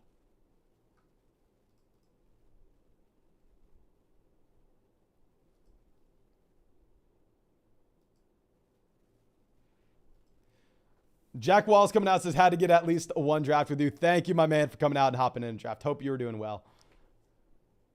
Hope you're doing great, my man. And we have Garrett Wilson off the board at 121. Swing this over. Maybe we end up going Rondell. I mean, here, he should have the expanded role through the first 6 weeks when we don't have DeAndre Hopkins here in Arizona. We kind of need another wide receiver. NRG has 6 of these guys, so I'd imagine he probably doesn't take another. Yeah, he goes Kenneth Walker. Let's go through. Let's take Rondell Moore. I think our team's pretty strong at this point. Like, let's go through. Let's show this. At wide receiver, we currently are sitting with Cooper Kupp, Deebo Samuel, A.J. Brown, Sky Moore, and Rondell Moore. Then at quarterback, we have Lamar Jackson, Trey Lance. At running back, we have Breece Hall, Elijah Mitchell, Miles Sanders, and Melvin Gordon. Okay. So let's scroll this down. Justin Fields off the board, 124.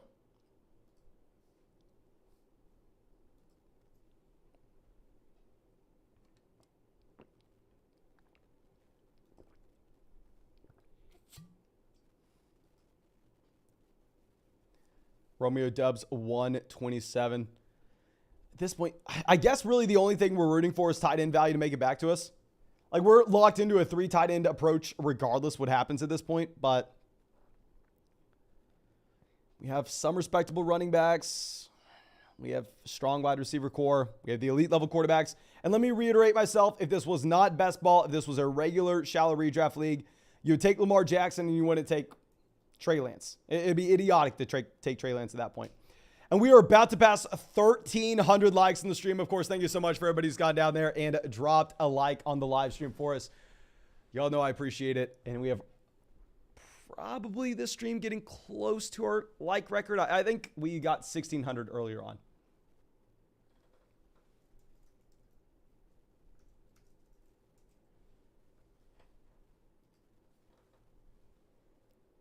NRG says, honestly, Mason, what do you think of my hero RB bully tight end team? Okay, I already know what I'm probably going to say here, my friend, but we have Christian McCaffrey running back, the 2 elite level tight ends, Andrews, Pitts. We ended up getting the MVS stack falling back to Patrick Mahomes here at 95 and 47, so I do really like that. And we have the double stack there, I guess, with Juju Smith-Schuster as well, Christian Kirk, Amari Cooper, Tyler Lockett, Michael Gallup, Kenneth Walker. I would really like this team in, like, Best Ball Mania.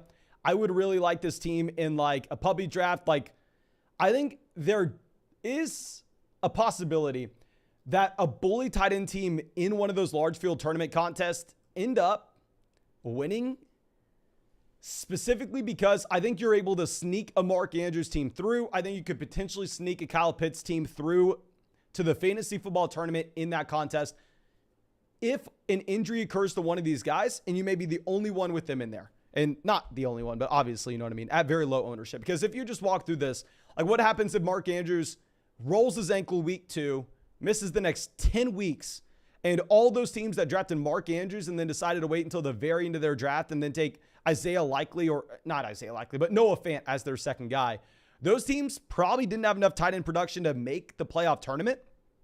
Whereas if you have that Kyle Pitts there as well, you're going to be cruising. You'll be just fine. And if Mark Andrews does come back and if he's the tight end 1 overall during that 3-week stretch, I think it could provide you a unique path to winning one of those large field tournaments. But specifically in a private draft like this, I don't necessarily see it. Like, in a private draft where you're just trying to beat these 11 other guys, like, there, I'm not all in on taking Andrews and Pitts on the same roster. Okay. Well, let's swing this back around. Let's see what we have after this. Zabron coming out. Thank you, my friend. Says, hey, Flock, love all your videos. Thoughts on the team in an 8-team half PPR format. 8-team league. Sky high expectations. We got Lamar, an elite level quarterback 1. Andrews. You have the Andrews and Lamar stack. Of course, it's going to be exciting. Oh, okay, this is ridiculous. Jefferson, Chase, 2 top 3 wide receivers. Chubb, Zeke, Brees Hall, Godwin, Brandon Cooks. A great team. Great team. Like, obviously, every team in an 8-team league is going to be very strong. But that one is just straight up ridiculous. I think that if we're going to go through, if we are going to look at making any moves, just definitely make sure you're only rostering one quarterback, you're only rostering one tight end, and let's have as many high upside running backs that we can fit on that bench. Because you're also going to be having, you're going to have so many waiver wire wide receivers available to you as the season goes on as well. Okay. Tyler Algier off the board at 143. And yeah, Alexander Madison, a no-brainer pick for us at 142. I think that on the way back around, we can end up grabbing one of the receivers that we like. Do y'all think that Jalen Reagor has any impact on KJ Osborne? Please let me know in the live chat right now. Do you think Jalen Reagor has any impact on KJ Osborne? Obviously, I told you who we're probably going to draft here. We're probably going to go through and take our guy Hamler. No, we'll take Nico Collins in a private draft. Let's just go Collins. I think in a tournament draft, you definitely have a higher ceiling with KJ Hamler. But here, Nico Collins is just going to get so many targets. Okay, iHog says Reagor has no impact on KJ Osborne. I don't necessarily know. How many leagues have I drafted Osborne in? 6%? So I guess we're a little underweight. Panda says, yes, Jalen can still break out. I don't know if he can break out. Isaac says, definitely has an impact. I think worst case scenario, they split. Where Jalen Reagor does eat into the overall snaps that you're going to get from KJ Osborne on a week-to-week basis. I don't necessarily think we're ever going to be in a spot where we assume that Jalen Reagor outplays KJ Osborne. Like KJ Osborne's still definitely the favorite to be the wide receiver 3 in Minnesota. I do think that it could potentially cap his ceiling, though. Goomba coming out says, PPR, we got Kyler Henry, Leonard Fournette, Evans, Cooks, Deontay, T.J. Hawkinson. Assuming that this is a 12-team league, hell, we got the elite level quarterback. We have 2 potential running back ones. The wide receiver one as well. I would be very interested if we can go through and if we can move off of Deontay Johnson or Brandon Cooks for Hollywood Brown to just get that correlation in there in the starting lineup with Kyler Murray. But assuming this is a 12-team league, I think it's very strong. Now we have Isaiah Pacheco going off the board at 152. As I discussed, I think with Ronald Jones making the team, we probably need to go through and lower our expectations with Pacheco. Personally, I know this is someone I've never been drafting, so I'm hoping he doesn't really do anything, but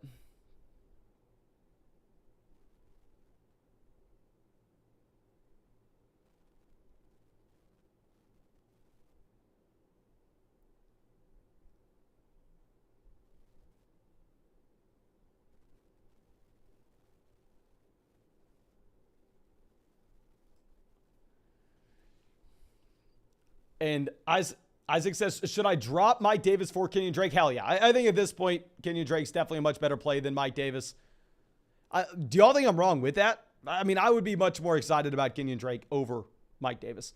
I mean, if this team wanted Mike Davis, if this team was planning on using Mike Davis, wouldn't they have just kept him and not signed Drake? I think you have a higher ceiling with Drake, or at least we saw that higher ceiling 3 years ago in Arizona. And Mike Davis has just failed with this opportunity. Josh says, LOL, remember the Mike Davis hype from last year? Yeah, Mike Davis was going in the 5th round last year. Mike Davis was going in the 5th round.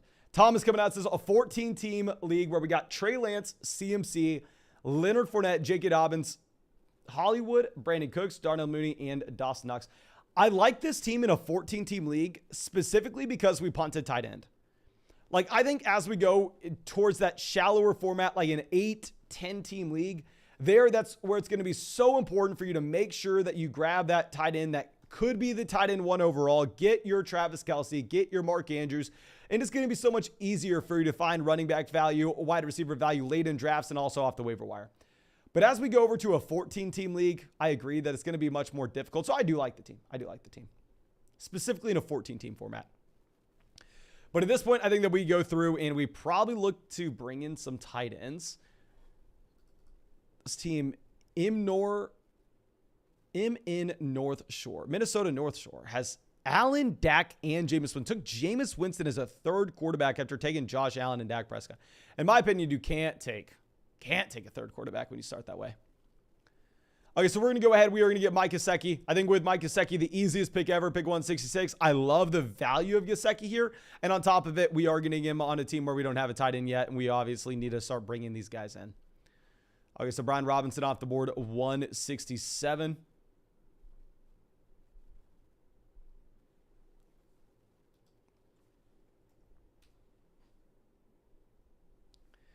Kenny Golladay goes 168. Golladay would have been a player we would have taken at the beginning of the 15th round if he made it to us.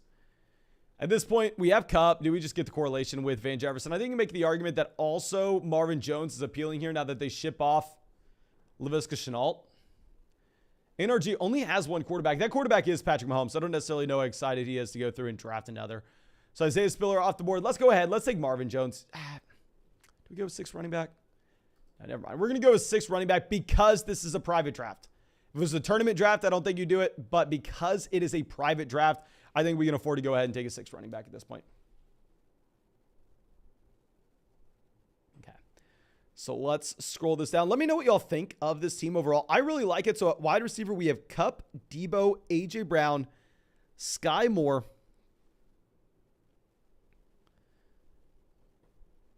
Rondale Moore, Nico Collins, and we'll obviously add in another receiver.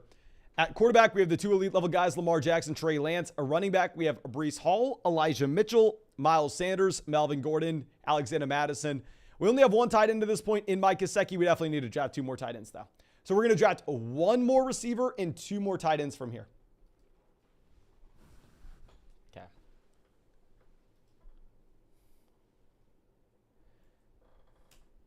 Jared Goff off the board. Great. Get these quarterbacks off. Get these QBs off. We got Jay Wall out here taking Hayden Hurst over Evan Ingram. Post OJ Howard signing, or at least post OJ Howard reports. I don't know if it's officially signed yet.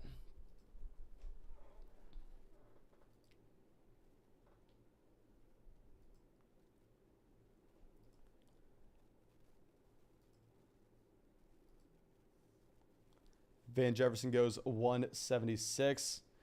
With Van Jefferson, I think he's very excited for the upside play that you have later on in the year. But if he were to miss the beginning portion of the season, I just don't like taking players that are going to miss at the beginning of the season in these private drafts. I don't like that in particular. Zay Jones goes 179.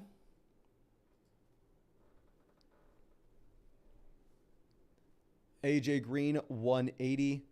Okay, those are some of the quarterbacks. I mean, it was some of the receivers we'd have been looking at on the way back around. I mean, I guess when we have these tight ends making it back to us, it's going to be nice. Hopefully we get Mac Jones, Baker Mayfield off the board. Tannehill goes here, 182. So really the only players that we're going to be able to look at, Corey Davis, Noah Fant, Paris Campbell. I'm not even drafting. I guess maybe make the argument, oh, Mason, you have Lamar. I know people would make that argument. It's probably the right thing to do to go through and draft Isaiah Likely, but he's not on my board. He would be on my board in like Best Ball Mania because a large portion of the field hasn't drafted him. But in these private drafts, I think there's no reason to draft Isaiah Likely over someone that can just be the starting tight end on their team, like an Austin Hooper, like a Brevin Jordan, like Logan Thomas. Or Taysom Hill. We'll throw Taysom Hill on this list as well. Noah Fant off the board.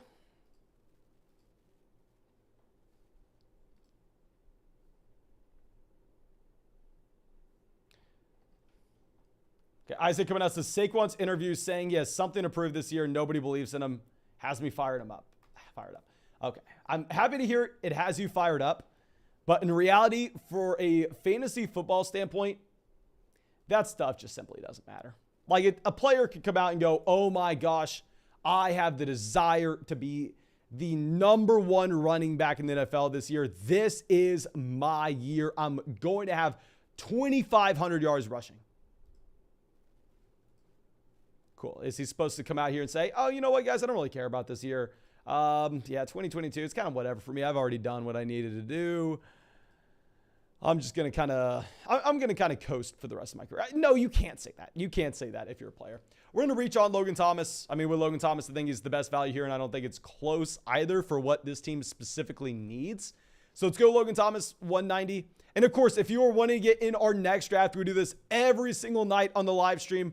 Go sign up for Underdog Fantasy. Link in the live chat, link in the description of the video. Go sign up for Underdog with promo code FLOCK. And they're going to match your first deposit dollar for dollar up to 100. So it's essentially free to try out. You're going to get our 2022 fantasy football rankings. You're going to get our 2022 fantasy football draft guide as well.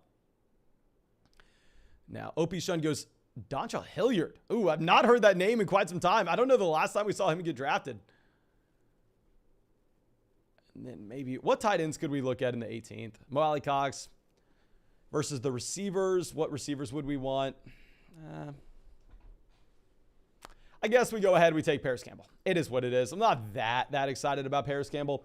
But let me show off this draft board for anybody just now coming in here. And keep in mind, this is not a tournament draft on Underdog. This is a private draft. You have to be adjusting your draft strategy for these private leagues. And here we have, at wide receiver, Cooper Kupp, Deebo Samuel, A.J. Brown, Sky Moore, Rondale Moore, Nico Collins, Paris Campbell. At quarterback, we have Lamar Jackson, Trey Lance. At running back, we have Breece Hall, Elijah Mitchell, Miles Sanders, Melvin Gordon, Alexander Madison, and J.D. McKissick. So we're going to bring in one more tight end here. Let me know, do y'all think I am just idiotic for deciding to take Logan Thomas over Isaiah Likely even when we already had Lamar Jackson on this team? Like, I understand a lot of people are probably going to have that take, but Michael coming out says, tips, question mark. We got 12-team PPR league. At quarterback, Josh Allen. Or running back, Joe Mixon, Chase Edmonds, James Cook, James Robinson, Alexander Madison, Kenyon Drake. Okay, so we got a lot of upside down there. Wide receiver, DJ Moore, Michael Thomas, Bateman, Julio Jones, Michael Gallup. Tight end, we have Travis Kelce. Okay, thank God. I was going to say, this team doesn't look that strong, but if we have, specifically, if this is a format where we only draft, I mean, we only start one quarterback, two running backs, two receivers, a tight end, and a flex, I think that this is a beautiful team with the quarterback 1 overall, with the tight end 1 overall, specifically because we are not going to have to waste roster spots on backup quarterbacks, on backup tight ends, and we are going to be able to take advantage of the shallowness of our redraft league and churn through the waiver wire for running backs and receivers. So if that's going to be the case, I think you are in a great situation, my friend. I mean, I'm not a massive Kenyon Drake guy, but I mean, hell, we can look at Kenyon Drake's role week 1, and then that's the first guy to cut if we find someone that we like more off the waiver wire. If we're looking for trades that we could potentially make, in reality, it's very difficult to come up with one.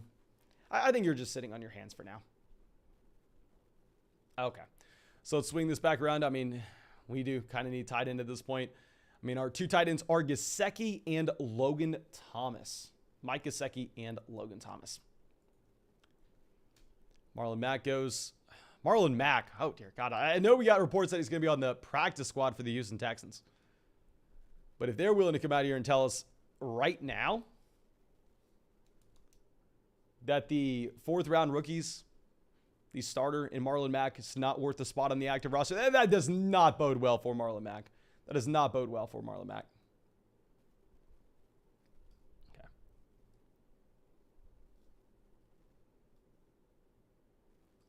Davis Mills goes 210.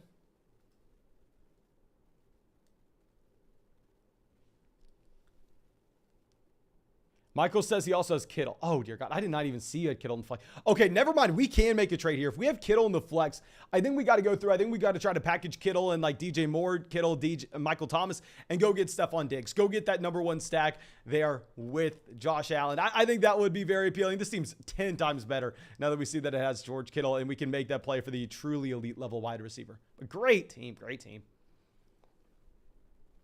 Okay. So I think that we're going to go ahead. We're not going to take Devin Duvernay here. I mean, I like the value of Devin Duvernay, especially if we had Lamar Jackson, but I think we're going to take Mo Alley Cox. And it looks like this has been about a 4-hour live stream. I think we are going to cut this here, but thank you, of course. Actually, no, you know what I want to do for y'all? Let's go through and let's look at these pick'ems. Okay. Let's look at these pick'ems. Let me know in the live chat what stands out to you. Of course, these are on Underdog as well. If you are drafting with us on Underdog, you should have access to these. Let me refresh. Actually, no, it should be refreshed. So let's go game by game and see if any lines stand out. But first, Zach saying PPR, I have Etienne at flex. Running back 1, Dalvin Cook. Running back 2, DeAndre Swift. But my wide receivers are DJ Moore and Cortland Sutton. I have Damian Pierce and Roger Stevenson on the bench. Do I use Etienne in a wide receiver for a trade, or Etienne good enough to cover the receivers? Personally, Etienne wouldn't be the guy that I'm looking to trade in a full PPR format. I honestly think we'd look to trade Pierce. I think if we can move Damian Pierce and Cortland Sutton, and we could get back an elite level wide receiver, a truly elite level wide receiver, I would be interested with that. But let's go through. Let's look at these lines. And I'm not going to lie to you. It's not like any of these are going to be like, oh my God, best value ever, because Underdog would just be losing out on a lot of money if that was the case. Oh, dear God. Gabriel Davis and Stephon Diggs only having a line 8 yards apart. Maybe we make a bet. I kind of want to save this for a video, but I kind of want to bet on the Gabriel Davis under, the Dawson Knox under. But let's move this down. Yeah, Stephon Diggs, I feel like he should have an expectation much higher than Gabriel Davis and Dawson Knox compared to where it stands. Cooper Kupp's fallen. Cooper Kupp was at 100 total yards, but it looks like he's fallen a bit. Tyler Higbee, 41.5. Allen Robinson, 60. Too much to talk about here. Lance, 250 total. Of course, that includes rushing. It's going to be against Chicago. I think it's going to be probably a low-scoring game overall. I think the Debo under is somewhat appealing. Like, if you go with the Lance under, like, you go Lance under, Debo under, Fields under. I think usually I look for unders, guys. Usually I'm not taking overs on Underdog. Johnny says Gabe Davis will easily have a 100-yard game week 1. I'm hoping that does not happen. That'd be very bad for me if that happens. Move this down. Jamar Chase and T. Higgins are relatively close together as well. I like the over there on Higgins if we were going to take an over. Usually we don't. But Jalen Hurts, A.J. Brown at almost 70 yards. Interesting. I like the under on Hurts. Actually, not the under on Hurts. I like the under on Goff, A.J. Brown, Amon-Ra. Like, and if y'all don't know, we look to build in correlations when we do these 1 games. I think it's almost impossible to be profitable betting player props. I mean, we were last year. I think we kind of got lucky on 1 big bet, but there's a massive gap between Tyreek and Waddle. Okay, let me know what stands out to y'all. But, of course, you can find all these bets on Underdog Fantasy. You can find the link in the live chat. Also, this is where we draft, so you can go check out some player props, get in some drafts with us. I appreciate all of you. I hope you have a great night.